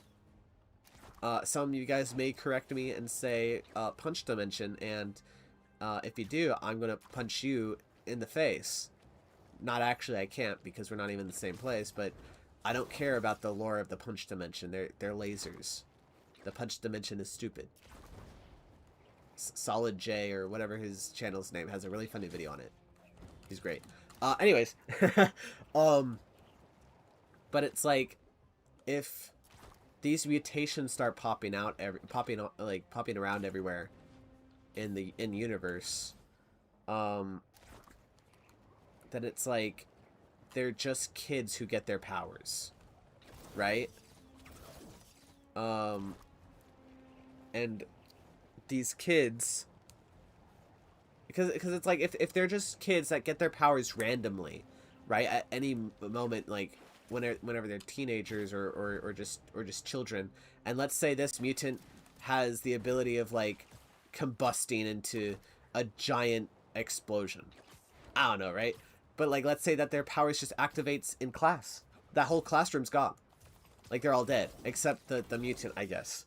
And if that becomes more widely known knowledge, that, like, these mutations just start popping everywhere, or just, like, unlocking everywhere. It's like, of course there's going to be some backlash or whatever towards the just the normal pedestrians or just people, because it's like, what parent is going to want their kid to be sitting next to a mutant that could go haywire any second? You know, like, they don't want their kids to be near them in school or the bus or walking on the street or even just where they live or anything. And so I think it's an interesting idea that I think that kind of fixes the whole mutant thing, where if mutations are just happening and they happen, oh, that was cool. They happen just like out of nowhere, right? With people who don't know how to control their powers because they're just kids, right? You don't know how to use your powers immediately, perfectly. And so I think, like, if they kind of play more into that idea, where some people do agree where, yeah, they should be, like, put away, or not, like, put away as in, like, concentration camps, no, but, like, just places where they can learn their powers or can be studied so they know how to, like, control their power, right? Of course, like, a friendly version of that, but of course there's not going to be friendly people in charge of those stuff, and so there's going to be experimentation and other things like that. So I don't know, I think, like, if they play into that idea a bunch, there can be some really interesting ideas, and that actually makes sense to have the racism thing while also still have characters like Spider-Man and stuff that aren't perceived in that idea. William Dafoe was terrifying in No Way Home. That made me uncomfortable, and it was so cool. And I'm surprised that John Watts made Green Goblin so scary. Okay. John Watts, I mean, yeah, 100% agree. John Watts did great in that. I don't like the recent John Watts hate that's been going around. Like, don't get me wrong. Like, I'm not the, like, biggest fan of his Spider-Man movies, because I just don't really like his Spider-Man movies. But I don't hate the guy, right? He did what his job was, right? It's like, I don't know, like, I feel like he gets some too much hate. Like, there are still great moments in those movies, you know? And, I don't know, like, No Way Home was great. Homecoming, I think, was pretty good. Vulture was like, there's some really standout scenes that are fantastic in those movies. I don't think people gave John Watts enough credit for that. Were they perfect? No, but I don't think they're fully his fault. In fact, I think we shouldn't keep, I mean, like, I don't even think Daniel Destin Cretton is 100% responsible for how good Brand New Day is. And, like, he's even talked about it. Like, he's been on his socials, like, bringing up all these people who have helped with the movie and stuff. Like, there's a lot of people involved with the story of that movie. And, I mean, I wasn't the biggest fan of Shang-Chi. I thought it was just okay. Visually, I thought it was great with, like, the action and all that. And, like, I loved the characters. But I think the story was just fine. Wonder Man I thought was great. But, like, you know, Daniel didn't direct that or write and direct that himself. He had a team of people who helped on that stuff. So, directing or just making movies, telling stories, it's not all done by just one person. So if something's bad, it's not the blame of one person necessarily. And if something's good, it's not always the like, responsible for one person, if that makes sense. Oh, you sent me the diagram on Discord. Nice. I can check it out. I don't know why Thor was short hair in Doomsday. It feels like the Russos are trying to recapture the Infinity War magic. Also, he had his best suit in Thor Love and Thunder. It just needed a helmet. I mean, like, yeah, the suit before he gets the gold one, which I like the gold suit. But the other one before that was, like, perfection. But also, yeah, I wish he had his long hair as well in Doomsday. I think it's more visually trying to show the audience this is the serious Thor, not the Thor from Thor Love and Thunder. I don't know, but I mean, there was, like, I do like his new suit in Doomsday, though, even if it is essentially just the exact suit from Infinity War, but with the gold. I just wish the gold stood out a little more. And I wish he had the long hair. In fact, like there's a bit in Thor: Love and Thunder where he's wearing his Infinity War suit, but he has the longer hair, and I think that that look looks like that suit looks amazing when Thor has long hair too. I like the short hair as well, but I think like the look also looks great with the longer hair too, so, which I wish they kept for Doomsday, because there does not seem to be a reason story wise or universe wise why Thor has short hair in this film.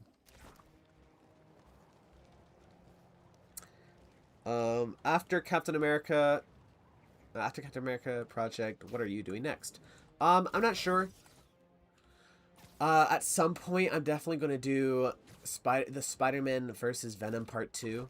The plan was to, like, work on that after or, I don't know. I had a lot of projects in the works that I still plan on making someday. I just need to work on smaller stuff.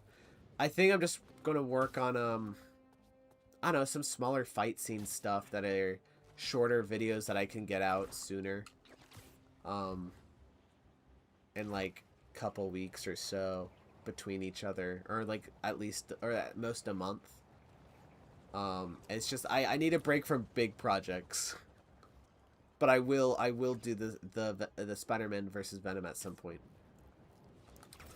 I think it being irrational is the point. Captain America is a soldier who chooses to become an American hero, but Timmy is a freak who was born as a little goober who claws on his face. I mean, it's like it's not like there could be a situation where it happens. I just think it's kind of crazy where out of or it's like, I mean, it's not out of nowhere. He guns down two guys who were trying to be on his team. And I'm not saying that there wouldn't be a scuffle. It's just, I think with how far like Captain America was just beating up Frank, I thought that was a little too much. You know, like, I do think Captain America would, like, kind of get in Frank's face and kind of, like, size him up. Or not size him up, just kind of, like, you know, get in a fight, I guess. Just not to the extent of that before being like, well, why are you not fighting? Of course, like, if there was more build-up to just, like, multiple times that Captain America was just totally irritated with Frank or just totally, like, had disagreements and stuff, like, you could definitely build that up to the point where there's just kind of like a, not necessarily a breaking point, but just a point where he's kind of just tired, just done with it, and kind of just lashes out. And then there you have that awesome moment where Punisher's just like, I'm not fighting back because you're Captain America. You know? Like, you're a good soldier. You're a good man. But, like, there's definitely ways that it can work, for sure.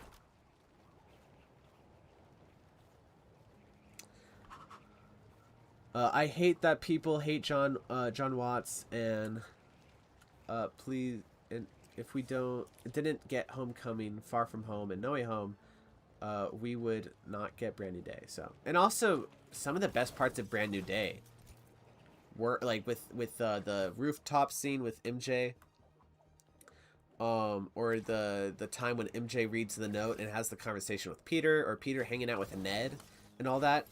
Those moments work so well because of the previous trilogy, you know? And again, I'm not the biggest fan of those films. It's just John Watts is receiving too much hate. But it's like those moments work so well because of what was built up in the in the Home trilogy. You know, those moments wouldn't have hit that hard or worked that well if it wasn't for them. So yeah.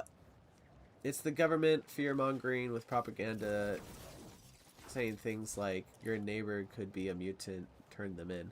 I mean, yeah, but also it's like, I think still sometimes it's like, sometimes in universe, like of course, like, I think some of the reason of the mutant racism is supposed to be that it doesn't quite make sense, because a lot of racism in real life doesn't quite make sense.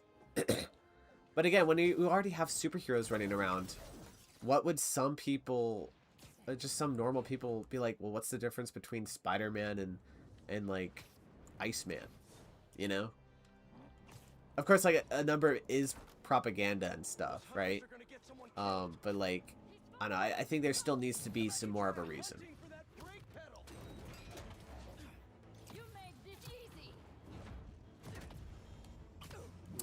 Also, we need better mutant slurs. Muty is fine, but I really like Gen Freaks.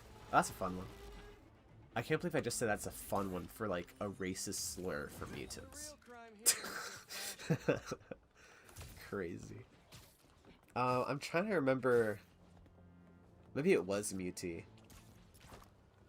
And I feel like there was some other mutant slur that I'm trying to remember. Like, it's possible there isn't one other one. Because John Watts made the story amazing for Peter in the universe.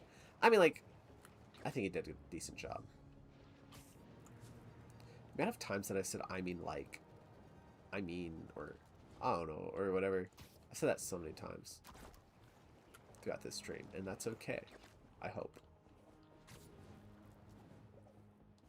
Last question. How long did it take to get 1,000 subscribers? It's a good question. Oh, hold on. Let me go to YouTube Studio real quick, because I don't fully remember when I made my first 1,000 subscribers. Because it happened so fast.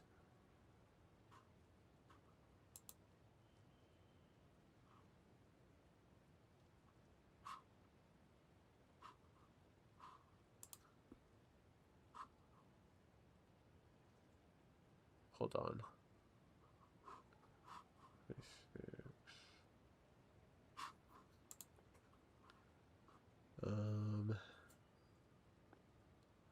Okay, as I'm finding, I'm going to read some more questions.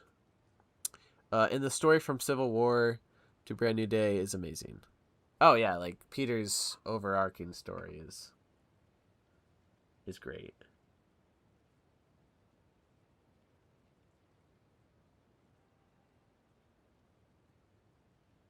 Oh wait, I'm looking in the wrong place. I'm looking at views, not subscribers. I was looking at some of the stuff and I'm like, that doesn't make sense.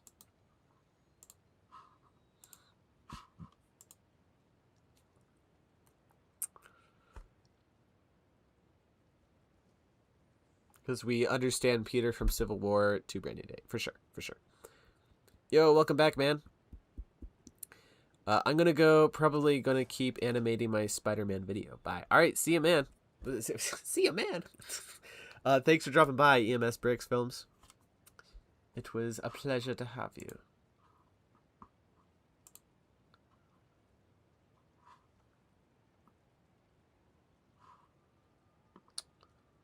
Okay.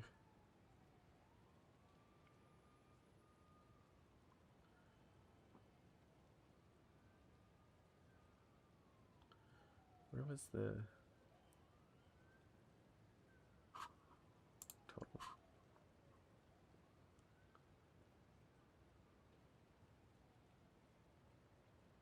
I don't know, it's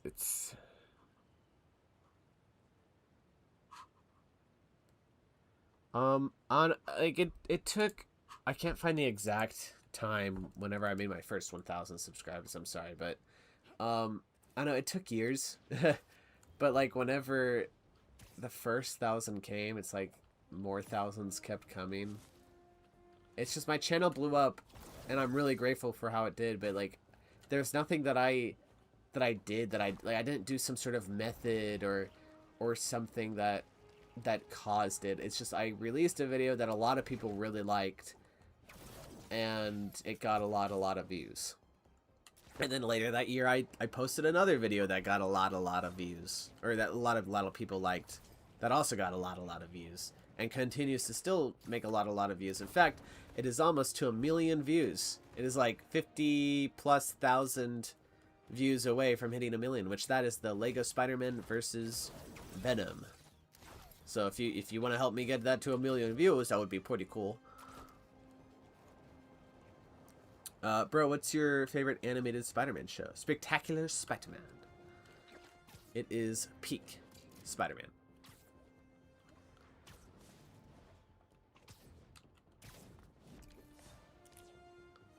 Yeah, I think this, like, again, this suit looks great in overcast.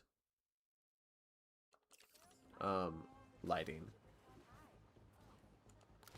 The cap thing was about mutant racism, but basically it's the difference between someone who chooses to become a hero and someone who was born as a powered freak. That's why I like the Morlocks. I mean, again, like, there's really interesting ideas that they've done with the mutant racism thing. It's just, for me, the big thing is, like, I don't know, it's just not a strong enough reason for the difference. But I feel like that the MCU has something that they can really do.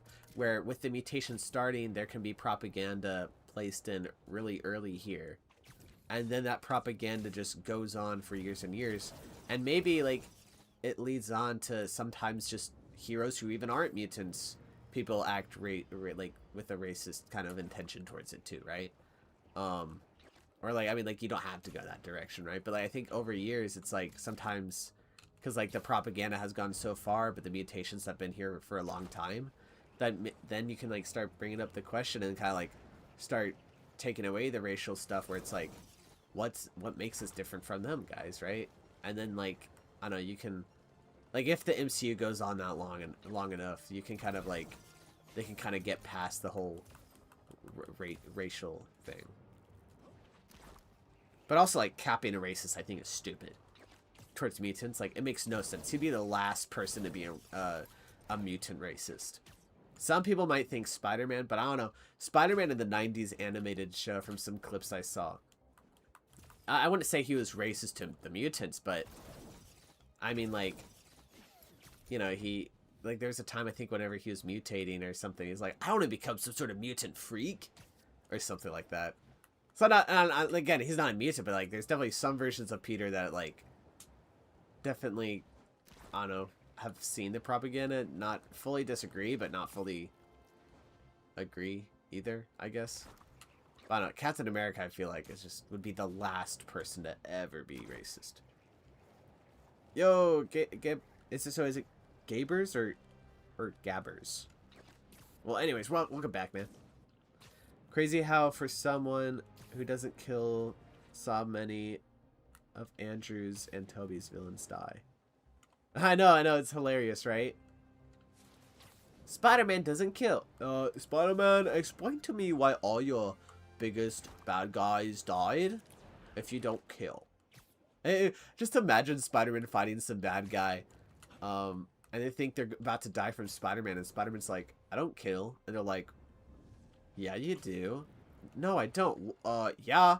What happened to Green Goblin? Doc Ock? Venom? What are you talking about, bro? You kill all the time. Well, no, like, I didn't kill them. Yeah, you did. The dead. No, I dodged and Goblin's glider stabbed himself. That's really convenient. Well, no, I didn't want him to die, dude. Toby is overrated in my opinion. No offense to Toby fans. I agree.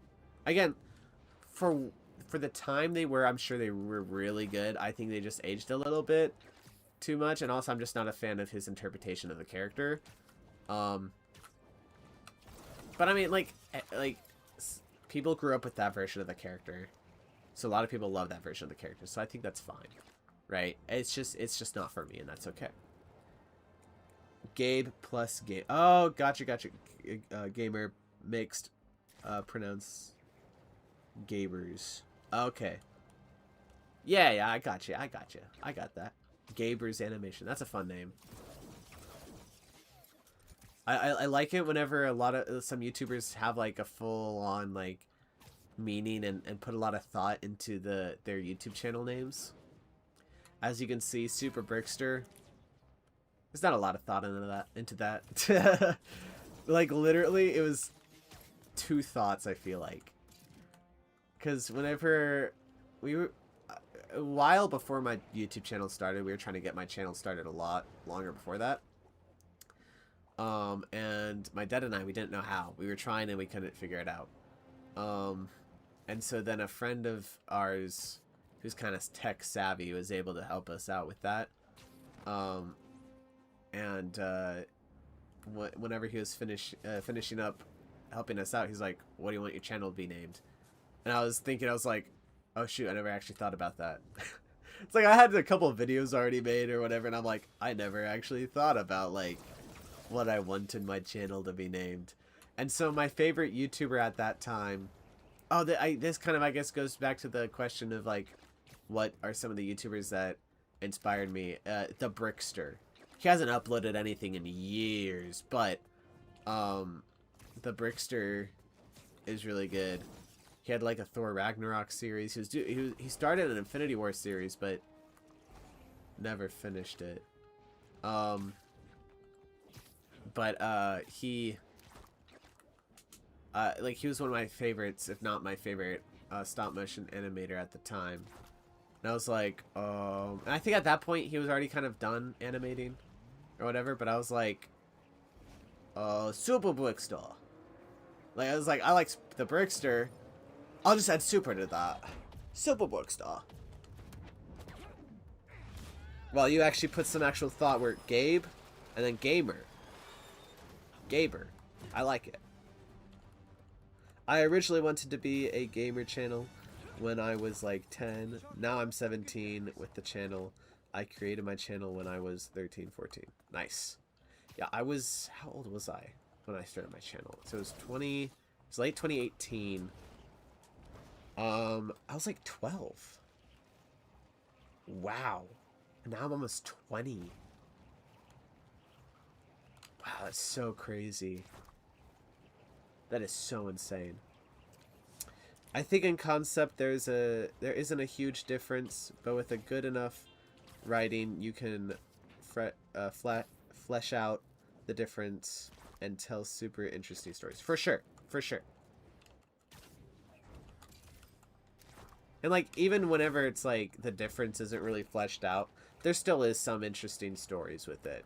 It's just sometimes hard to kind of like, you know, accept those stories, or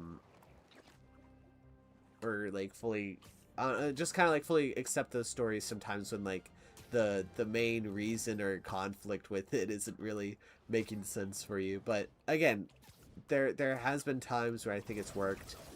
But yeah, again, like you said, with the right writing team, it can work. It can work.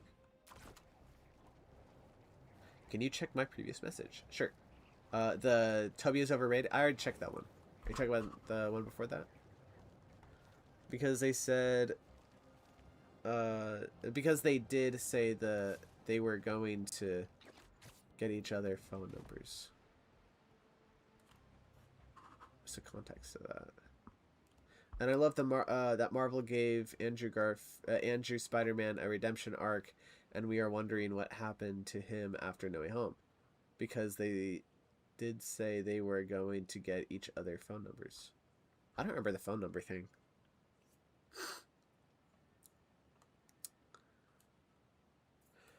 Yo, also, I know EAV from your most recent video, by the way.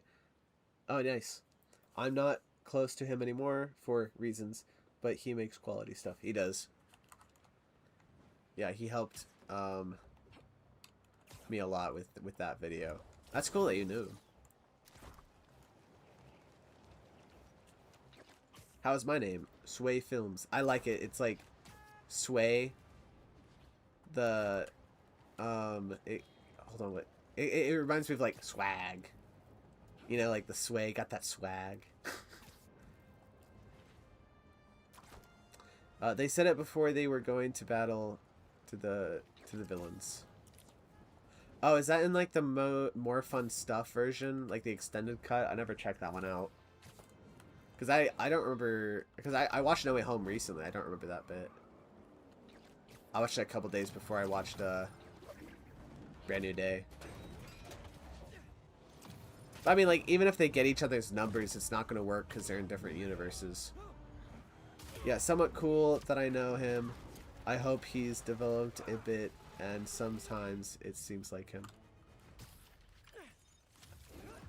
Yeah. Yeah, he reached out to me whenever I like put some clips of my video on my story. He's like, I can make the explosion glow. And I'm like, here, sure, yeah. Let's see what it looks like. Here's the footage. I was like, oh, that looks great. Can you do that for like the rest of the video? He's like, yeah, sure. Is Lego stop motions fun? Because I don't know if I want to get into it, and if I do, it's not anytime soon.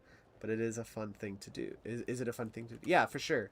I've had a blast doing this, guys. Like, the fact that I can do something that I really do love, and make some money from it, and also just have this great community, truly is like, it means so much to me, guys. I'm really thankful for how much you guys have to like see my videos, commented on my videos, or hang out on the streams and stuff. It truly means a lot to me.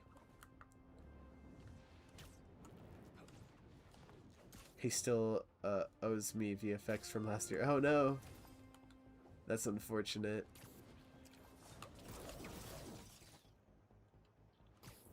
I hope you can get those someday, and hopefully that's soon.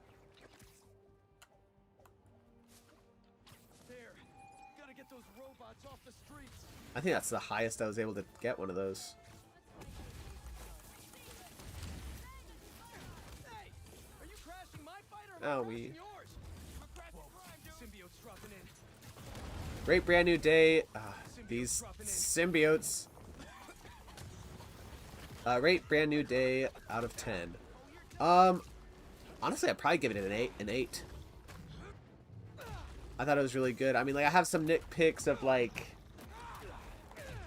I wish that there was a little more foreshadowing that Peter was gonna go over to talk to Bruce Banner, because it's like he has this scene where he beats up Scorpion to like a pulp, right? And then he's like, yo, like, that wasn't me fully in control. I need to fix this. And then like the next scene after he leaves there, like the very next thing is he's at ESU meeting with Bruce Banner. So I feel like there's something cut there. Like most movies would have a scene in between that of like kind of like, I guess kind of like something similar to whenever right before Peter went to go to Doctor Strange, right? It's like what it felt like to me is like, well, like first in No Way Home, you know, he reads the note or the letters with his friends that they're not accepted into MIT, and then as he's sitting there being sad, he sees the Halloween decorations with the wizard, and he's like, wait, what if I talk to Doctor Strange, right?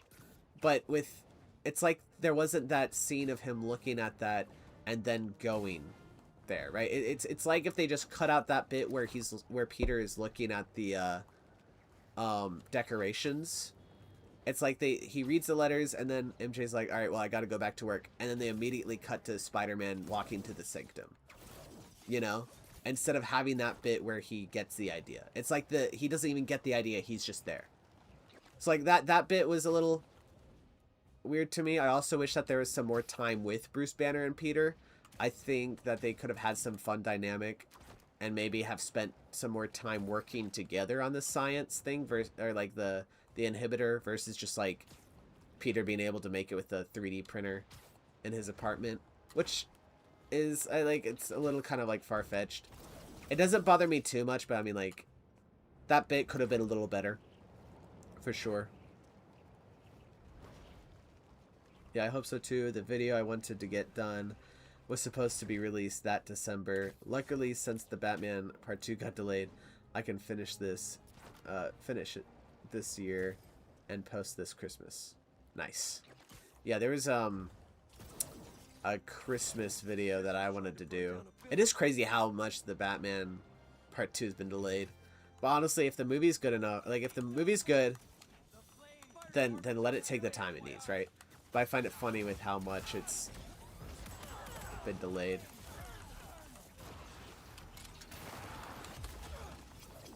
I wish the montage showed him dumpster diving for tech, which he does in the comics. Same. But I mean, like, for me, I kind of already have that in my headcanon, where that's like what he does. In fact, we already see that he does that in Civil War. I think another thing in the movie that is probably lacking a bit is that how is he getting money to pay for his apartment? New York is expensive to live in, right? And I understand why they didn't do that, because they're focusing on Peter being full-time Spider-Man, essentially. So you can't really do that. I know a YouTuber that I watch, 3C Films. Um, he maybe recommended the idea of, like, maybe he does some 3D printing stuff and sells parts and things like that online, and or just some tech, and with like dumpster dives, makes some tech and sells that for money. I think that probably could have also been shown in a montage. Or maybe he also, like, takes some pictures and sends it to, like, news websites or something. Like, just some things to, like, really quickly show in a montage, just so we know, like, how he's getting money. But I understand, because, like him doing that stuff, that's not him being Peter Parker going to a job. Like, that's just him being Spider-Man doing something on the side in his, like, in his, lab, essentially. But I mean, like, again, I understand why they didn't take the, like, really go and take the time for that.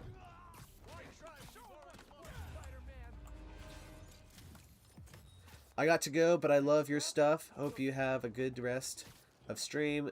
And I also hope your Captain America project goes well. Thanks, man. See you next time, Sway Films. Thanks for dropping by. Doesn't he work at Delmore's? I mean, Peter had a Delmore's shirt, but I don't know.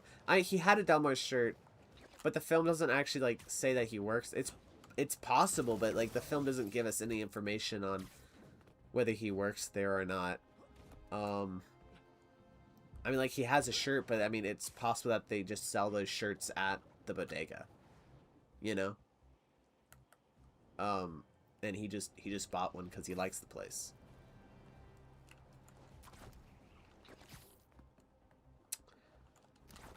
He gets his apartment for free. We saw that scene in the montage. I also like him selling Spider-Man costumes on Etsy.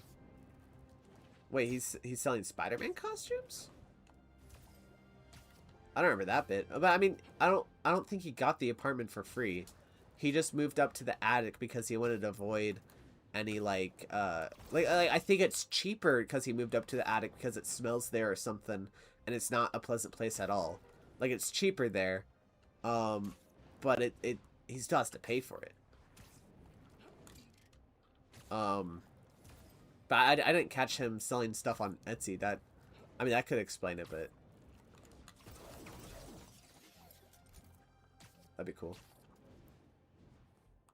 But again, like, it's not a big deal of the film. Like, it does hit, like, do we, like, it's not like a deal breaker, you know? It's just like tiny nitpicks. Can you check my previous message for Gwen Stacy fan cast idea? Sure.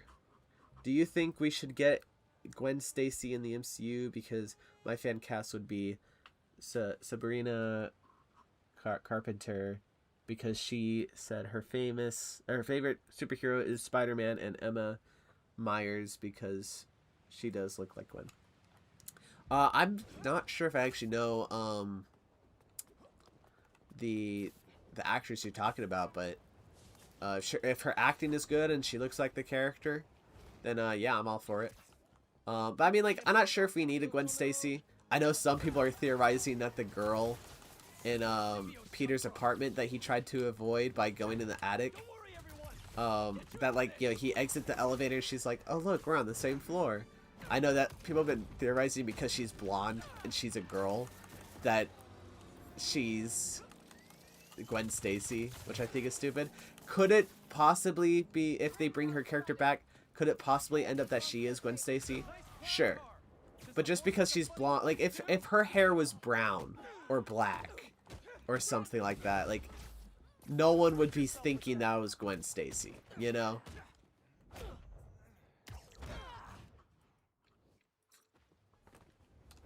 Which I find kind of funny. I'm gonna be jumpy for at least the next 20 minutes. He doesn't sell costumes. I just think that would be funny. Oh, okay, gotcha. I mean, yeah, that would be really cool. Maybe he doesn't sell as high quality as his suits, so it's like, that's interesting. Why are the... For that air tunnel, none of the rings are popping up. I kind of like that though. Um, I mean, yeah, that could be a fun idea where he just sells like not super high quality, but just like some Spider-Man costumes. Wait, how long did it take to make the Brand New Day trailer in Lego?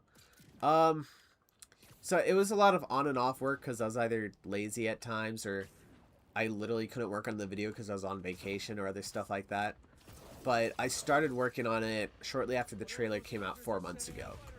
So it took me a while.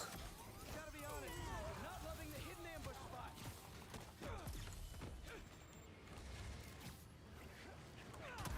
I think that guy's alive. There's a problem with your VTOL.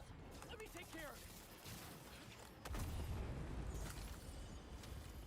The action was so good in Brand New Day, I agree. Good inspiration for an Iron Man project I'm working on. Hopefully it's done by the end of the year. Awesome! I am actually really excited for that.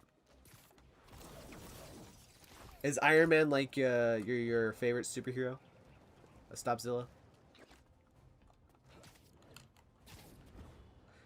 After Secret Wars and the MCU does its like not reboot but like weird restart thing, I hope whenever they eventually someday down the line recast Iron Man that they maybe do someone maybe a little younger. I maybe don't want a teenage Iron Man, but just maybe someone like in his 20s or early 30s or something.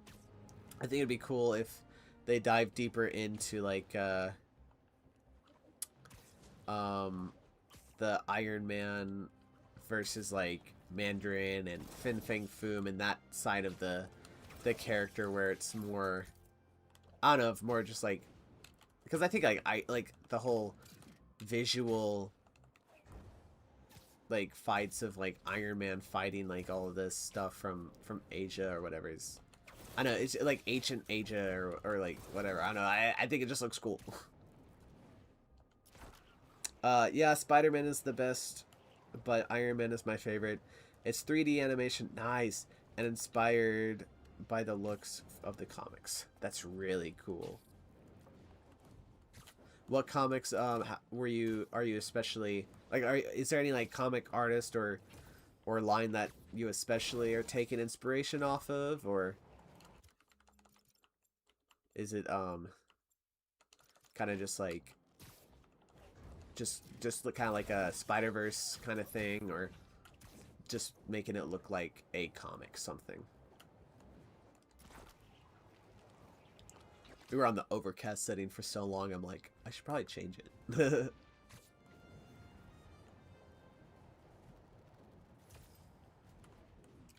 I was at one point thinking that I should probably play like a story mission or start a new save or whatever with this suit. But with at one point whenever I got so behind on comics by even just playing the game like this and just yapping, I was like, maybe not.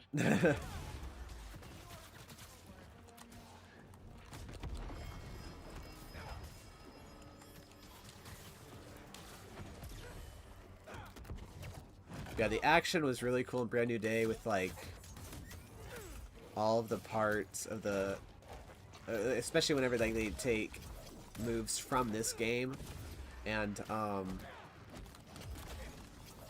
put it in the movie. It was so cool to see that. Yeah, Sean Chen mainly, Ginny Colin to Radamina Jr. or I don't remember how to say his name, but I remember who he is. His stuff is great. I'll get you to an ambulance in no time. Such a good living laser as well. Okay, wait, hold on. I want to search up some of that stuff. Did they do any like Iron Man stuff? Or just like, are you just like, did they do any Iron Man stuff that you took inspiration off of, or just like you're just taking inspiration off of like their just work in general?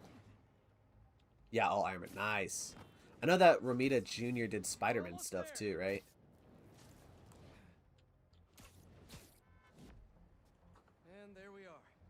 Jim drew my favorite one. Nice. Bless you, Spider-Man. Oop, oop. Trying just to copy and paste.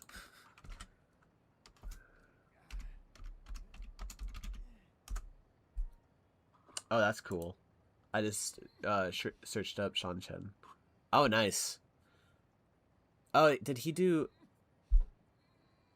the Iron Man 2099? Like that's a image that popped up here. I don't know if he did that or it's just inspired off of his off of some of his stuff. I don't know. Yeah, that's cool. That's cool. I didn't know John Romita or Romita Jr. He did the 1999 Iron Man run. Nice. Hold on, I'm just getting away from that guy who's just groaning.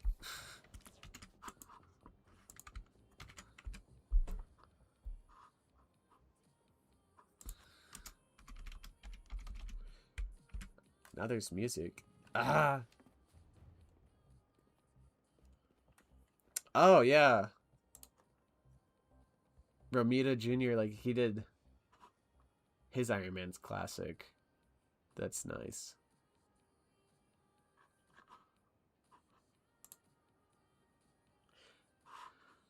Hey Jacob, welcome to the stream. How you doing?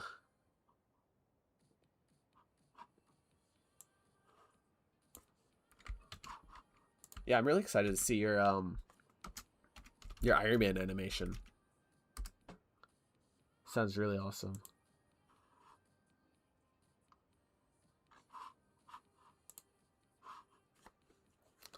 I need a Lego comic Quinjet with Thor, Iron Man, Captain America, Hulk, Ant-Man, Wasp, and Black Panther. That'd be so cool. You know what? A set that they should have done for No Way Home, or Brand New Day. I mean, they should have done the Punisher van. That would have been so cool. And also with the damage control tank we got, they should have done the tan one from the movie. Because if, like, the build is really good, it's just like the colors aren't accurate. I'll leave it to the authorities to clean this up.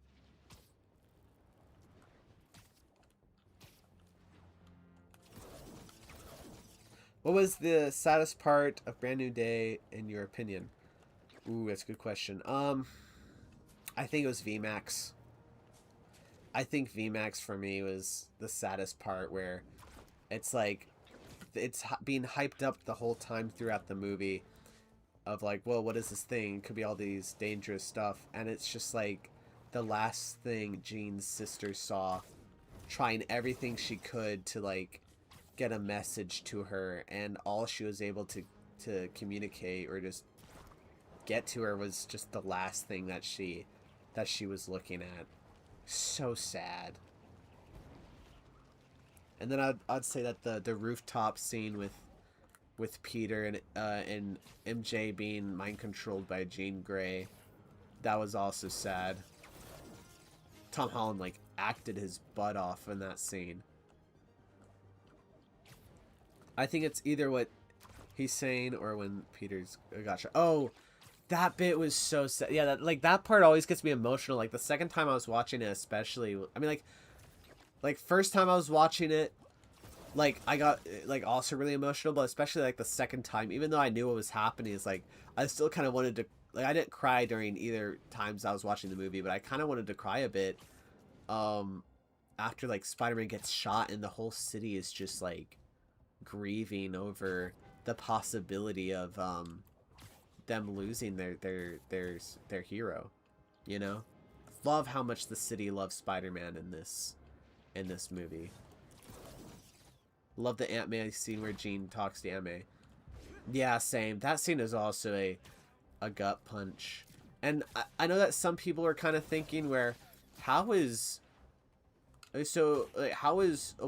Aunt May talking to Jean Grey when she isn't just talking to Jean Grey. Like Jean Grey, once it's having the perspective of like Jean Grey sitting where Peter is, she's saying the same things that Peter was saying in that conversation. She's just living the memory that Peter has, right? It's not like some sort of consciousness of Jean of Aunt May and Peter's head saying all this stuff. All the stuff she said to Jean were the exact same things that she said to Peter on that day, which I thought was really nice. It's like she's going through a very similar thing that Peter is and went through and stuff, and so it's like it was really nice. Really, it was a really emotional movie. I think like out of all the Spider-Man movies, like that one is the most emotional. We'll see if Beyond the Spider-Verse goes and takes that and furthers, or I don't know, like makes it more emotional, because like I don't know, I feel like some people are gonna die in that movie, and it's the last of a trilogy, so we'll see. I loved it when it cut to Punisher just grunting like so funny. And also it's like that also is a sweet moment with Punisher and Peter in the hospital, you know? And like Peter just being able to experience the love of the city that they have for Spider-Man, or like for him, really, just like at ground level, just standing there with no one knowing that Peter is Spider-Man there, right? So nice. Like Punisher, like I saw this meme where it's like the 4 actors to portray Spider-Man, or like the top 4 actors to play Spider-Man in live action: Andrew Garfield, Tom Holland, Tobey Maguire, John Bernthal. So funny. Whenever you want to get out of here, I got a plan. So funny. Yeah, after spending hours with this suit on, it's really growing on me. Like a lot more than it was before. But I mean, like, not the movie suit, like the game suit. Yeah. Can we just talk about how something that correct is in his mind? Can we just talk about how something that correct is in his mind? What do you mean by that? I'm so close to 100% this game. I just need 2 spider bots. Nice. Yeah, I don't mean to brag, but hold on. Yeah. I've spent like over 500 hours on this game. Yeah, so this is my first save, the top one, of course. I don't like deleting my first saves. I kind of just keep that no matter what. This was my first New Game Plus save, I think. Oh, wait, no. That's not New Game Plus. This save right here is just my second playthrough of the game.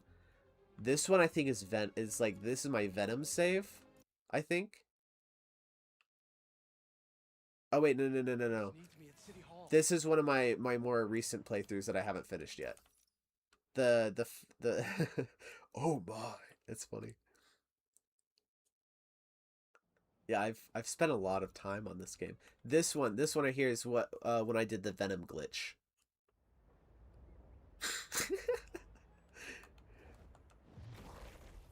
where I can just free roam around the city as Venom.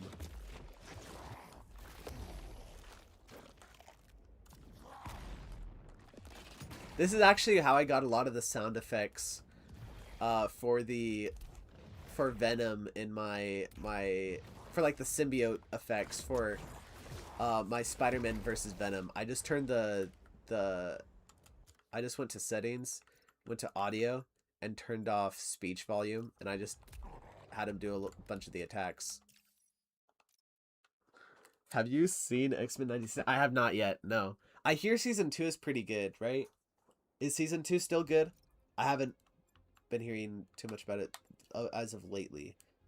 But yeah, I hear it's good. I want to watch it, I just haven't yet. Yeah, this here is I think the most recent time that I finished the story for Spider-Man 2. I just haven't finished all of the side quest stuff yet.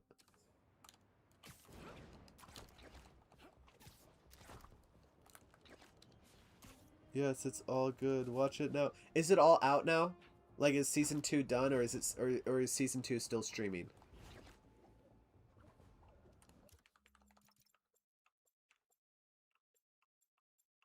Cause yeah. Cause like they have, is season 2 10 episodes? One more episode, okay. Is it 10 episodes or 8? Because I know season 1 is 10, right? Peter's best friend. Oh wait, hold on. Can we talk about how something that correct is in his mouth? Peter's best friend. Oh, you're talking about Ned? You're talking about Ned Jacob?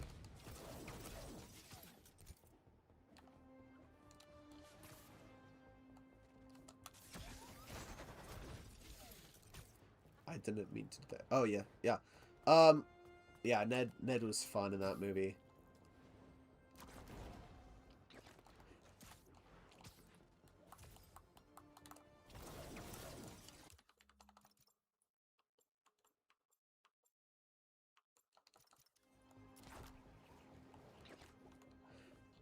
Not only that the action was so good in this movie, but also just like the swinging. I'm talking about the handshake. Oh, you're talking about that. Oh, yeah, so I don't think Ned regained all of his memories back after the handshake. I think he's just connecting the dots that Peter is Spider-Man because he heard MJ say Peter to Spider-Man earlier. So I don't think he's regained his memories because that doesn't make sense to me. Like, how does that break the spell? Because I don't think any memory. I think that spell truly did erase all memories of Peter Parker. And if it's erased, I don't think it's coming back. In fact, I hope they don't undo the spell. I hope that they keep that MJ and Peter never remember, or MJ and Ned never remember who Peter is. They just have to like make a new friendship with them. That there's something like very memorable to them before the spell.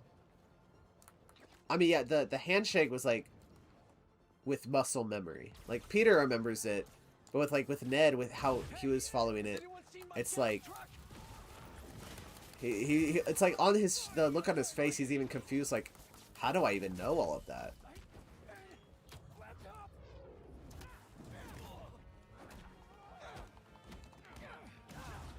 Yeah, that was a very sweet moment. Perfect way to end the movie.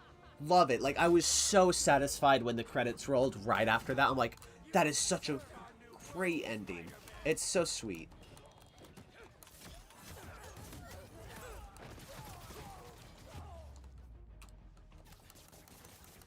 I love the suit in the Lego sets. I really like the dark blue with the vibrant red for Spider-Man. I mean, like, I like the figure a lot too. I think it's great. I just wish, I don't know, I don't quite love the fact that they use dark blue. It's just not what I would have gone with. I think the blue in which look at the colors in this suit right now at this time of day. The blue is really popping. Blue is not this bright in the movie, but that's okay. I just don't think dark blue quite works with the for the movie, but I do like the look of the dark blue with the lighter blue highlights. I just wish that they decided to give him leg printing and add some more of the highlights there.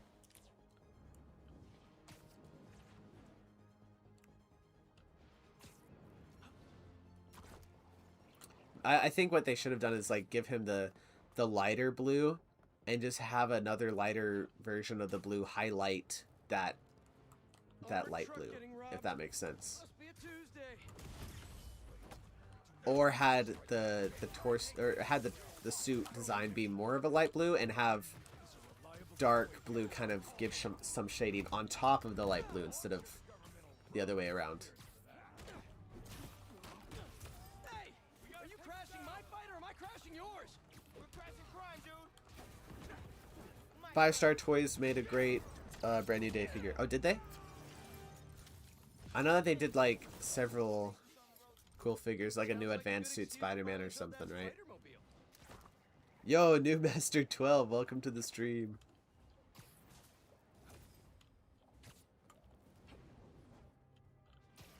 Part of me sad, yeah, that was a perfect way, but of me, another part of me, why didn't they offended there? Why didn't they offended there? That's their. Wait. I'm sorry. I missed some comments here. Um, that's their. Wait. Oh no, I didn't miss any comments. My bad. I really like the credits, which were just New Yorkers enjoying life. Same, and like the music there.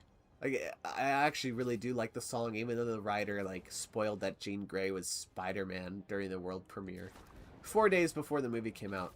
Luckily, I was kind of already off social media-ish, so I wasn't fully spoiled. And like, there's a lot of speculation that she was going to be Jean Grey for like a year now. But yeah, the Stars figure sold out already. Oof.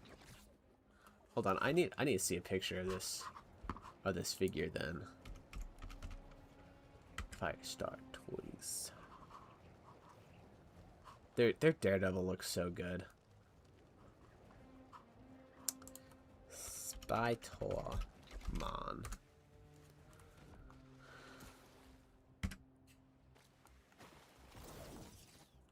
Hold on. Why is it not?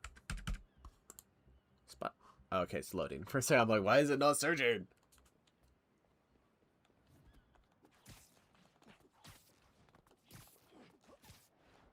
I didn't consider it a spoiler because it was obvious she was Jean. I mean, I don't know. I'm glad that they still didn't reveal it though. You know, I like sure it was kind of obvious, but like both times that I've watched the movie, yo Owen Productions, welcome back. But both, wait, have Owen? Question: have you seen Brand New Day? Cause if not, I'm about to bring a spoiler.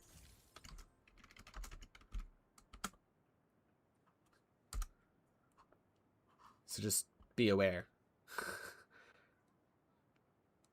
Oh, dude, Firestar's Toys figure looks great. That does look amazing. Not too crazy about the custom hairpiece. Yeah, that's fine. That figure does look good.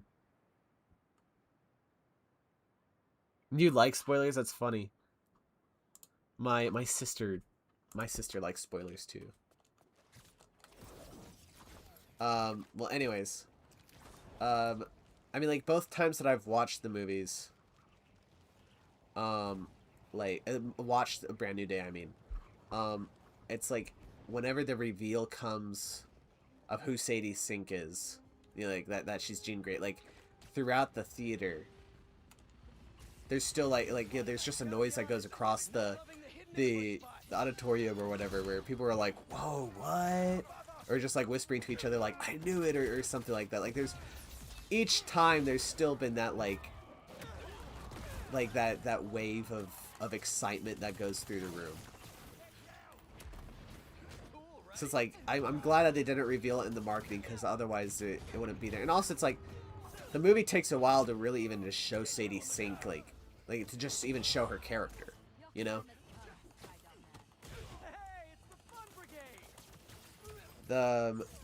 Their Peter Parker head are never that great, but the actual Spider-Man figure is incredible. Yeah, I agree.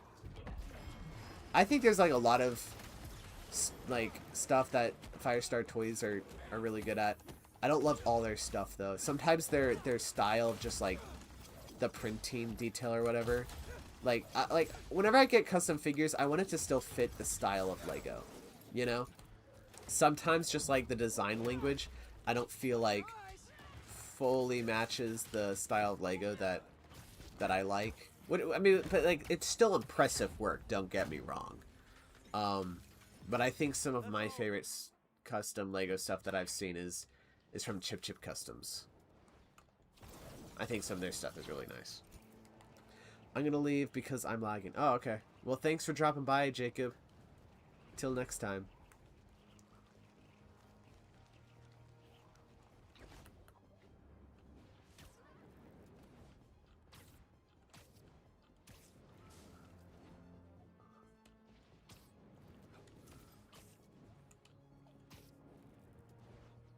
Well, it's been going on for 4 hours and 44 minutes.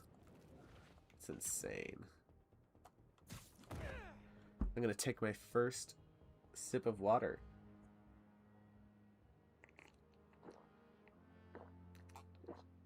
I did it. No, we're not going 6 hours. I should probably end it soon. How about let's just like, so what other stuff do we want to talk about the movie real quick?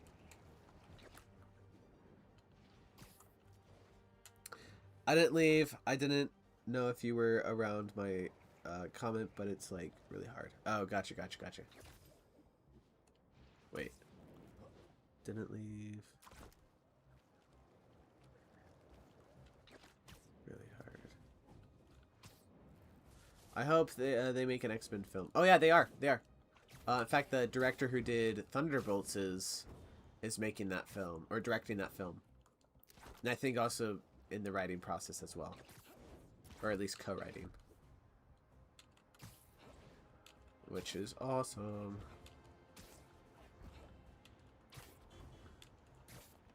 Wolverine game will be a 7.5 out of 10.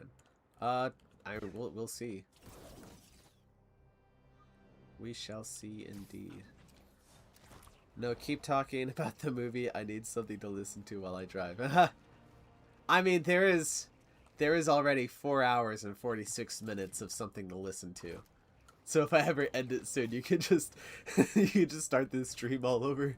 Wait, you're driving? You said you're Noob Master, are you driving and texting? Driving and commenting. Naughty. As long as you're safe, you should be fine. Just don't die. Opening montage was so good. It was the best part of the movie in the first quarter. Because my favorite live-action Spider-Man movie. In the first quarter. It became... Oh, yeah. I mean, for sure. I think for me, Spider-Verse... I mean, like, live-action, 100%. Spider-Verse movies, I think, are still my favorite. Again, I think I might put this above Across. I don't know. We'll have to see, but this truly was great. That first like third of the film had, or like that first 20 minutes had so much like Spider-Man PS4 vibes. With like, you know, him having like a relation, or like a partner relationship with a cop. That was really cool. Him kind of just being kind of like a bit of a detective Spidey throughout the movie as well. That was awesome. Oh my word. I'm so sorry. I'm about to. Oh, okay, gotcha. That's funny. Are you texting and driving? Alright. But yeah, that opening montage was great. The comic book frames that they recreated was awesome. I just wish they didn't show all of them in the marketing. Or at least had some more in the film. You know? And like in that montage. But yeah, the montage was great. Tombstone was fun. The soundtrack of the movie slaps. Yeah, there's a lot of nice songs in it. I think the actual score, though, from like Michael Giacchino or Giacchino? I don't remember. But like the score from that movie, like there's some really nice tracks, but I think overall it's like one of the, like it fits the movie, so I can't really complain about it. It fits the movie, and it elevates the scene of the film, but it's like it's not like the Fantastic Four soundtrack or the other Spider-Man movies where like the score was really pumping throughout the movie, and it's like something that I love re-listening to. It's like I've listened to it twice already. And I'm like, you know, like it's good, but it's, like, there's a couple tracks that I really like, but it's like overall I'm like, I don't really see myself really going deep into it. I really like the new score of Spider-Man theme. Yeah, the new suite, like the Spider-Man Suite New Day or whatever it's called. I love that. Like the new take on it, I love. I just wish there was more like tracks that had that same vibe or whatever, if that makes sense, or anything else that stands out. Really like the new score of Spider-Man theme in this one. I've been listening to it a lot. It's so peaceful and motivating me. Yeah, and like, it's great. Like the new suite, or like the new theme is great. Like do do do do. For what the past movies was like do do do do do do do do do do do do. But it's like this one is it kind of takes the middle part out, which I think kind of works with what they were doing with this character, where Peter's literally rejecting or just throwing out a part of his life, right? And just focusing on Spider-Man. While if he's literally just throwing a part of his life away, then sure, throw a part of the motif out of there as well, because the previous because now it's like do do do do do do do do, right, instead of the do do do do do do, if that makes sense.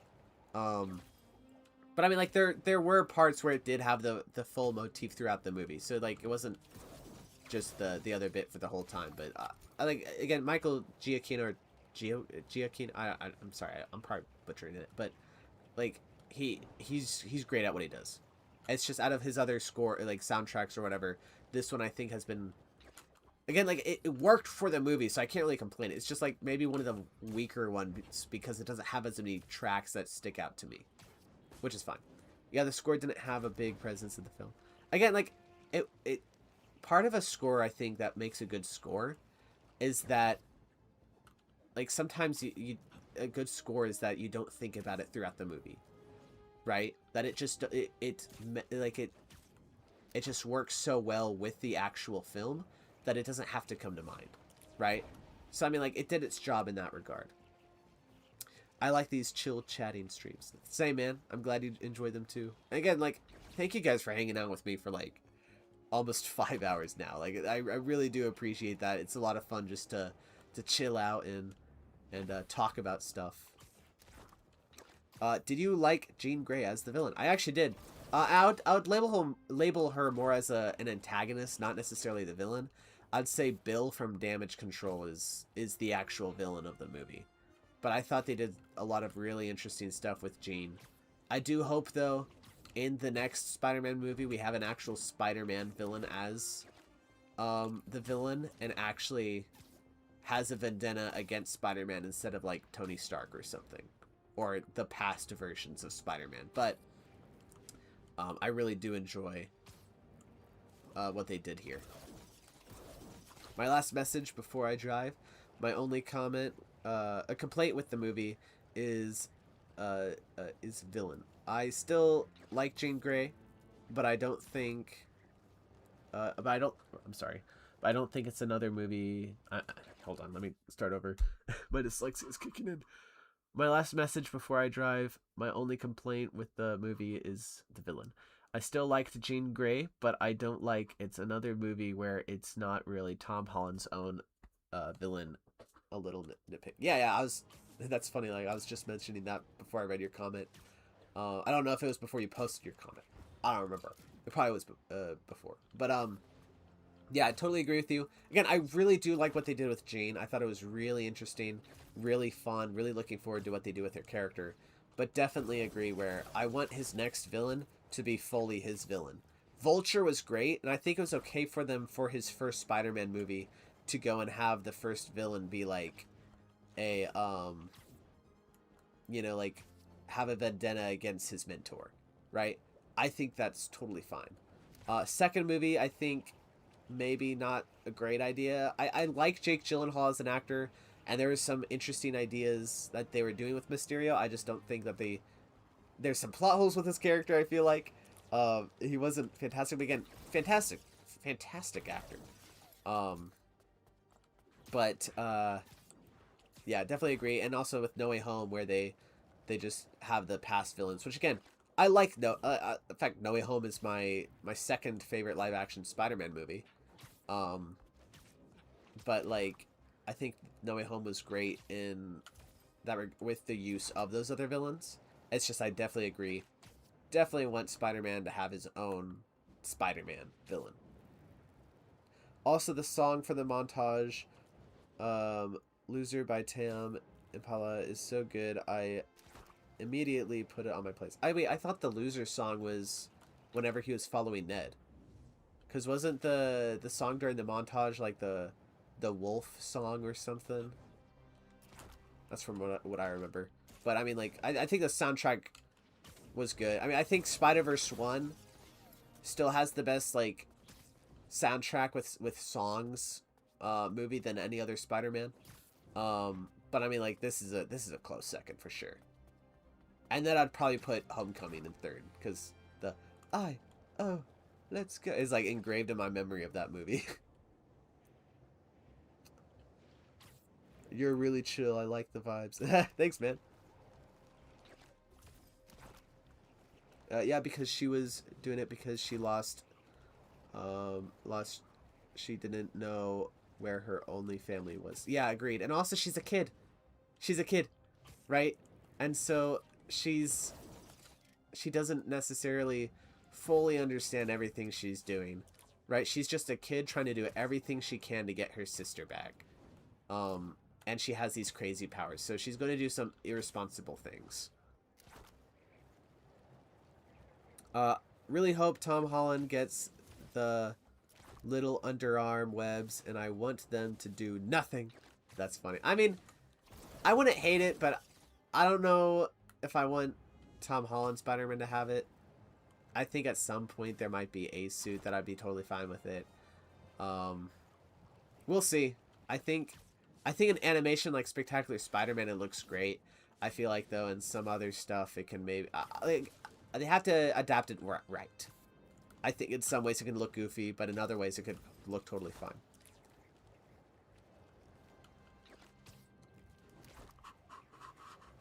Hold on, I'm checking if okay. Yo, Animation Studios, you're back. You're still live? It's 11:27. I just watched Project Hail Mary, which is over 2.5 hours. Yeah, that movie's great. Hey, oh, let's go. Yeah. Well, for real, what's up? Oh, yeah. So it's like almost 10:30 for me. Yo, Own Productions. That's the same time it is for me too. That's crazy. I got time. Tough. My bedtime is typically 10:30. Ha! I'm 19, so I don't have bedtime. Well, technically I do, but me okay. You got to start a Discord server. I should, but like, hold on. It's like I'm really not big on big enough of a Discord guy that I might have some stupid questions. Do I need like a server bot or whatever? Is that like mandatory, or can it be done without it? Because I honestly don't know. Because like I don't want to spend a bunch of money on this. I mean, like I think having a community would be great. I need to open the community post, the community like thing on YouTube. I don't really know how that works either. I mean, like that's fine if you don't have Discord, but you can open the community thing. I don't really know what it is. I know kind of what it is, but I don't know what it does. Not bedtime like that, but more so a time I aim for so I don't lose a bunch of sleep. Gotcha. That's smart.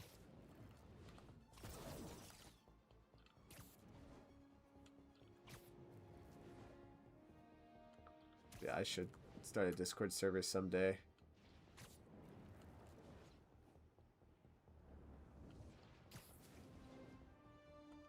I've played this game so much that I wasn't even looking around dead on the TV as I was swinging. I was looking down on the chat and using the corner of my eye to swing around the city. It'd be funny if I was just, because I have the stream set up on my monitor, and that's how I'm seeing the chat. And part of me is like, huh, what if I just look at the stream? But the thing is, there's like a 5-7 second delay, or maybe even less than that actually. Hold on, 1, 2, 3, 4, 5. Wait, that was not. Oh yeah, there's about a 5-second delay. 5 or 7. So that wouldn't really work. You don't need a bot, a server, free. Just grab a few people to moderate. If so, people aren't being racist, homophobic, sexist. Gotcha.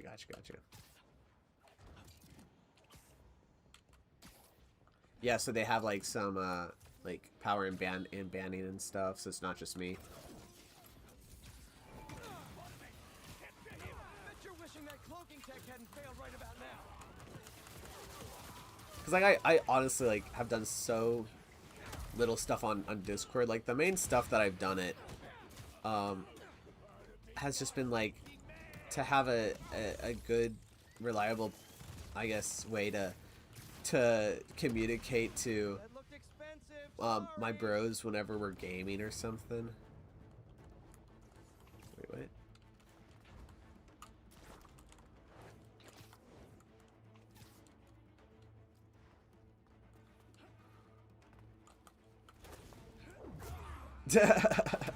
That's funny. Nice to know even hunters have trouble with their tech. I can get you started on a Marvel content. Wait, what? Oh, never mind. I read that out of context. Animation studios assembling a watch party. Wait, what? Yes, you're man. I have no interest in Marvel type content. Yes, I know. That's really ironic seeing how how I'm watching this. That's funny. It's probably not. I could get you started on Marvel content. Maybe. I love Marvel. Like I've grown up with it my whole life. So I mean, like, I can understand why it's not for everyone. If you're not interested in it, that's fine. But there's some really good movies.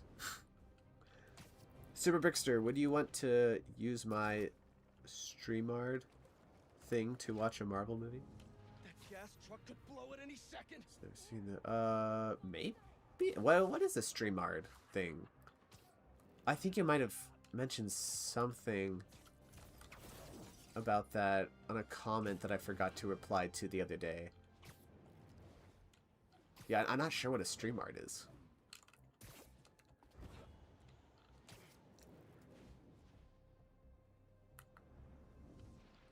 Guess we have some common differences. Oh. Bro, please watch the Lord of the Rings trilogy. You will not regret it. I've seen Lord of the Rings. The thing is, I mean, like, I'm personally not the biggest fan of the Lord of the Rings. I like the movies. They're just not necessarily my biggest cup, or they're just not really my cup of tea. The thing is, my other siblings would watch them so much that they would kind of just be on in the house, and so I kind of got tired of it. And like, I would not be surprised if I still haven't seen all of the second Lord of the Rings movie. Because, like, I'd usually be doing my own thing in my room or whatever, and I'd pop in for things here and there.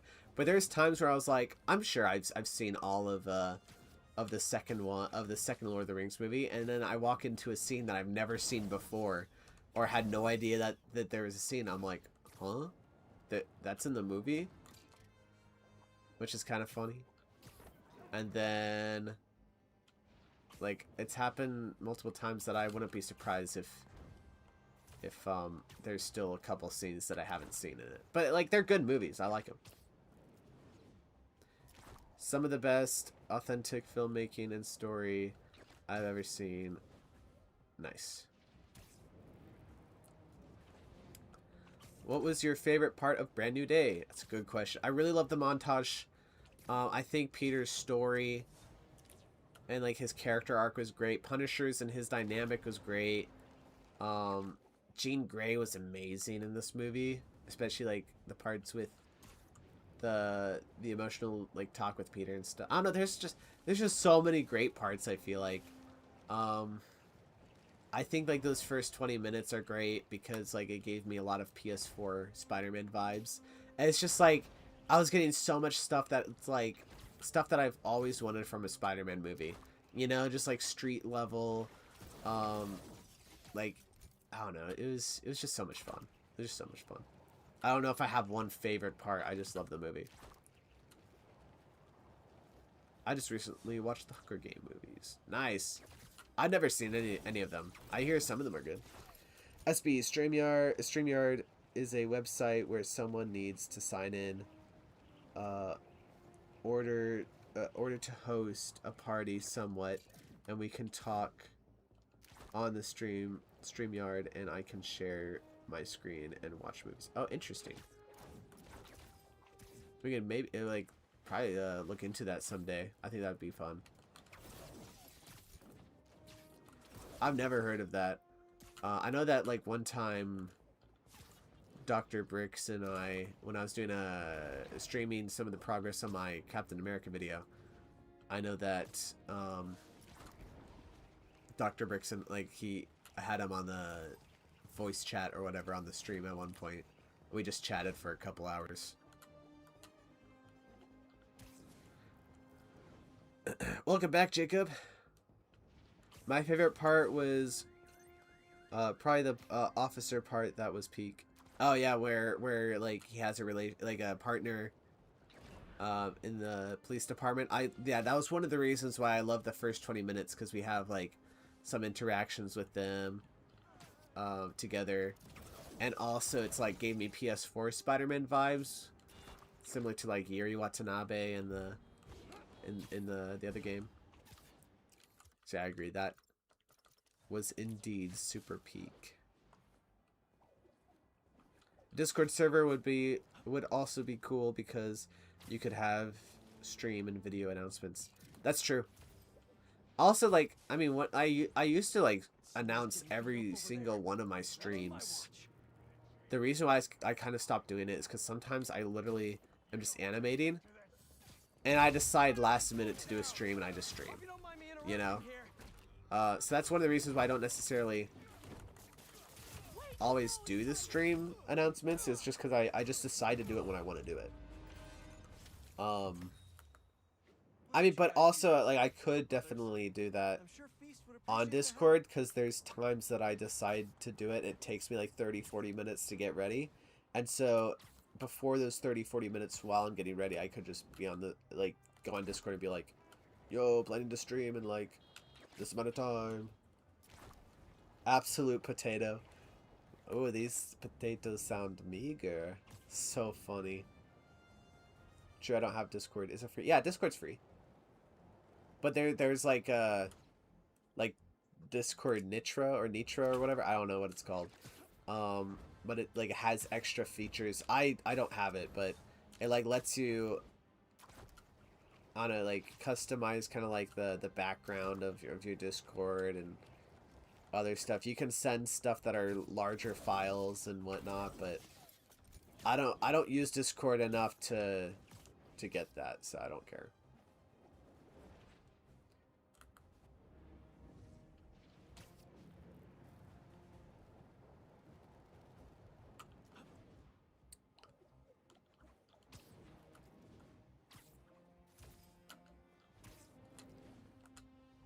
Yeah, what do some of you guys want to happen in Spider-Man 5? I think, like, I'm kind of mixed on if Spider-Man gets the black suit in this movie or not. I'm not quite sure, because I think I want, like, another movie where Peter just has the red and blue for the whole film. But I'm also, like, if this is, like, if this is probably going to be more of, like, an actual trilogy format-wise, right? Kind of like the Home trilogy. So if we want the black suit, I don't want it just to be the last movie and then they also have to shoehorn Venom in it. Unless if they do the cliffhanger where Venom is kind of like the main overarching villain for the next trilogy. But I don't think they're going to do a full-on next trilogy for Tom's Spider-Man. You know? And also at some point they're going to want to introduce Miles Morales. So I'm like, I'm not quite sure fully when I want them to even do that, you know? Bro, how long have you been a YouTuber? I have hold on. So since December 2018. So that's like 7-ish years. Pretty cool. I don't know, because with Discord everyone has to have it, but none needs StreamYard. We can just hop on and all chat. We could.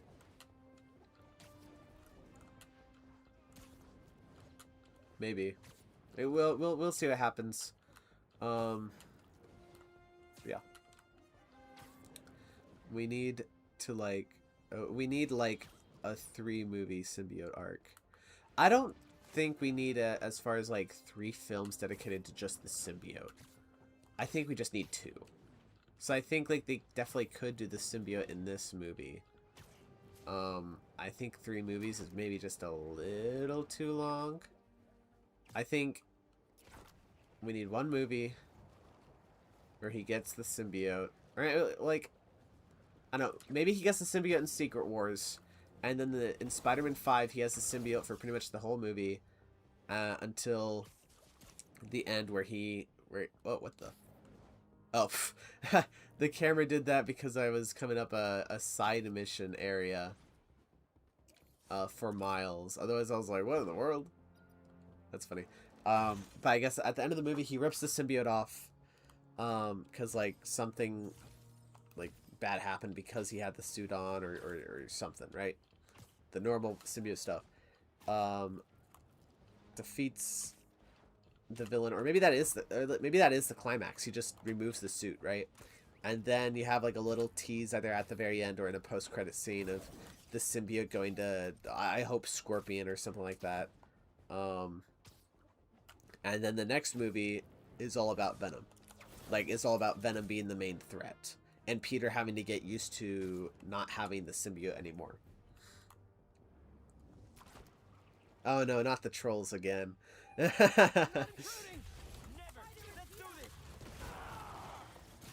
trolls are coming back. I'm really excited to use it more. Wait, hold on. Hold on. I need to finish this crime. Is 89 subs good for only... hold on. Is 89 subs good for only being on YouTube for 2.5 months? Dude, that's great. That's actually amazing, bro.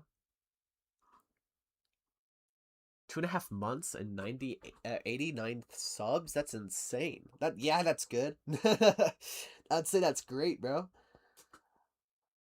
I didn't get 100 subs till I was like 1 or 2 years in to YouTube. Yeah, crazy. Good job, man. That's great. I'd be interested in the black suit, but I 100% agree with you seeing him in the red and blue with the movie similar to Brand New Day with the street level villain. Tombstone, Squirrel Girl, Squirrel Girl. What? What? Squirrel Girl?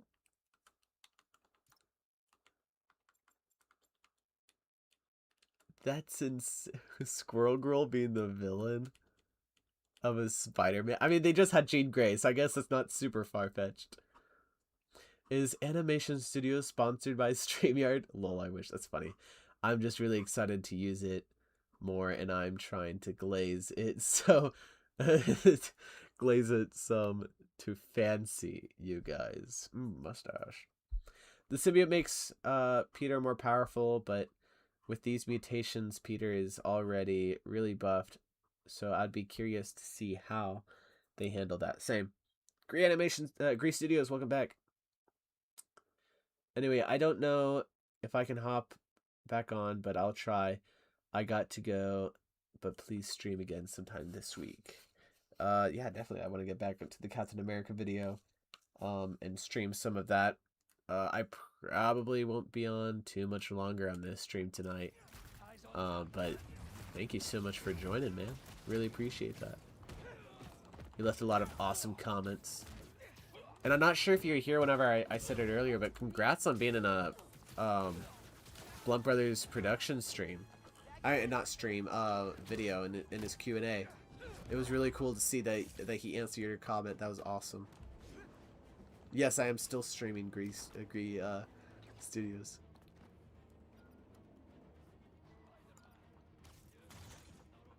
I haven't posted in like 6 months, but still, that's great. Wait, I've been going for 2 years and I have like 12 subs. I haven't posted in 6 months, but still. Yeah, I mean, like, it is what it is sometimes, unfortunately. Like, sometimes it's just like, it took me like 5 years, over 5 years, until I actually went and was starting to get thousands of subscribers, you know, and like whenever I got that, it was really random to me, right? So there isn't really any random, like there isn't really any full rhythm. Like all these, I guess, channels or YouTubers that say like consistency is key, I kind of disagree with that. I mean, of course, there needs to be some consistency. You have to post videos, right? But it's like, before I made that video that blew up, I didn't post for like 3 or 4 months before that. And before that, I didn't post for like 6 months. So, yeah, it's... And also, those videos were short. They were short videos. I haven't posted probably in 4 years. Wow. Needed to focus on my 3D work. Oh, yeah. Because, like, you were... with your mentor was working on like Transformers 1, and you got to see some behind the scenes on that, which is insane. Love that movie. Oh, you saw that? Lol. Yeah, I was shocked I got to be in it. Blunt Brothers is one of my favorite animation channels. He puts out so much effort and love into channels. Hold on, I'm sorry. Animation channel. He puts out so much love and effort into his videos. It's really neat what he does too. Oh yeah, for sure. Like, he's one of my favorite YouTubers, period. My brother and I, we've been watching his stuff for years. I think like shortly after season 2 started of the Monkey versus Triangle, we've been watching his stuff, and we've been watching his videos together. And so I saw that and I was like, wait, I know that guy. So that was really cool. Hey, Dead Gaming 77, or Dead X Gaming 77, welcome back, or welcome to the stream. Have you been here early? I don't think you were. Welcome. How you doing, man? I haven't posted in almost a year. Oh, yeah. I mean, like, there was times where I haven't posted in forever. And in fact, like, you guys just saw that it took me 4 months to do this video, and with my Rivals video, that took like. That was like 7 months in between my other oh wait, no, I did the short Fantastic Four video, but that wasn't a full video, you know? So, like, sometimes the videos just, they just take long. Dog, I have more videos than subs. I mean, like, sometimes that's okay, I guess. I'm sure you'll get there, man, though. Just keep working at it. Like the stuff that I've seen from you is like, it is really good. So just keep working at your craft. I didn't see anything, just heard about it while they were working on it. Oh, okay. I want to do stop motion again. Got some big ideas. Refreshing to animate with something you can actually touch. Yeah. It's like there's pros and cons to to just any kind of animations, you know, like there's pros and cons to live action, pros and cons to the animation, stop motion, all this stuff. Some stuff is easier to do in animation or live action, like easier to do than stop motion, and there's some stuff that's easier to do in stop motion that's harder to do in animation or live action, and vice versa and all that.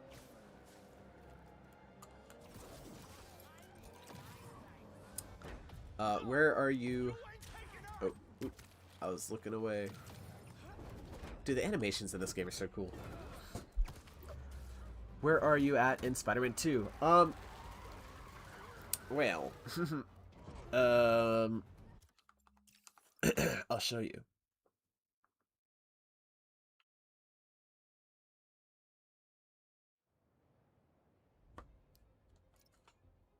That's where I'm at. No, I was on this save. I already finished this story on this save. I was just doing like story stuff. I was just like, there's just some side mission stuff to do. Lol, wait, I know that guy. I didn't know I had crazy motion like that. No, you're cool now, dude. You should hear what I was saying earlier. I don't remember exactly what I said, but like, I think I said like, you're goated now or something. Or maybe that was other I don't remember anymore. Might be the next Spider-Man. Glad I'm being recognized. That actually does put a smile on my face. No, yeah, like I I paused it. I think I was like, dude, like at that, or like I was talking to my brother. I was like, dude, that was one of my video. That's one of my subscribers, bro. It's like, oh yeah, I've seen that guy too. Anyway, I want to rush out a video in the next 3 to 4 weeks where I sponsor StreamYard so I can advertise my StreamYard Marvel Watch Party. That's funny. That's funny. I mean, that could be that could be fun to do for sure. A watch party, we just yap and chill out. Also, I got burnt out with YouTube. The style that was popular in 2022 drained my motivation. Shorts and quick low effort stuff. Yeah, I never really got into shorts. I mean, like, I do some shorts where it's like clips from my videos. In fact, I should probably start posting some clips from my brand new day stuff. And probably like I have a short idea where I show like some of the behind the scenes of the green screen stuff, and then I cut back to like what the finished shot looks like in my new video. But yeah, as like a short to help promote it. I kind of want to just start making genuine comic book videos. Nice. My brother watches me stay up and watch your streams whenever I stay. Like right now. A little, that's funny.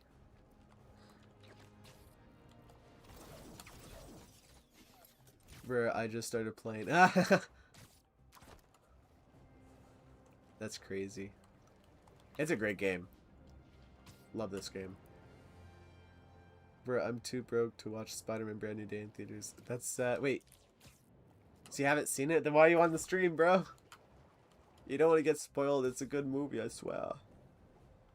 I'm making a community post tomorrow. I tagged you in it. Nice.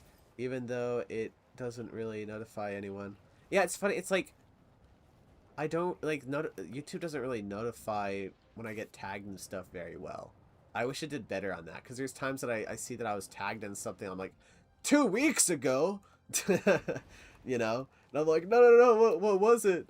But it's just like, it just shows up like, it just shows up on my notifications. It just says that I've been tagged in like 5 stuff, but some of the stuff I've already like checked or whatever. So I wish they did it better.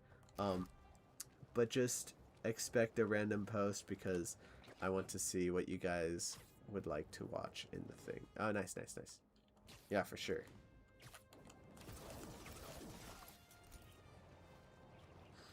I feel like they could have added more build-up to Peter and Jean Grey. Build-up as in, like, what do you mean exactly? Like, between, like, build-up between Peter and MJ? I mean, Jean Grey?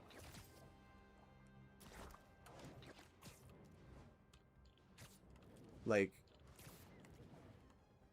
their, like, friendship or whatever? I think they did a good job with what happened. I really loved that movie. Like, loved how they decided to go about it. There's a resurgence of artistic stop motion that don't focus on algorithm trends. People like Stanley Brick, I haven't heard of him, kind of direction I want to go in. Nice.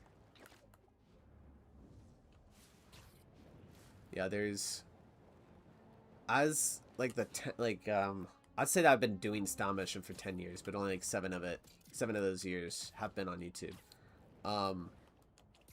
But as the 10 years, or even I guess 11 years or 11, 12 or whatever, as I've been watching stop motion stuff, it's like the kind of videos that people have been gravitate towards have changed, and also like I guess like the style of it has changed so much. You know, there's been so many different phases that some videos that people used to eat up all the time are not as popular anymore, which is interesting. Welcome back, Grease Studios. I played for myself. I'm broke, but paying for myself isn't expensive. Oh, I paid for myself. That's funny. Yeah, Cinemarks usually have like a Tuesday discount day where the tickets are almost half off. And so that's usually whenever we go to see movies.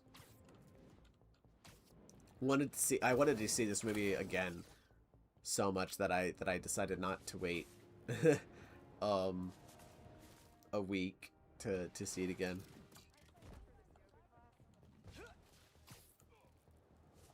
Build up, I mean interaction between them as enemies.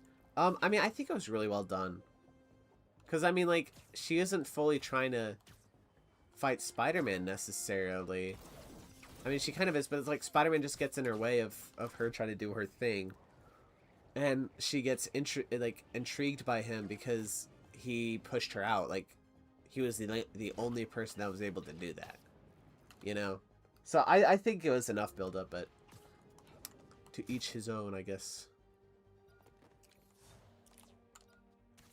What kind of build-up would you have liked to see? The way Peter just said, you have me," so abruptly during that moment in his bedroom is jarring for me. Interesting.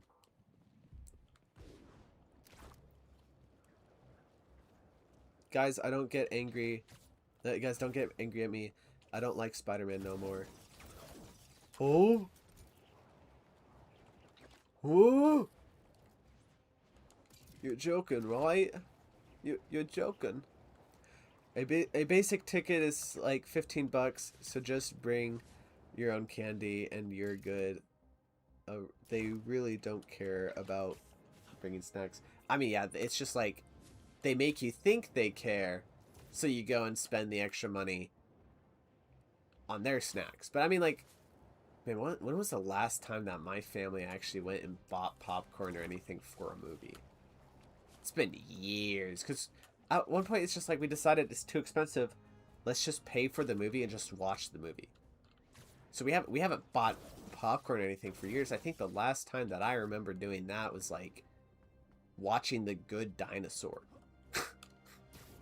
in theaters. But the thing is, the movie had a the place had a blackout, so we couldn't even finish the movie.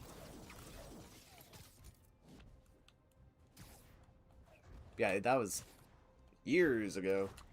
It's almost midnight, 5 minutes, so I do sadly got to go, but please try to go live this week, definitely, and I'll stay longer and get here earlier, preferably knowing ahead of time when you go live. I mean, I probably won't put up a warning of when. It's just like, I don't know, sometimes it's like, I don't know, I just kind of like just going and doing it, shadow dropping. I don't know, it's just easier for me, so I don't have to like check my whole schedule about stuff. I just, oh, I'm free, and I just do it. But yeah. Anyway, I do have to head out. Sorry I couldn't make it longer. I just get an ice, especially since I couldn't eat popcorn. I had mouth surgery 3 days. Oh yeah, prior to seeing Brandon Day. Yeah, well, I hope that the recovery's going good, man. Thanks for dropping by. It's been a pleasure. Till next time. When do you think you'll do a Marvel Rivals stream? I'm not sure. I haven't been as big on Rivals anymore. I did get the brand new day suit because I just happened to have enough units. Like, I didn't pay money for. I didn't go and put more money into it. I just happened to have enough units by like completing assignments and doing some stuff like that, and I got enough to be able to get the suit, so I did. So maybe someday soon. I'm not quite sure. I might put up a poll if that's something that more people would like to go and do and hop on and play together, but we'll see. I buy popcorn, but not candy. I see. I like popcorn is nice to have at the movies, so it's just we don't really do it much often because it's just extra money. No, I don't like Why do you not like Spider-Man, DeadX Gaming? Why? I'm going to jail stream? What? I feel animating for YouTubers and sorting Lego is great for mental health too. Yeah, I mean, yeah, I'd say so. It's just like a fun and rewarding hobby, you know? Sometimes expensive though. I'm so buns at Rivals only online game I can play as Fortnite. Wow. Those were fun. I hate that one game mode. You and I played that one time. Too many times. Dude, I love that mode. Wait, what was it called? Conquest, I think? No. It was something. I love that mode, bro.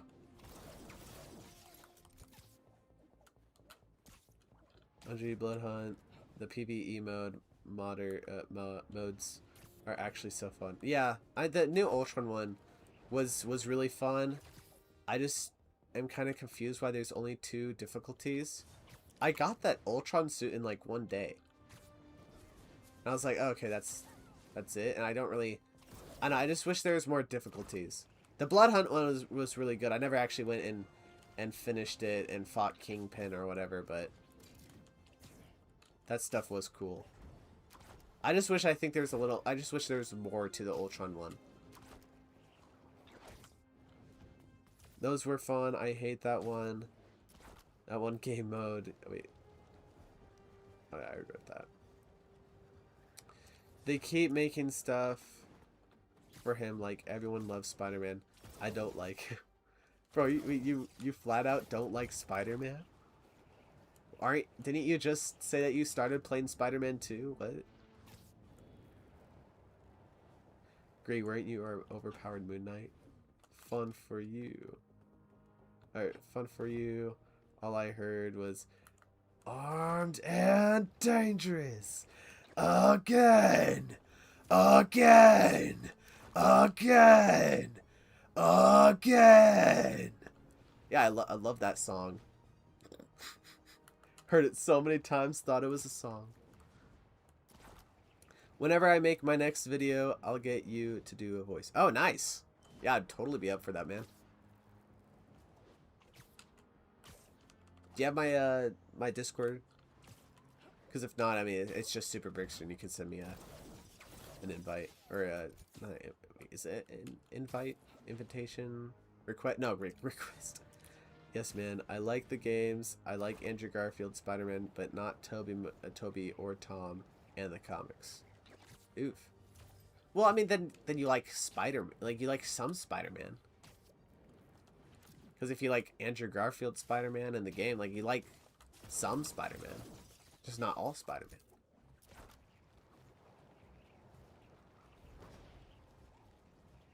So I mean, like, Brand New Day is a lot better than any of the other Tom Holland Spider-Man movies. I think you should give it a shot. Okay, nice. Okay, so you do have my Discord. Alright. A Iron Man / Moon Knight player gets annihilated in that game mode. I've seen some Iron Mans who've done really good, but I mean, sure. Maybe he's not the best character to play. Star-Lord and Winter Soldier are great in that mode, though. And Cyclops. Cyclops is amazing in that mode. SB, that Spider-Man script you acted for is peak, but it sadly isn't happening. Ah, that's sad. Well, I enjoyed lending you my voice, and if you need me to do that again, I will happily do it again. Or, like, for something else or whatever. Oh my, this stream is still going. It is Taco Lord. It indeed is.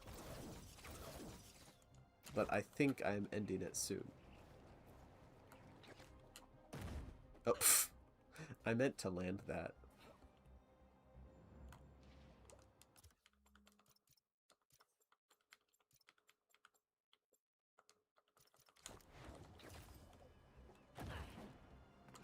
Hold on, no, that's not what I wanted to happen. I liked it, but it was too ambitious for my budget and skill level. Gotcha.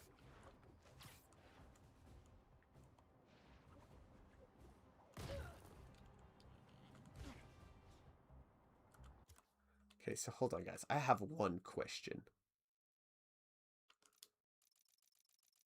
So suit damage now works, right?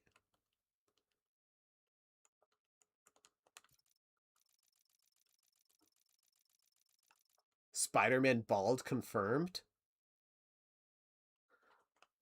Marvel Rival stream next week. Maybe. We'll see. I mean, like, 2 of you guys have now requested for that, so I might as well do that. But Spider-Man bald? Really? Spider-Man bald confirmed? What? Why Spider-Man bald? Why? Why Spider-Man? Why Spider-Man bald? Bald. Fa. Fa. Too broke to play Marvel Rivals. I play Cloud Gaming to play Spider-Man 2. Oh, so are you on the PS4 then? Cloud Gaming? I mean, Rivals is free, so I mean, unless if you just don't want the temptation of buying suits. Oh, what is it the swimsuit cats? Dude, so many of the suits and Rivals are just getting out of hand. It's honestly one of the reasons why, like, I don't play it as much anymore, because it's just like, can't we just have the characters wear clothes, please? Like, we used to complain to the Fox X-Men movies or whatever that they aren't wearing their suits. They're just wearing black leather. How is, like, wearing nothing any better than leather, guys? Like, come on. Let's be honest. The leather was better than not wearing anything at all. Can we have the superheroes wear what they're supposed to wear? Or at least cool designs that either, like, adapt different things that they've worn in the comics before? Like, come on, guys. Come on. Have them wear clothes. I play on my iPad. I play this Uncharted collection. Oh, nice. On your iPad. Wow. That's crazy. I wanted to buy so many suits from that game. Yeah. I think I've gotten most of the suits that I really, really wanted. It's just like, you know, they're kind of expensive. There's sometimes when a suit comes out, I'm like, all right, fine, I'll get that. Like the Daredevil Born Again suit, I was like, all right, I'll have that. Because it looks really good. But I don't need all the suits anymore. It's like, I mean, I never even wanted all the suits. I kind of just wanted like one suit, like one new suit from like all of my main characters that I play. And I think I've pretty much gotten that. Gotta go and get some work done. Catch you later. Alright, see you, man. Thanks for dropping by.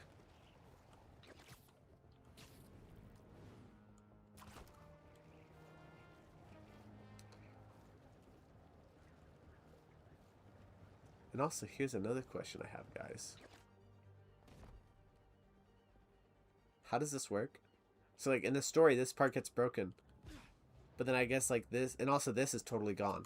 But then, like, they bring this back. But it doesn't connect to the... And, like, there's people... And, like, how do they get out? Yeah, like, how do they get on? Like, there's a bush right here, like... Right when they're supposed to walk on, like, what, how, huh? I'm gonna animate after the stream ends. It's probably gonna end soon. You've seen Brand New Day, right? Green animations. What was one of your favorite parts, or least favorite parts? I low-key still use an iPad. It's a nice big screen. It's good for drawing. I still have a phone and use it for texting and stuff, but the iPad is my main device. Nice. I think I would stop using my iPad as my main device around, I think around 2023. Like, I do kind of mostly just use my phone for texting and calling and scrolling. I'm trying to scroll less, but well, I am actually scrolling less, which is good. No, we're not going 1 more hour. We're not. No.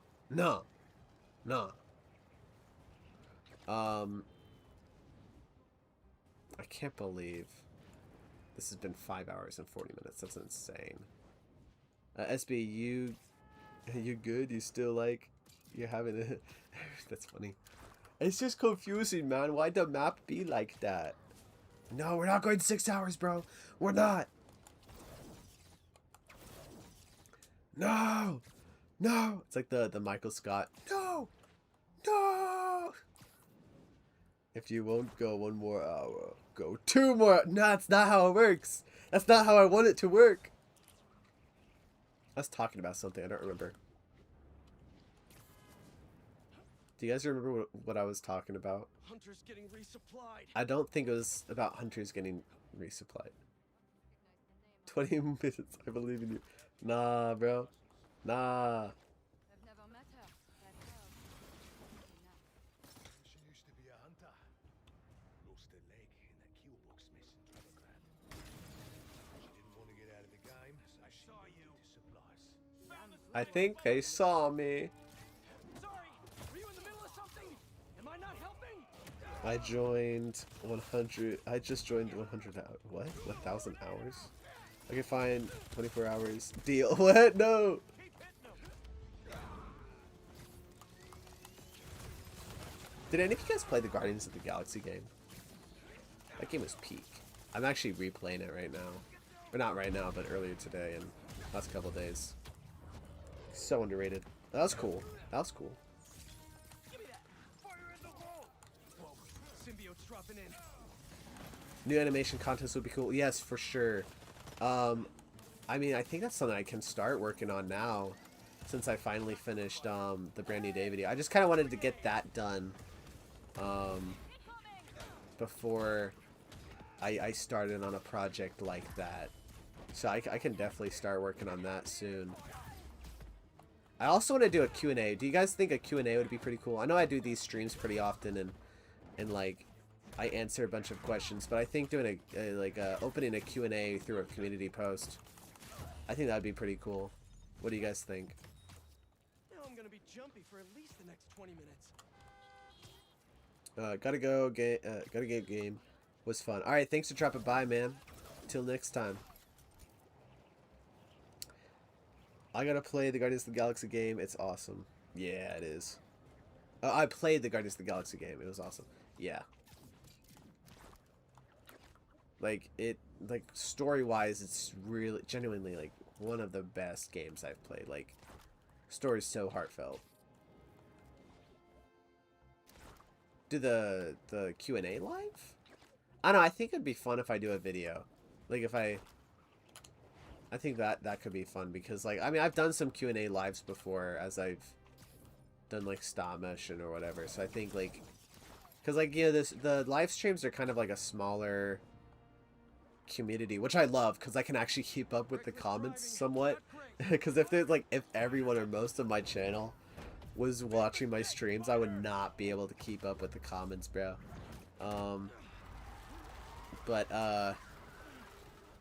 Yeah, I think kind of just did a community post, just like a flat out Q&A, so more of the people can like Someone got hurt. Well, someone else. chip in and ask some questions, and also so I have an actual video where I mention some of the like the camera I use or something, so I don't, so I get like a little less comments asking me about that because that's a comment I get pretty often and stuff. Yeah. Did you play the Telltale's Guardians of the Galaxy game? No, I haven't. But the only Telltale games I played are the Minecraft Story Mode games, which are peak. Love them so much. I actually do really love the ending of the second one. It's so satisfying to me. I wish they made a third. Asking for questions should be at the end of the video, so more people see it. Yeah, I was also kind of thinking about that too.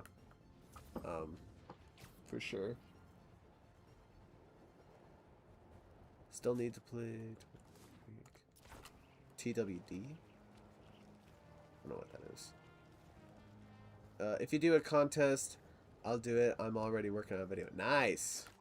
Now, I do have a question. Should I just, like, do a normal stop-motion contest, or should I do, like, one where it's, like there's certain, like, requirement, like, I know, a contest with, like, a theme, or like, make a stop-motion contest about or stop motion video about blah blah blah, because I think it'd be cool if I add like a bit of a twist.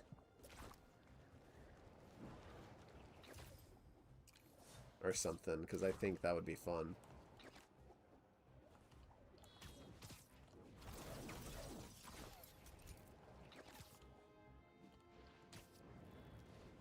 Wait, okay.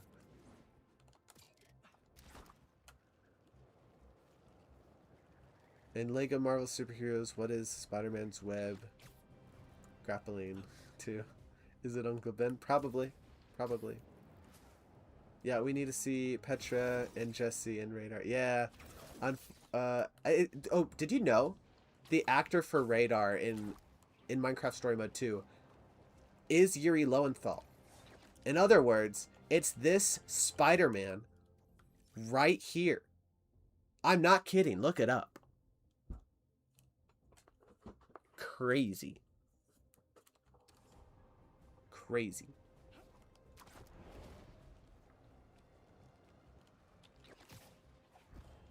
But do you guys think the stop motion contest should have its like own theme and stuff? If you want, I'm working on a video under 4 minutes inspired by Edbound movie recaps. Oh, nice. What movie? Is it Brand New Day or something?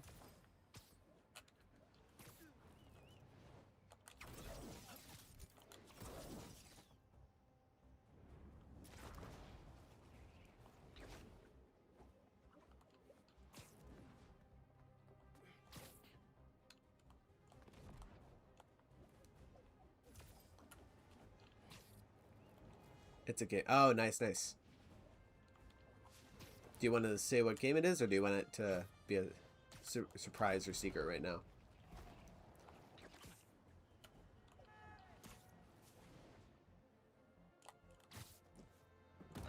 Dude, when Spider-Man did this move to Scorpion in the game was crazy. Or in the movie. Oh, Resident Evil, nice. I never played any of those games. I hear it's good, though. I just don't think it's any of my vibe, though.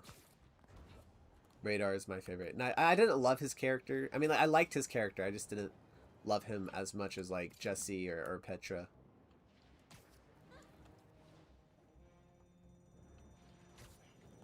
May go bound, rest. May go bound, rest in peace. He's not dead. He's just stopped posting. Yeah, because he's, like, actually doing stop motion for, like, as a job now, which is crazy.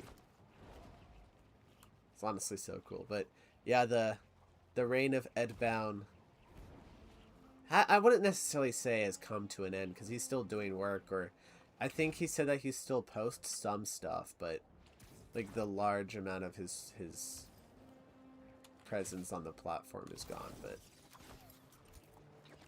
you know, he had a great run, I would say. Like, he is one of the best stop motion animators out there. Least favorite is Champion City Leader. Oh yeah, she's not great. She's not great.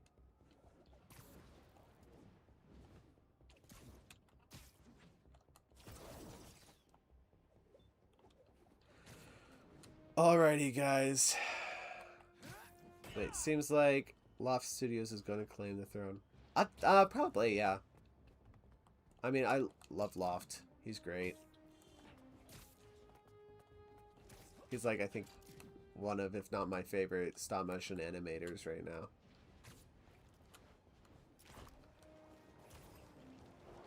Don't end. No, I'm sorry, bro, but I'm tired. I gotta go to church tomorrow. I gotta wake up. Oh, I forgot I had that on. No, not that. But yeah, it's been a blast, guys. It's morning for you. That's hilarious. Yeah, it's 40 minutes away from midnight for me. So yeah, I did not plan to go this long, but I'm glad that you guys enjoyed this a bunch. Yo, if Noob Master 12 is still watching this, there's like 4 hours of content or 4 hours of the stream for you to go back and watch. But wait, how long till 6 hours? Like 10 minutes, but I'm tired. Hey guys, like this is the closest it's been in a while to 6 hours. So like, you know, not bad, not bad. All right, I'm glad this has been a fun stream for you guys. Um, it's been a blast for me, so I really appreciate you guys chilling out as we talk Spider-Man and stuff. I'm sorry, Vault Breach. I'm sorry. I'm tired. I'm tired. Please, SB, I need this. Why do you need it? Why do you need it? Wait, huh? What do you mean by that, bro? Cause, please, I'm broke. I live with my dad. I'm trying to help you. Wait, bro, you're joking, right? How is? Hold on. How is watching 10 more minutes of a stream? 9 minutes. How's watching 10 more minutes of a stream going to help with that? I'm confused.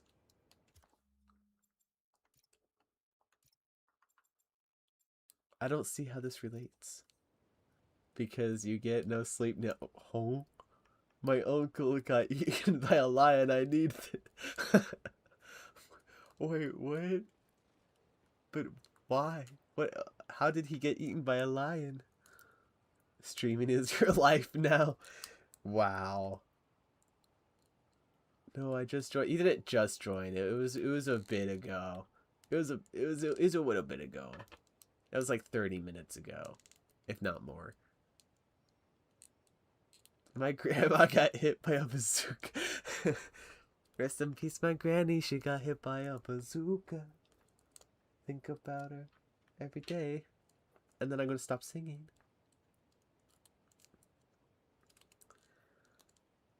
Well, guys, I leave you with this question. Why is Spider-Man bald? It's so weird. My grandma was in the military. Huh? Please, my pet turtle got evaporated. Good night, man. Alright, good night, Grease Studios. Thanks so much for watching, guys. Please, bro, my hamster was murdered. Yeah, you guys talking about, like, pets dying makes me sad because I recently just lost my bearded dragon. Like, she passed away after, like, 11 years. So, she was a good lizard. We named her Smog. We didn't know she was a girl at first until like a couple years after we had her, and then she laid eggs, and we're like, oh, huh, okay. Your dog was sent to the U.S. Army. That's a joke, right? Please, bro, my uncle got roasted on by fire by a pack of lions. Oh, that's rough, buddy. That's rough.